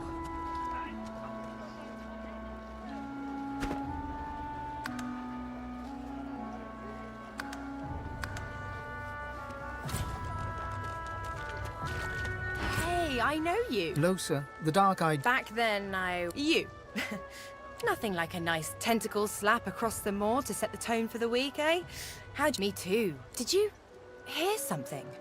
I heard this. Do you know what this... Losa's voice catches. She is stock-still, waxy-skinned, her eyes dark. Her head snaps, light suddenly... Anyway, what were we talking... Ah, yeah. Yeah, applies to a lot of situations, actually. Vermin. I've given a few shows around Reaper's Coast. Well, I was giving this... But I guess it was... I snapped out of it before anyone got hurt, but the Magisters caught me backstage afterwards. Really? Are you hospitable too? Ha!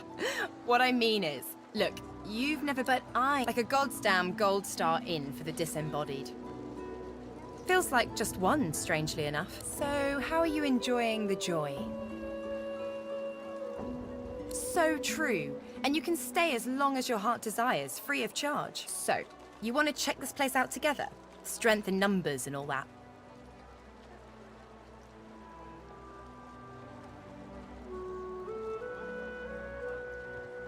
It does, right? Before we head out, I've got more than a few tricks up my sleeve, so you'll have to pick which one I'll pull out if... Lately I've been into the enchanting arts, but I can shoot, slash, summon, steal, whatever your little black heart desires. So, what'll it be?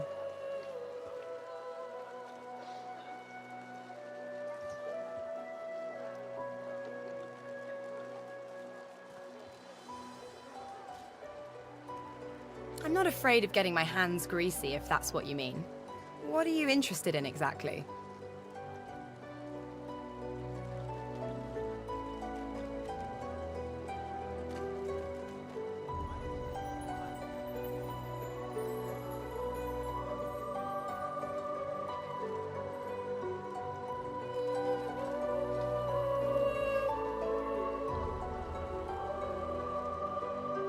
Sounds fine. So, we're good to go? Yeah? Well, that was easier than I thought. And I'll do my best to stay myself. Lead the way.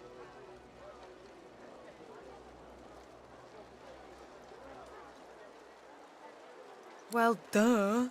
I'm sure that disguise will fool most people, but I'm a very sensitive and discerning soul. Most fleshy folks aren't really alive anyway. Don't sweat it. Now, let's go.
Bow your head, please! If we chant the endless prayer, the next divine will ascend, even if your kind has displeased the god so terribly of late.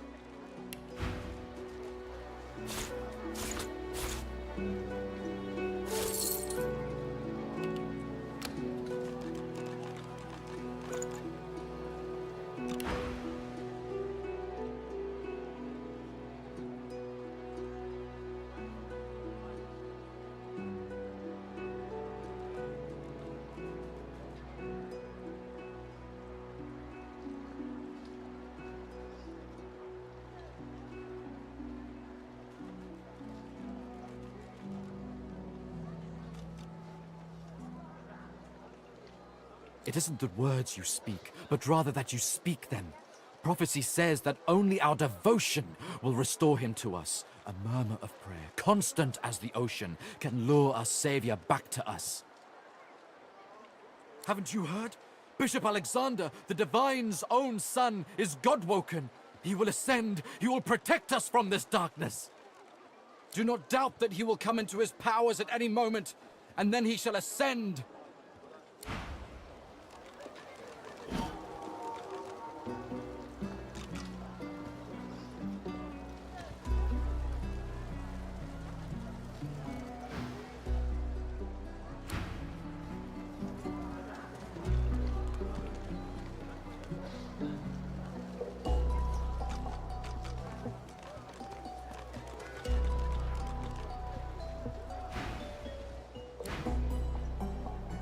Magister finds us on you. You forget my name here. The shrine depicts Lucian the Divine, avatar of the 7 gods.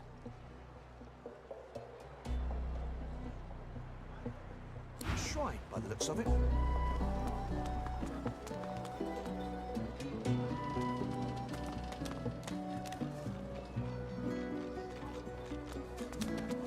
Heading into the kitchen. Don't try anything funny around Griff. I'm watching you.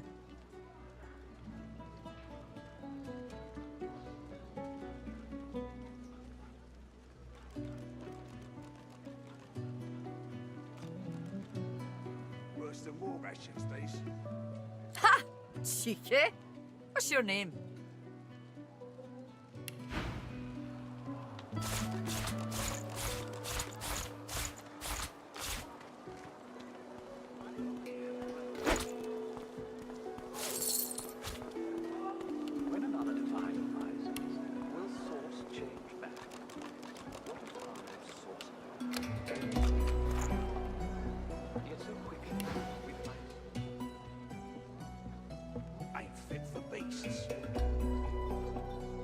All right, Slick.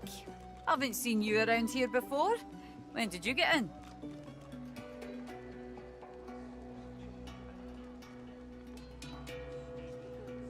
Worse than war rations, these. All right, easy now. You seem sweet, but I'm more curious about you than a bunch of cheesy lines.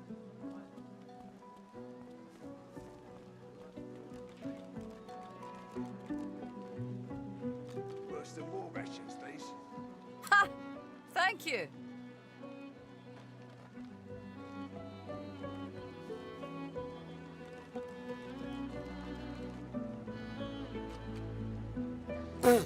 You think? I was raised by the whip, and I'm not afraid to use one either, especially not in here. Joining up with Griff's the closest thing you can get to security around here. Family, too. Till the Reds take you, anyway.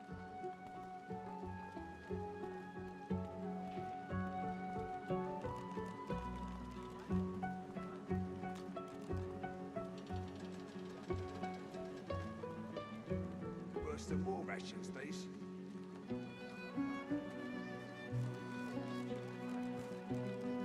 There's a gap between what we want and what we can have, isn't there? Here more than anywhere else.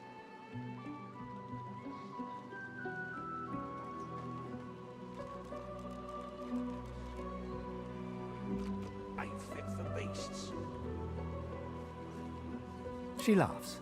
The sound fills the air like the ringing of a bell. Now, wouldn't that be something? Look, I have an idea.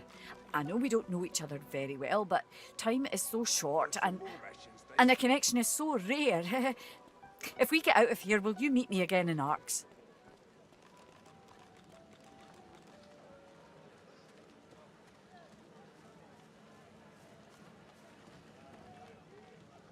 I don't care where you come from, don't even care who you are, but I feel a connection, don't you? So, you'll meet me? These strange times can't last forever. You'll meet me then.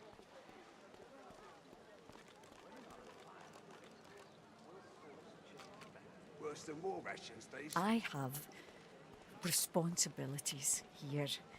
I can't start running around outside the family. It isn't done.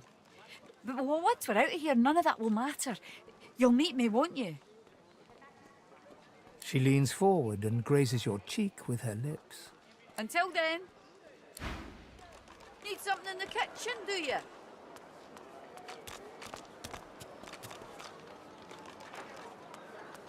Perhaps if those bleeding dwarves didn't eat so much.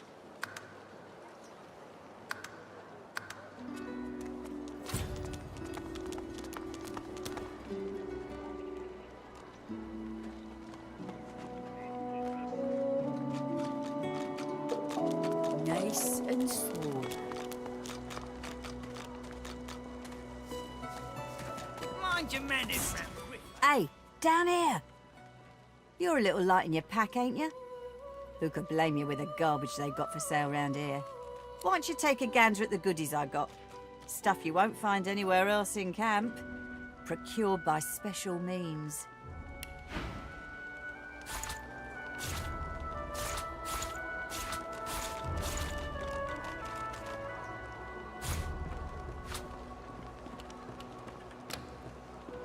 Perhaps if those bleeding dwarves didn't eat so much.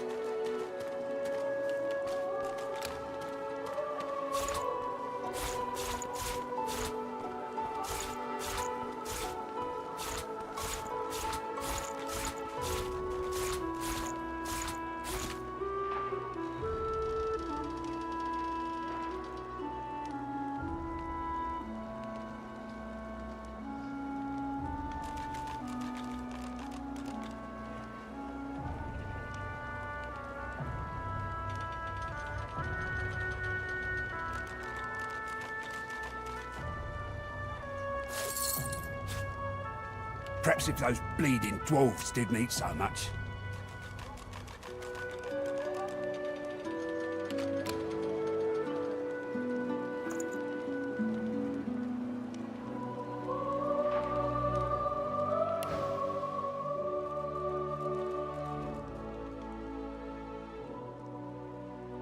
Boss don't mind where the gold comes from, long as he gets his cut. Have a look, why don't you? Your cash is plenty good here.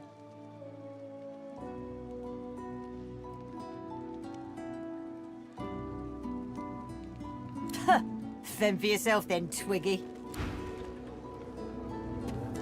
Sabine gently places a hand on the small of your bag. Her mouth reaches your ear with a whisper.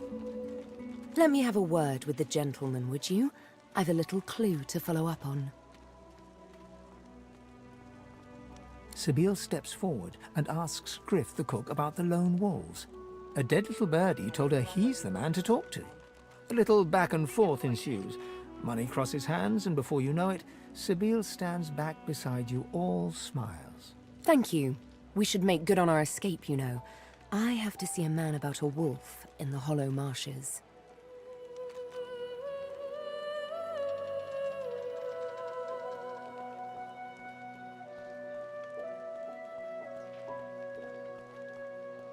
Naught but a whelp in skillful hands, I'm sure. Zalaskar's his name. A name for the taking, if it comes to that.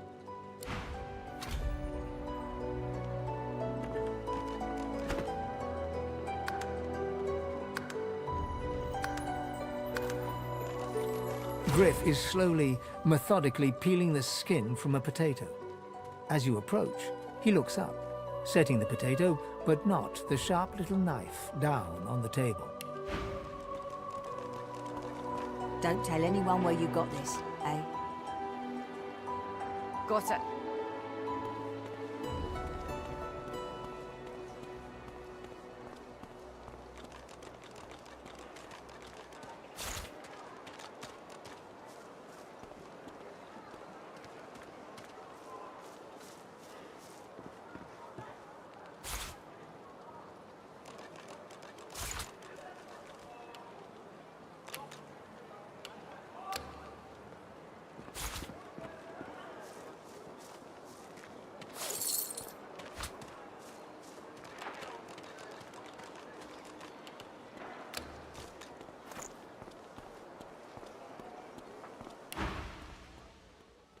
Don't tell anyone What? where you got this, eh?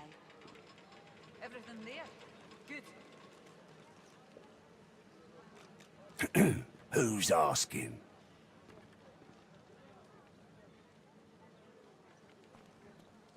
He smirks and holds the little knife up to the light.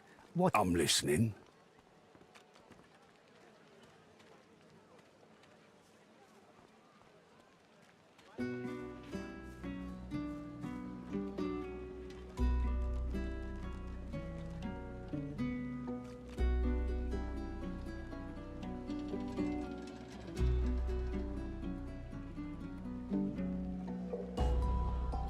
They'll cure you of your sauce. Nightshade will cure you of an headache too.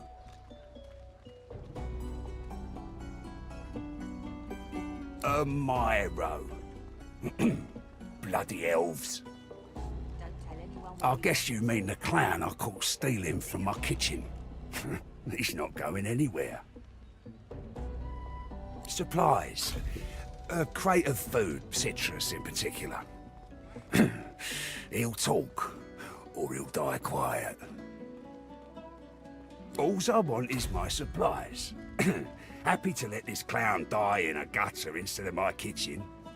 Bring back my crate, and you got yourself a deal. You already know the terms. Nothing else to say. Sure, have a look.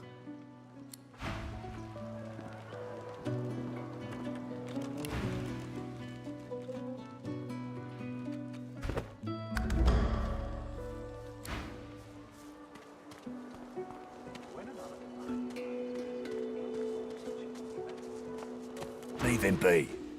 Listen, I can help you if you just... Shut up, elf. Where's the war rations, please? Good. But why? When another divine Haven't got shanked through the gills yet? Give it. Alexander.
Griff glances from his blade to you. You already know the terms. Nothing else to say.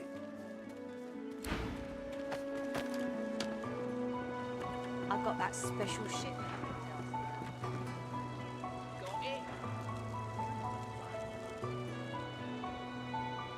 Ain't fit for beasts.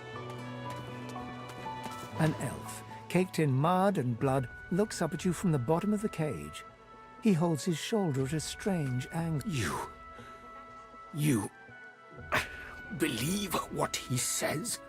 That I am a thief?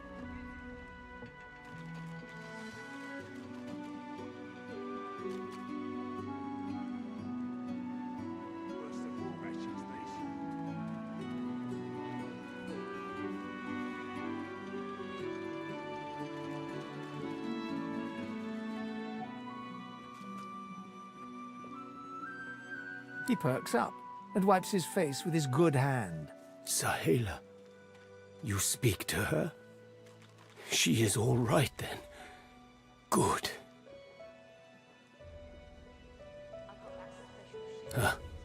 She sees my trouble, of course. She already knows. And she knows I help you out of here in exchange.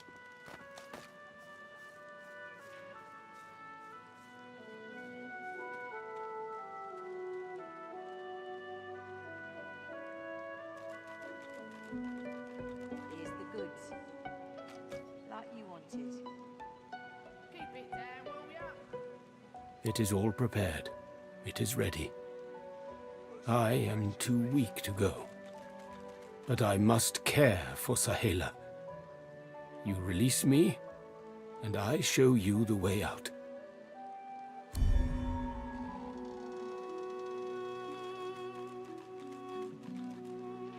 I am no fool. If you can leave, you do leave. Free me first. Then I tell you everything I know. I intend no harm. I want only some provisions. A bit of bread, a potato or two. Nothing Griff should be loath to give. I need to escape, and I have people to consider.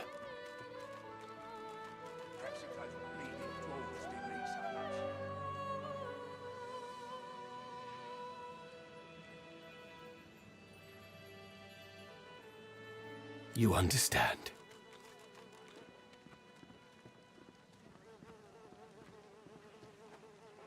I see no one.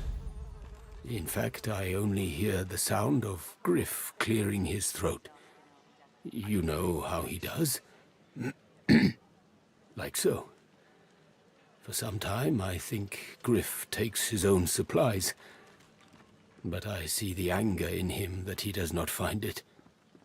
He truly does not find what he seeks.